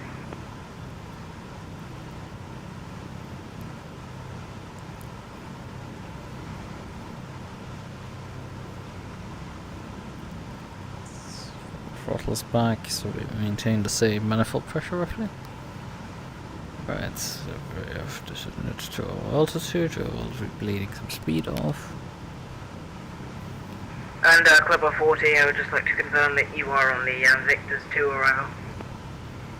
Affirmative, I'm on the Victor's 2 arrival. Request information of what runway I can expect. You should, I think it'll be Copy the ILS runway 22 right for you. Okay, expect run ILS 22 right, clip for 40.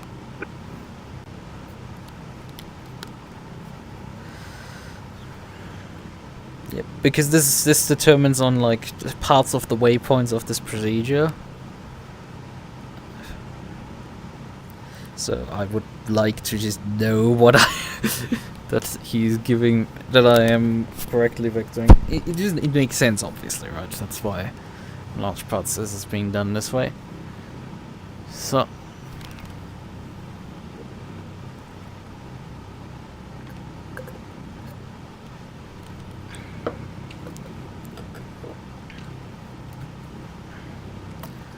there's something that's a bit interesting about the entire thing here.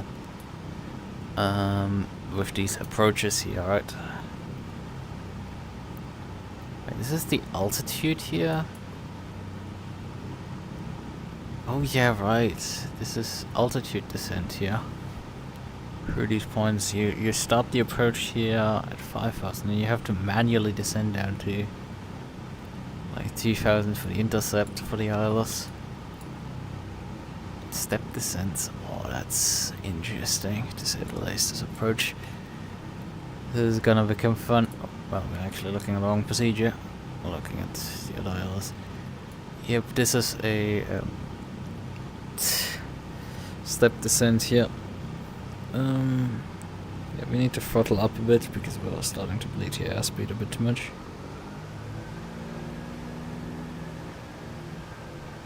Probably around this RPM should be fine, just to maintain about 140 miles per hour.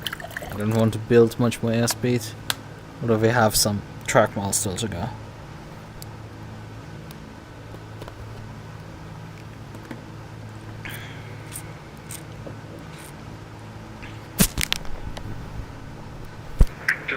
Detroit departure, sorry about that. Delta 1707, we are airborne, climbing 5,000, passing 3,200.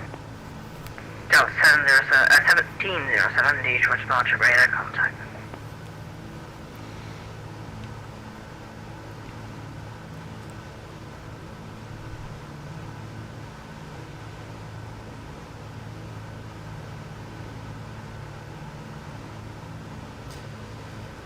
Yeah, I mean we're still maintaining like 160 miles per hour right now. This setting.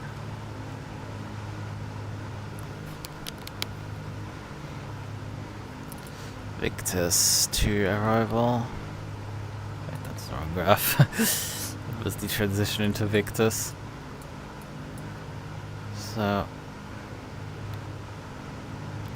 once we pass Victus, it would go to Hazem's from Trips Segel, still 1,200 feet. They will probably at some point just pick me out to put me on the short funnel then.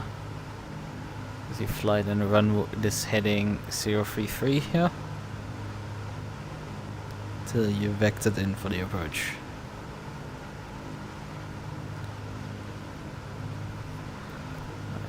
We have the ILS programmed, but like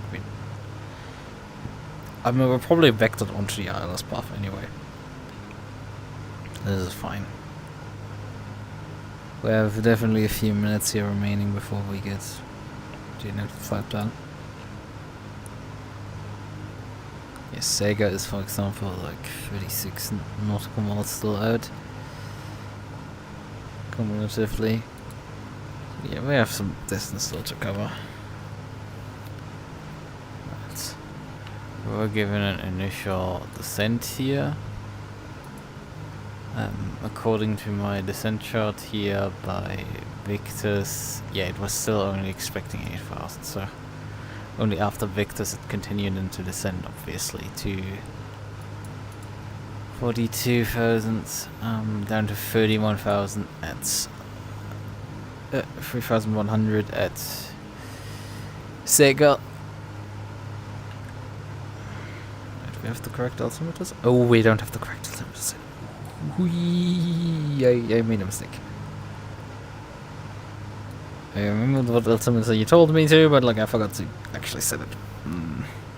Not good. Is this already out there? Or I don't think so. It's too far to the left. Well, part left of, right of it. There's a couple small airports. Right now, path here. There's one you can see there. And now the ground. Very cute. There's obviously the one with large approach light to the left of us. It could be. But it also could not be.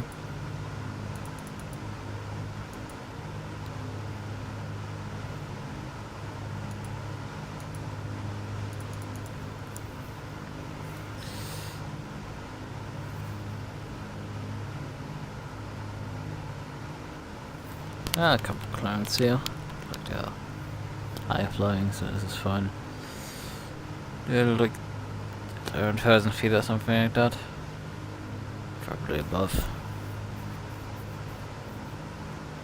They're relatively low, but like in aviation terms, they're like pretty medium. You can easily have clouds are much lower and cause utter havoc for you when operating out of an airport and into an airport.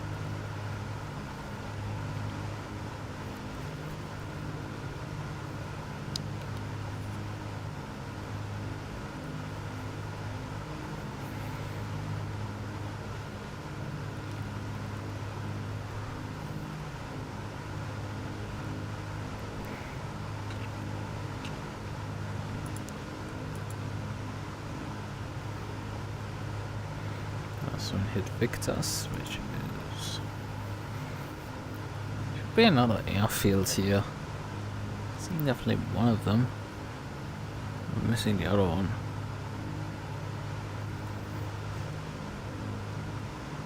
And one must be basically directly below me.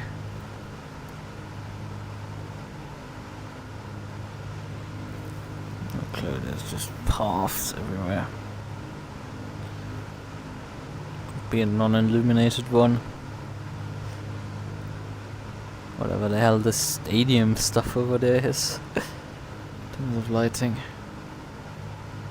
Oh yeah, I see the other one. It's further down the field and it's diagonal to us. A wonderful trip, yeah. DC-3 is such a wonderful airplane. Detroit departure, good evening, Delta 1534, climbing 4000. Delta 1534, Detroit departure, radar contact. That's by the way the ILS indicating where it is, 26 nautical miles away. I mean, our heading is currently 3 degrees. Oh, wait, that's the wrong bug.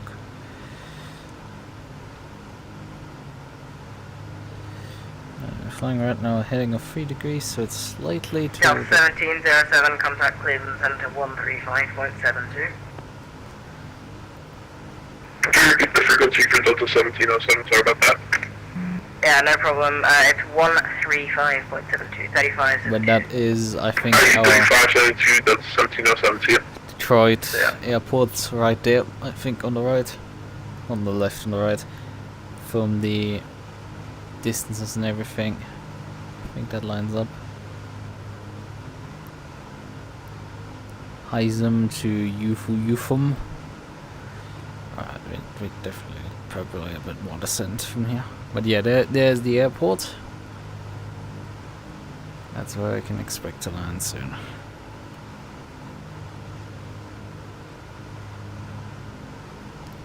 Departure Southwest 2576, airborne passing 3000. Southwest 2576, Detroit departure, radar contact.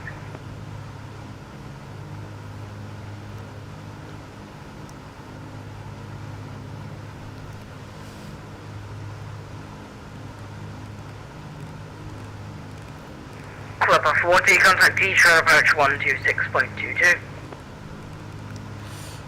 Contacted Detroit approach 12622.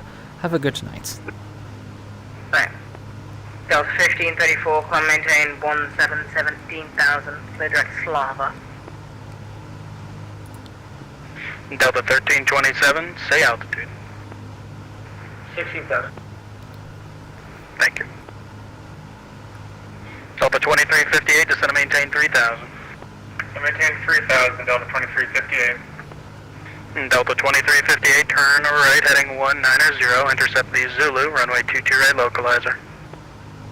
Alright, turn 190, intercept the 22 right Zulu localizer, Delta 2358. Detroit approach, Delta 2197, hello, we are on the hot rod 2. Delta 2197, heavy, Detroit approach, good evening, information, Zulu is current. You can plan the ILS, runway 2 and left approach, say altitude. Delta 2197, we are just passing Battle 200. Delta 2197, heavy, thank you, information, Zulu is current. You can expect the ILS, runway 2 and left approach. We have Zulu on board and we'll expect 2 on left for the ILS, Delta 2197 heavy. Delta 2358, you're 4 miles from Joyd, cross Joyd at 3000, cleared, ILS, Zulu, runway 22 right approach. Cross Joyd 3000, cleared ILS Zulu, 22 right, Delta 2358. Clipper 40, 7,000 feet. Hello. Clipper 40, Detroit approach, good evening, information, Zulu is current. You can plan the ILS, Zulu, runway 22 right approach. Plan 22 right approach. 22 right is ILS Zulu approach. Clipper 40. Information set is also current. Lots of Zulus. Yeah. Delta 2278, contact Metro Tower 135.0. See ya. Over Tower 35 North, and nice job, see you next time. Thank you.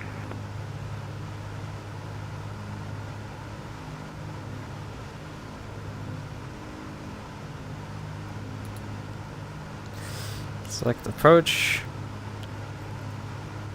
Let's see if you read Zulu. The thing is, I don't know which transition I need to use here. Inxa.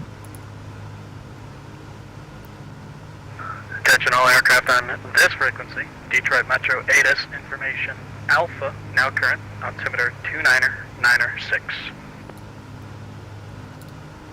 Okay. Corrected that.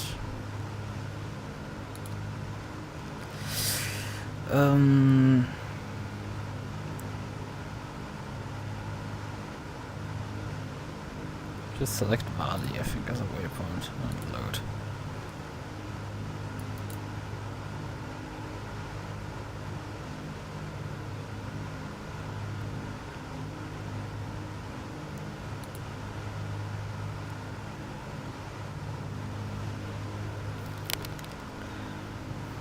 But yeah, this is actually more likely the airport that I'm looking at. That's why my DME one is pointing towards it. Now, something I need to actually ensure is that I have the correct frequency for 22 right.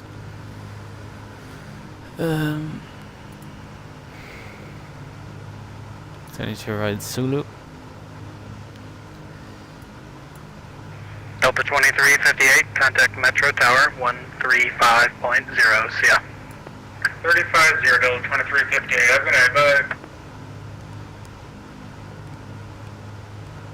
So, 135.000. Because that's the tower frequency. Which makes things a heck of a lot easier in some ways.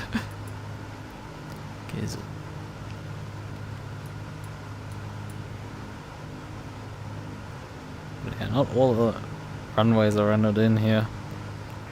Delta 1327, I believe you might be set up for north flow. Turn right heading 360. Vectors for your approach, maintain 10,000. Roger, red 360. Delta 1327, maintain 10,000. Maintain 10,000.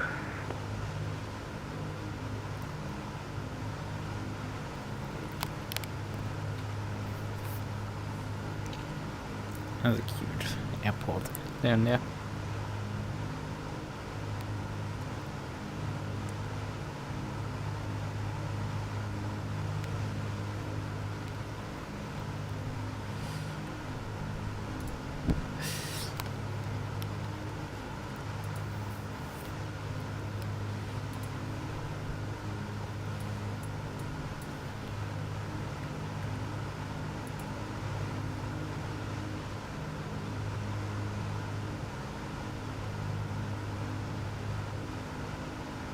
Delta 1327, climb and maintain 10,000, please.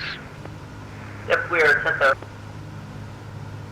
Delta 1327, you said you are at 10,000 or you're climbing to 10,000? Climbing to 10,000. Thank you. Clipper 40, request further descent. Clipper 40, I'll have more for you shortly. So, yep. Now I'll wait then for you to come back to me. I'll...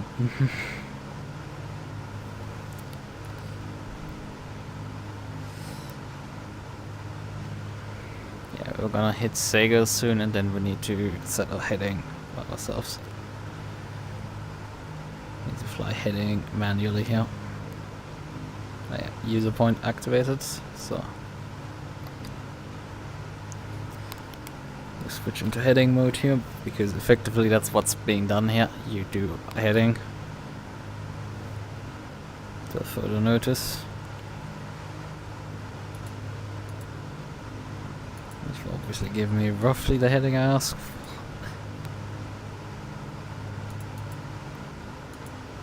There's technically a flight plan connection right now up to, you know, the next waypoint, but like we're not supposed to turn there. Supposed to follow it now. Procedure here. Procedures are like this.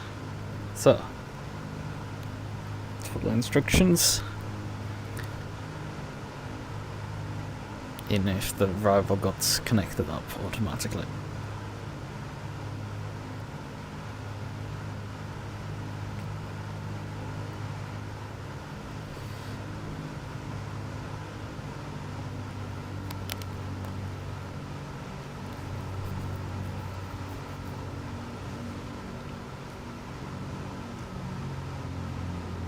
Also may speed out of it,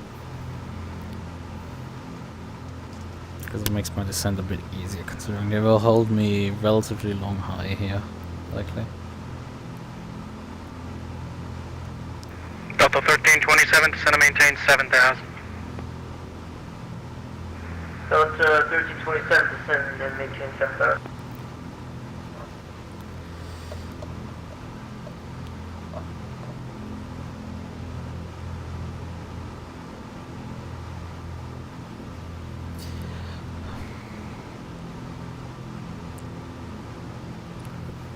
Can do some of the approach checklist now.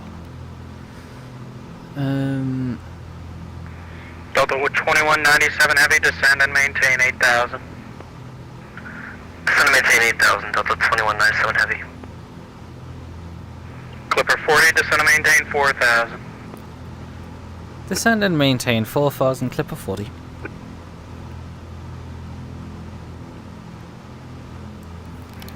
Delta 2197 heavy, speed 250 knots. Delta 2197 speed 250 knots.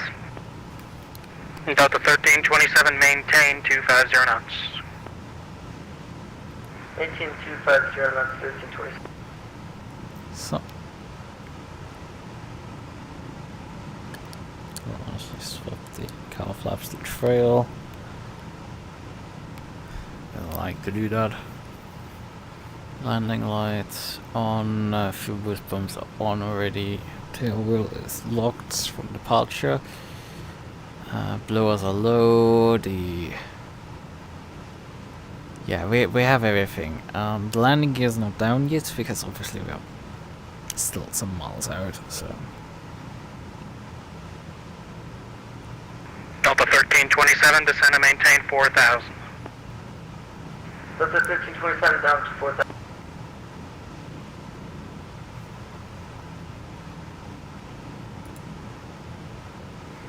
Look at all these waypoints. Right. We can switch our chart here out for the ILS localizer. Delta 2197 Heavy, descend and maintain 5,000. Down to 5,000 for Delta 2197 Heavy.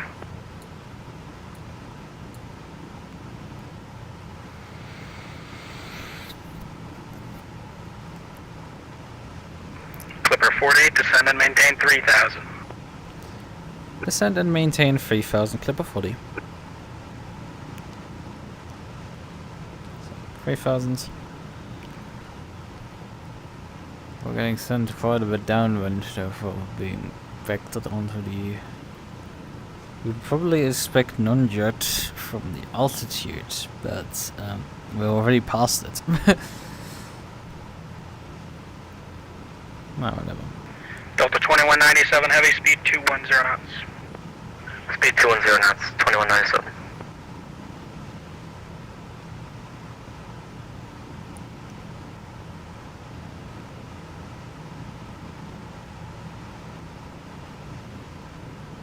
Clipper 40, turn right heading 140, vectors to final.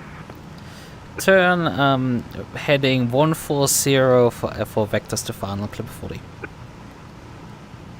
Delta 1327, turn left heading 270, descend and maintain 3,000.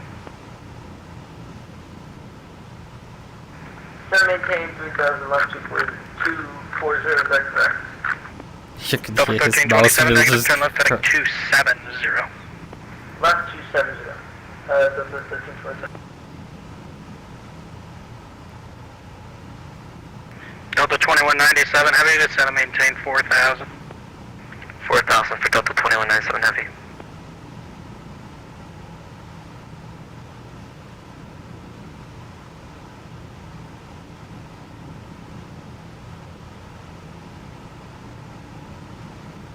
Alright, we can prep the ILS at this point.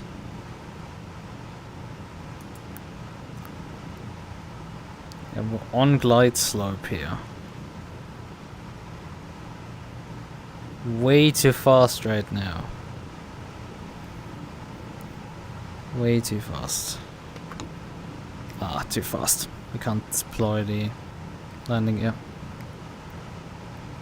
And if I lower the engine speed any further, we... 1327, can we reduce final approach? Delta 1327, not yet. Roger.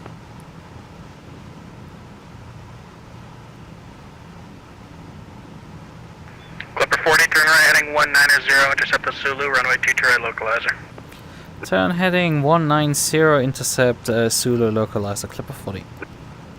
Delta 1327, 4 miles from Nugent, turn left heading, or correction, Nesby, turn left heading 240, maintain 3,000 till established on the localizer, cleared ILS, runway 2 and left approach.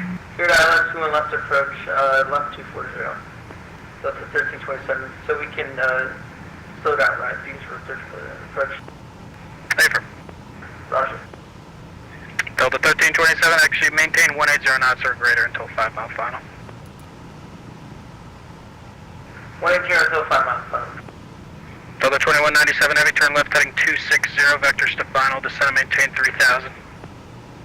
Alright, descend to 3,000, we'll turn left heading 260 for Delta 2197 Heavy. We've just shot through the... Clipper 40, you're 5 miles from Nugent, cross Nugent at or above 3,000, cleared ILS Zulu, runway 22 right approach. Cross Zulu at 3000, cleared for ILS approach 22 right, Clipper 40. Delta 1327, contact Metro Tower 135.0, see ya. 135, see ya. Immediately pitch down.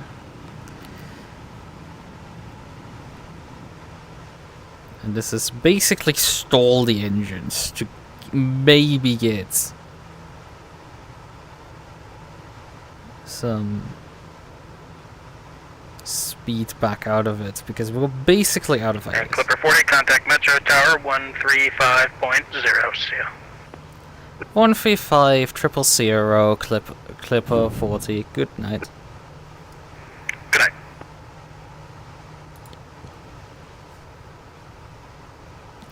What was that briefly?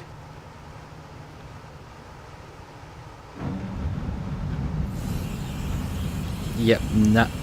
And approach, good evening, Upjet 72 Tangos with you, level 17,000.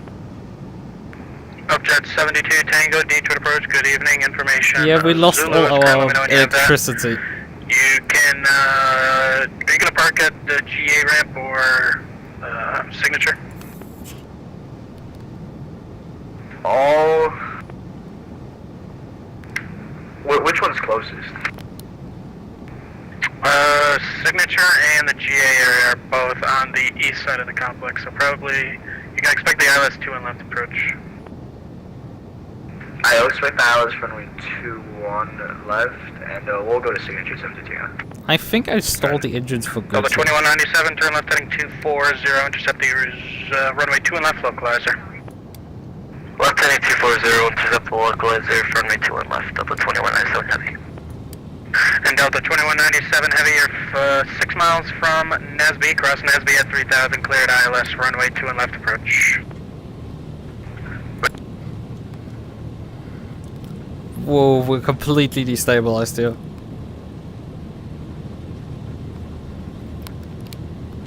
Delta 1181, contact Detroit departure, we'll see ya. Switch to departure, see you, Delta 1182.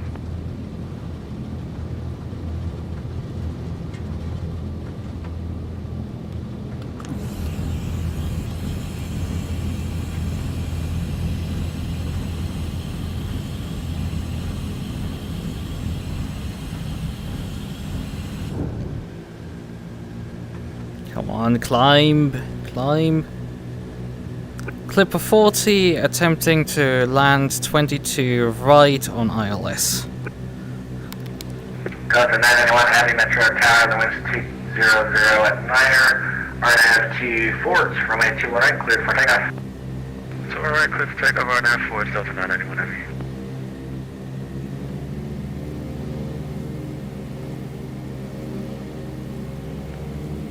Massively off completely here. To say the least, this is an unstabilized approach. Is Clipper 40, Metro Tower, the wind's 200 at Niner, runway 21, correction, runway 22 right, clear to land. runway 22 right, clear to land, Clipper 40. Yeah, that's... I was gonna try just reduce engine speed basically to stall the engine and get the speed down that way. It turns out you can just kill the aircraft this way. Really reliably, completely, and cause a complete shutdown of all the systems. And also have to refire the engines mid-air. Which I didn't know how to do, I just guessed it. And had the guess right, luckily. Delta 1327 on the go here. Delta 1327, Metro Tower, you have a gate command? Alpha 29.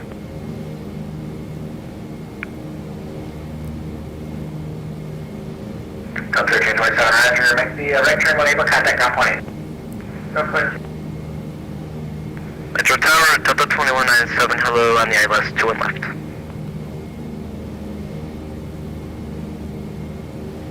I mean, I'm right aligned with the runway here, so... Delta 991, heavy contact Detroit departure. Departure 991, good night. Delta 97, Metro Tower, the wind's 200 at Manor, runway 2 on left, clear to land. 2 and left, clear to land, Delta 2197 heavy.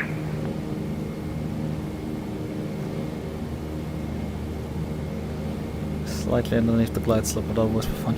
With complete deflection on the localizer, though. I don't know what happened there. That doesn't make sense.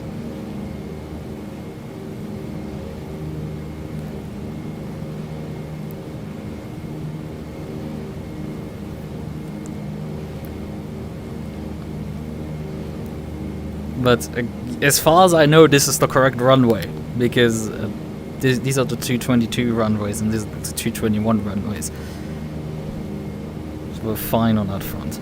And we're vaguely stabilized now on the glide slope. We're slightly below the glide slope, but this is fine. Main thing is we need to actually pull the engine power back. But that obviously increased it. 220 Metro Tower, yeah.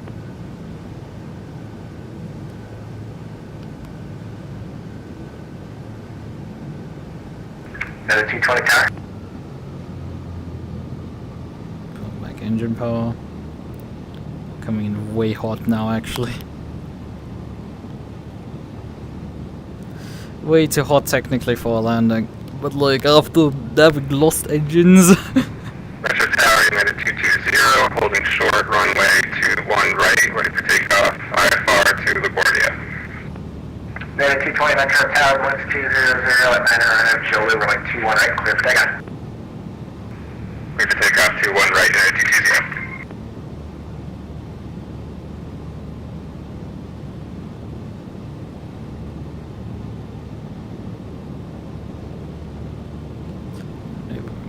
Nah, it's all way over there.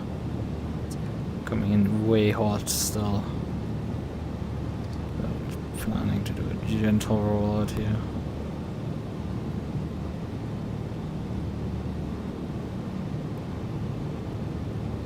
Let me get down at least in this disaster landing. Why am I losing power again? Yeah, that was not good. Come on, land. We're skipping across the runway right now.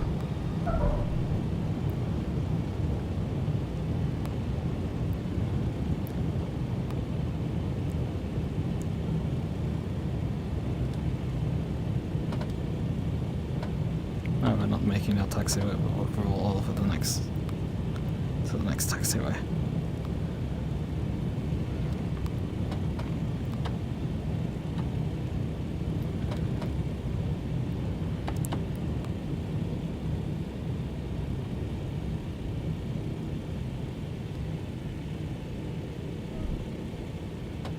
Clip 41 for Detroit, safe harbor.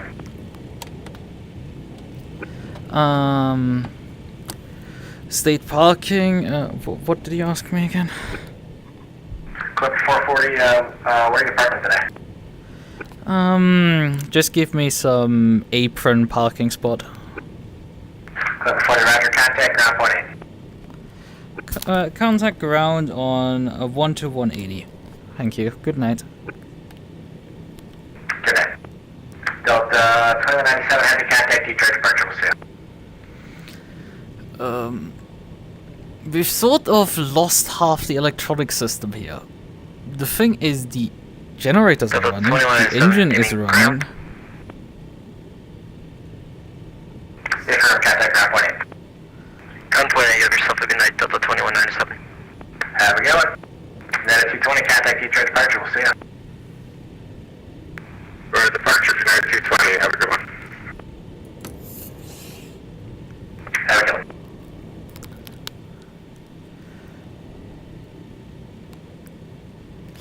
Yeah, my comms box seems to have just fried itself. Can we convince it by doing the silly... Yeah, we're doing this. Right, we will just cheating effectively to get the comms box back up, because this is me using the ground power to power the aircraft while we're standing here. 12180. It's... We need to also grab a ground chart so we can start doing taxi preparations here.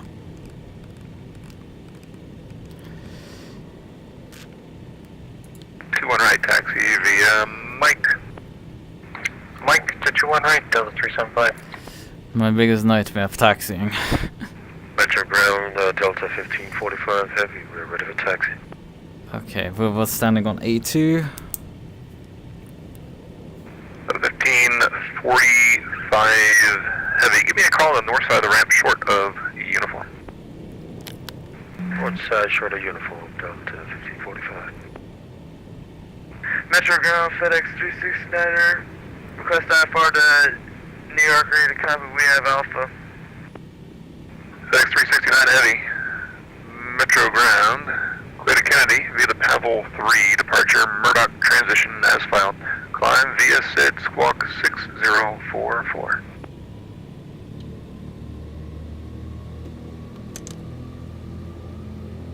Clear to Kennedy. Airport is filed. Climb by the Pavel 3 departure. Transition Murdoch. Squawk So we should be able to now have sufficient power to power the aircraft, yeah. FedEx 369, back is correct, runway 22 left, departure 22 left. Just a reminder, there are speed restrictions, mind those on the way out, and give me a call short of Zulu for taxi. 22 left for departure, contact you short of Zulu, FedEx 369, heavy. 375, tower is 35.0, have a good night. 35.0, thanks, see ya. Clipper 40 just landed, standing on Alpha 2, ready to taxi to an apron parking spot. Clipper 40, okay, how about the new south ramp, taxi via southbound Alpha, Quebec, and into the south parking. Taxi via Alpha, Quebec into south parking, Clipper 40.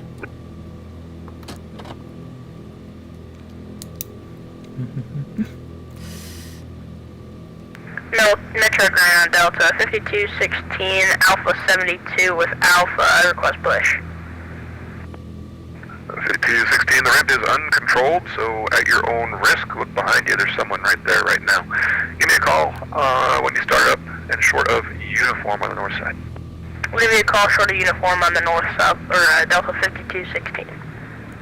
Jesus, if I pull my throttle back, it kills all the energy in me. Runway 22 left, taxi via Just look at it, it's hilarious. Yankee 10, cross runway 27 right.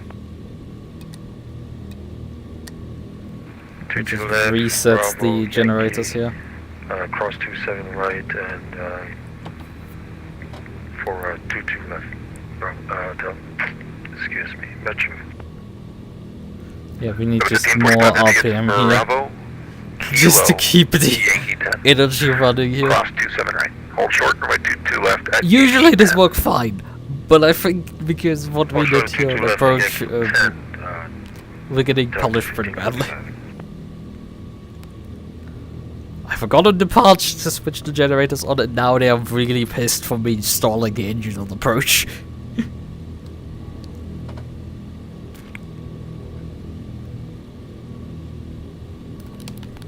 It's interesting though that you can dethrottle the engines while they're not running. Right.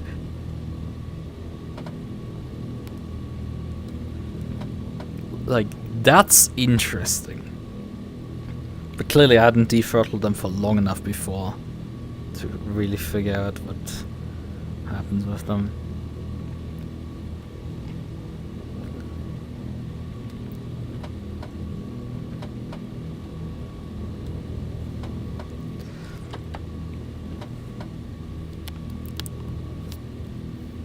So, we're coming in now finally to park.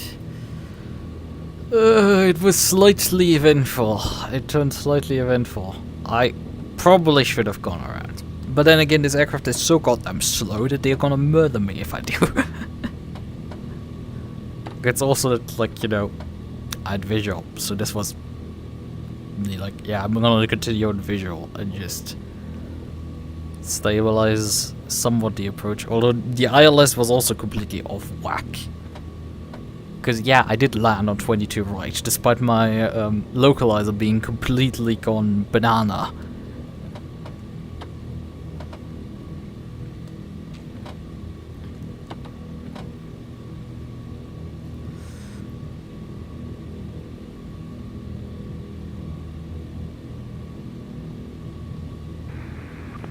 Mic check. Sound good, Mike. A lot of. Okay.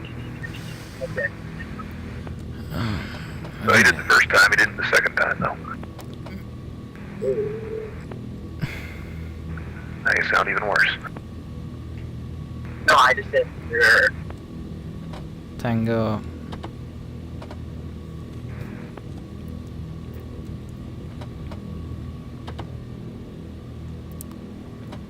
I think it's J11. It's the taxiway over there.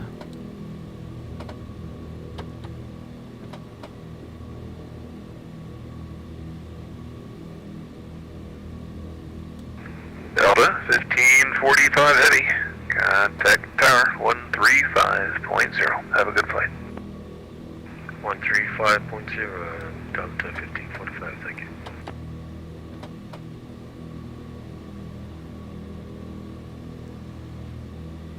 Yeah, I think I'm gonna snatch one of the parking positions here.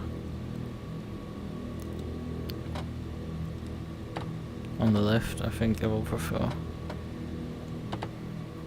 Just need to figure out where any of the turn points is. That's a bit complicated. Seems to be no markings for me. I guess we will just...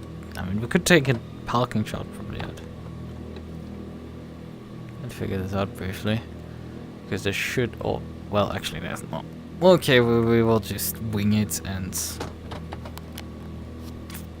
find a... Well, we could check the VatSim radar here and see...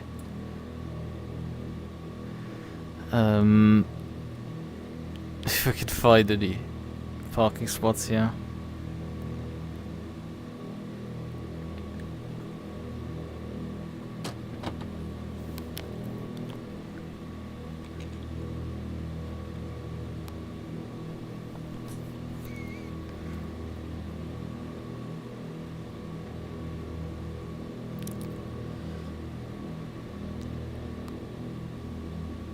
Yeah, this looks like a ramp.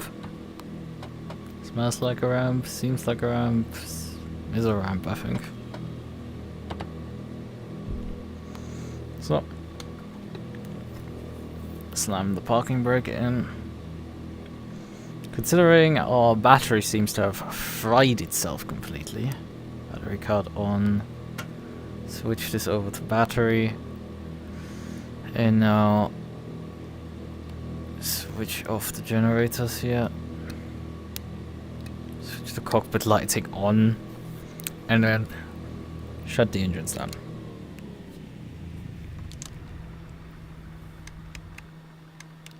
Fast ignition switch off. Pitot heat off. Lights bright. Position light stays on. Fastling that off. Beacon light off. So.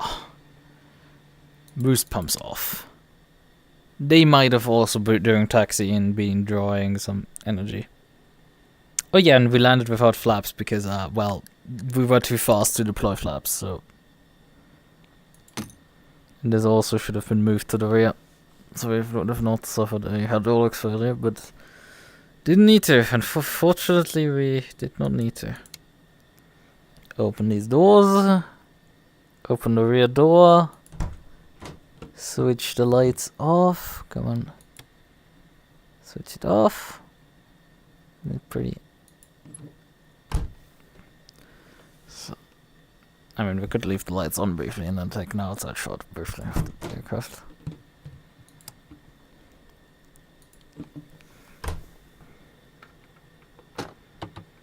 Nope, that was a mistake. Wrong button.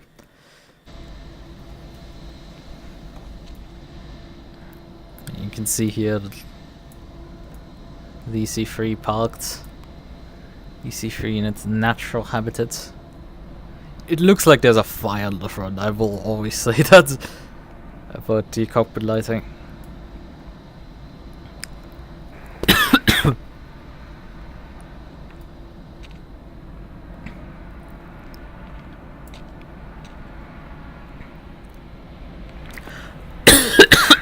Ground, good evening, Delta 4392, short of Julia, taxi 209. Delta 4392, Metro, ground, information Alpha is current, make sure you have that. Taxi runway 21 right via Juliet, Papa, cross runway 27 right. Juliet, Papa, cross 27 right, we have Alpha, Delta 4392.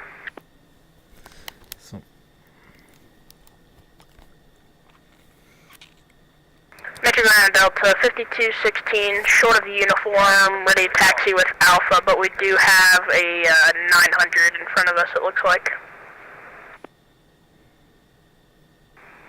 Delta 5216, when it's your turn, runway 21 right, taxi uniform, Golf, Victor, Mike, cross runway 27 right.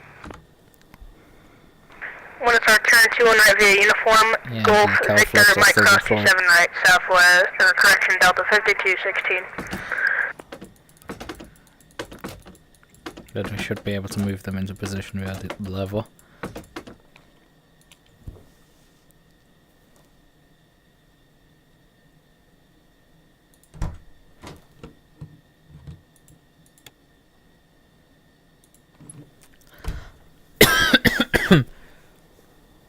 Yep, they got back in position. Isolation off. Thing is, if I flip the avionics switch,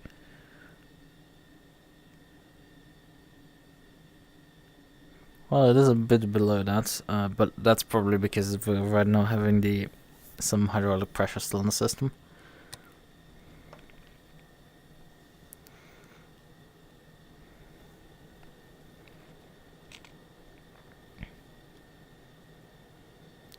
Clipper 40 shutting down. Good night. Good night.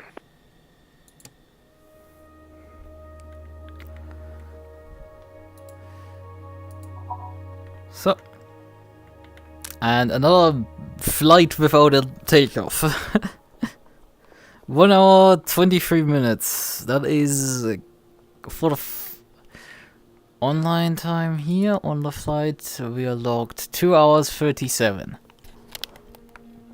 So, yeah, that's the main crux of aviation. You spend most of the time not flying, but you know, taxiing or waiting for takeoff and things like that. Despite the utter hilarity of stalling the engines, which I had always feared of happening, and then I had tuned them during a descent procedure down so far that they, like, you know, they stalled away technically, but they came back as soon as I throttled back up, so I thought like, oh yeah, there's no issue, right? Well, turns out there is the issue. You can kill them with throttling. There's a good reason why I'm so careful during startup and everything. Is because it can happen. And it has happened today. And it caused very quickly the battery to just run flat immediately. Because it was never really properly charged from the generators. Because apparently the generators can supply only about as much energy as the aircraft actively needs and not enough to really charge the battery. So as soon as the generators failed effectively, the entire aircraft just collapsed. And the avionics shut down.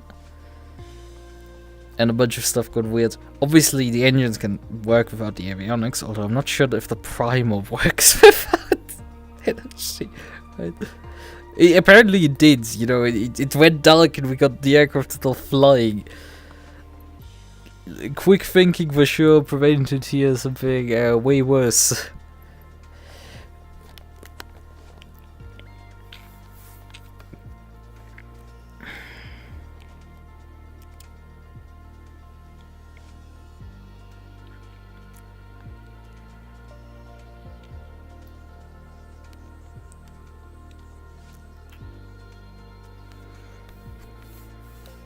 But yeah, I mean, it was definitely not one of my best landings. We got it landed, but it bounced so many times. It sure was a flight of all time. Right. How long have we been going here? Nearly 5 hours. I just did 2 flights. Vaguely successful. Vaguely. The first flight I wasn't too happy with because, you know, we weren't able to get ATC coverage because I was too slow, but you know, in the end we had ATC coverage, so that's good. That's great, even, in fact. So yeah.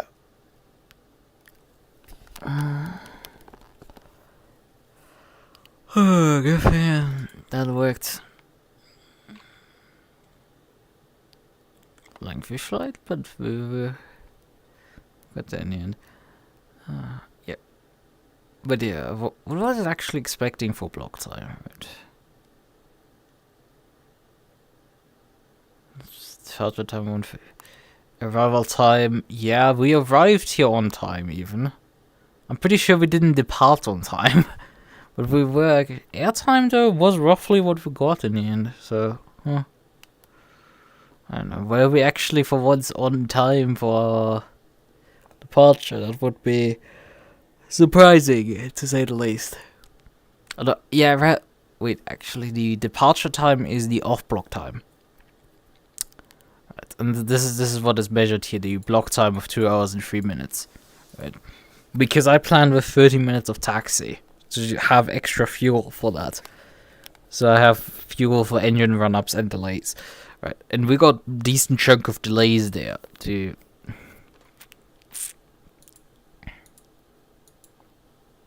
So yeah, that was a thing, and I still need some VTuber model tracking software for Linux. That's for sure. But outside of that, we can for sure do things here. And things you can play VatSim. That's the very clear demonstration here. Even though we ran into definitely a couple problems, especially with Swift not deciding to because I have it set up that it launches itself automatically into the prefix, but there's an issue where on closing the prefix it doesn't close. Swift doesn't shut down properly. The Swift core part doesn't shut down properly in the prefix.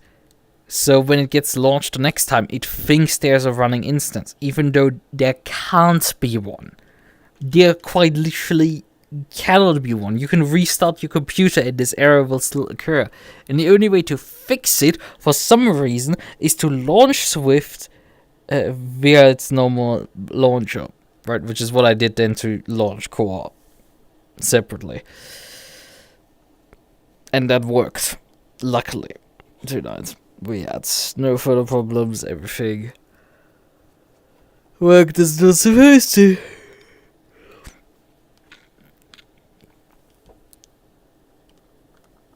But yeah, that's... The more you think you know about an aircraft, and like the DC-3 I've now actually flown quite a few times. I actually have a decent chunk of experience with that aircraft now at this point. Hello?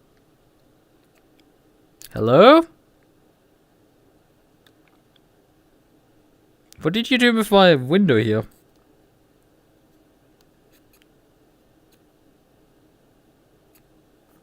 Why did you just disappear it? I just wanted to make it a bit more comfortable reading right now. Yeah.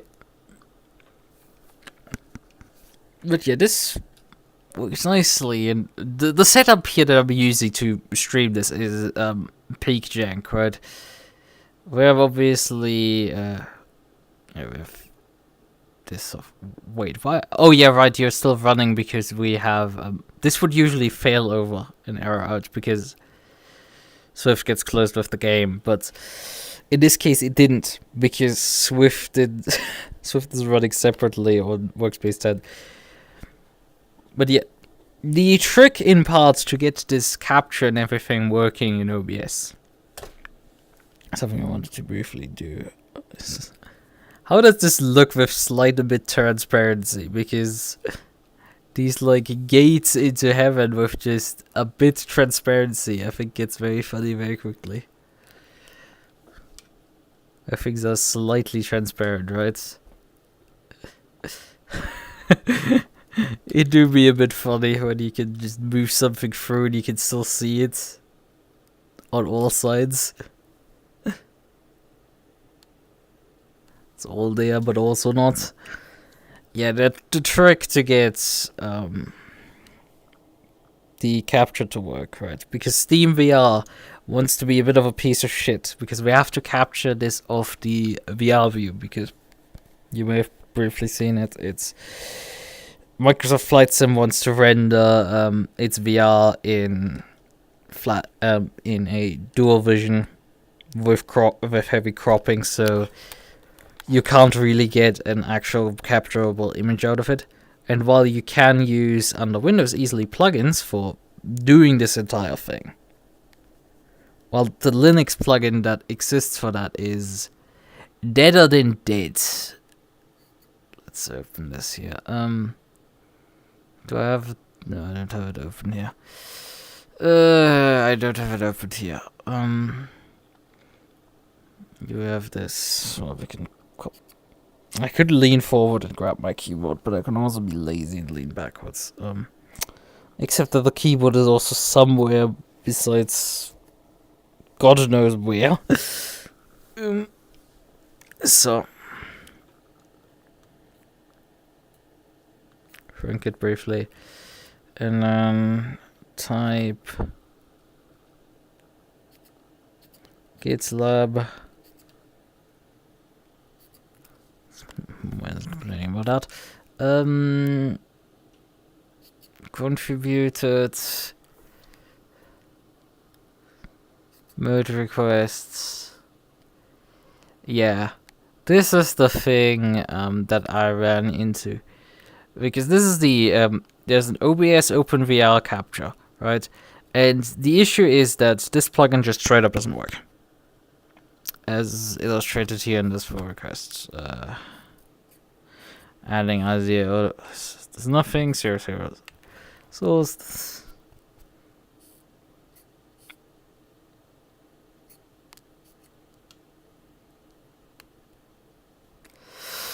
yeah, this is a basic summary. There are releases of this thing. I'm puzzled with this plugin because, like, there clearly went a bunch of work into getting something to work, except that nothing works. The old versions don't even compile in part. This version doesn't work. Other things don't properly work. It's a mess, and it's just like, huh?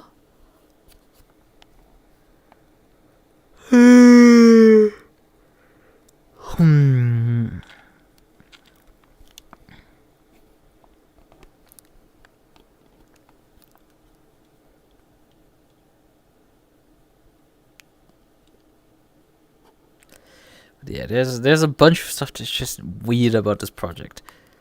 And unfortunately, he hasn't told me, like, what his intentions at all were with this thing. It's just nothing. It's just, hey, this plugin exists, and, you know, it doesn't work, but I don't care.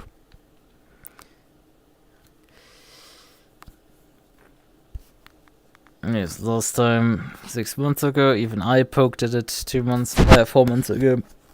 And, like, I'm outside of, like, I don't know how this is supposed to even work. That's kind of the problem, right? It's one thing to fix something that's broken. It's another thing to, like, fix something that's, that you don't even know how it was supposed to work.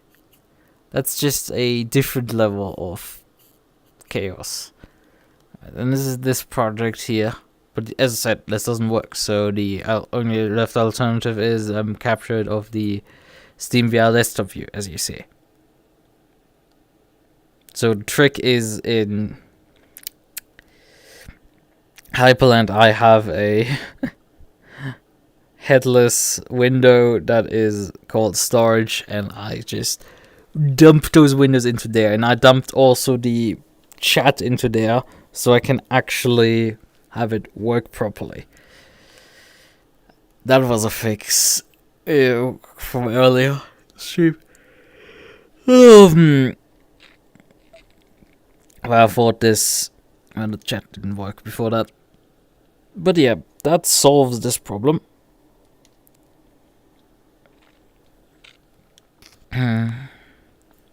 Okay.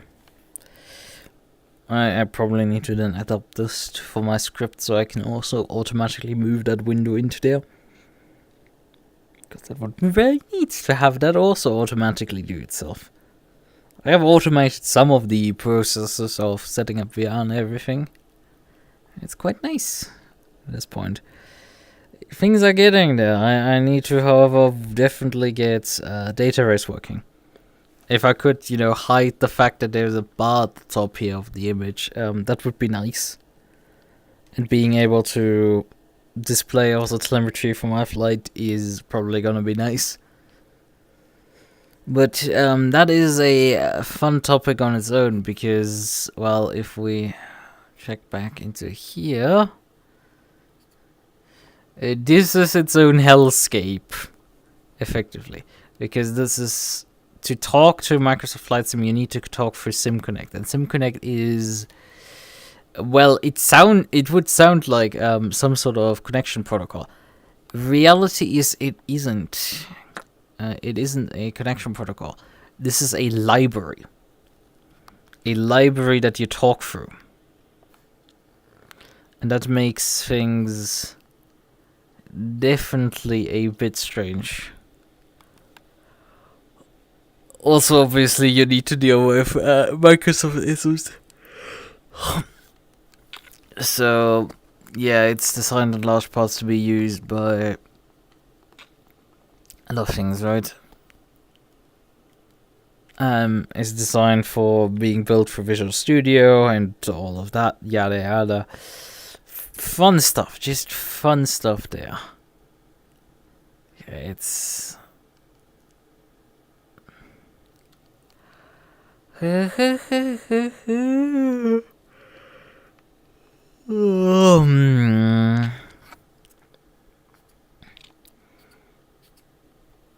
yeah, that would be something definitely to work on. But I think I don't know. I might start with having Flight Sim General for data race first before I have a Sim Racing General. Even though Sim Racing General would be definitely a lot easier to implement. I'll be real. Because just reading a memory map or talking to... Reading a memory map is kind of easy, although we need to do quite a bit of data processing. There's quite a lot of data processing required to get certain things to work properly, like scoring and positions and all of that fun stuff. Yeah. Right. It is definitely time to call it a night now. You can't see anything, but I can just say good night, bye bye, SEC, from what I usually see. Alright, let me briefly pull my OBS up so I can have that over here. Well, I think we can do a bit more funny. Can definitely go more funny here. So, good night, bye bye. Watch me wave myself bye bye.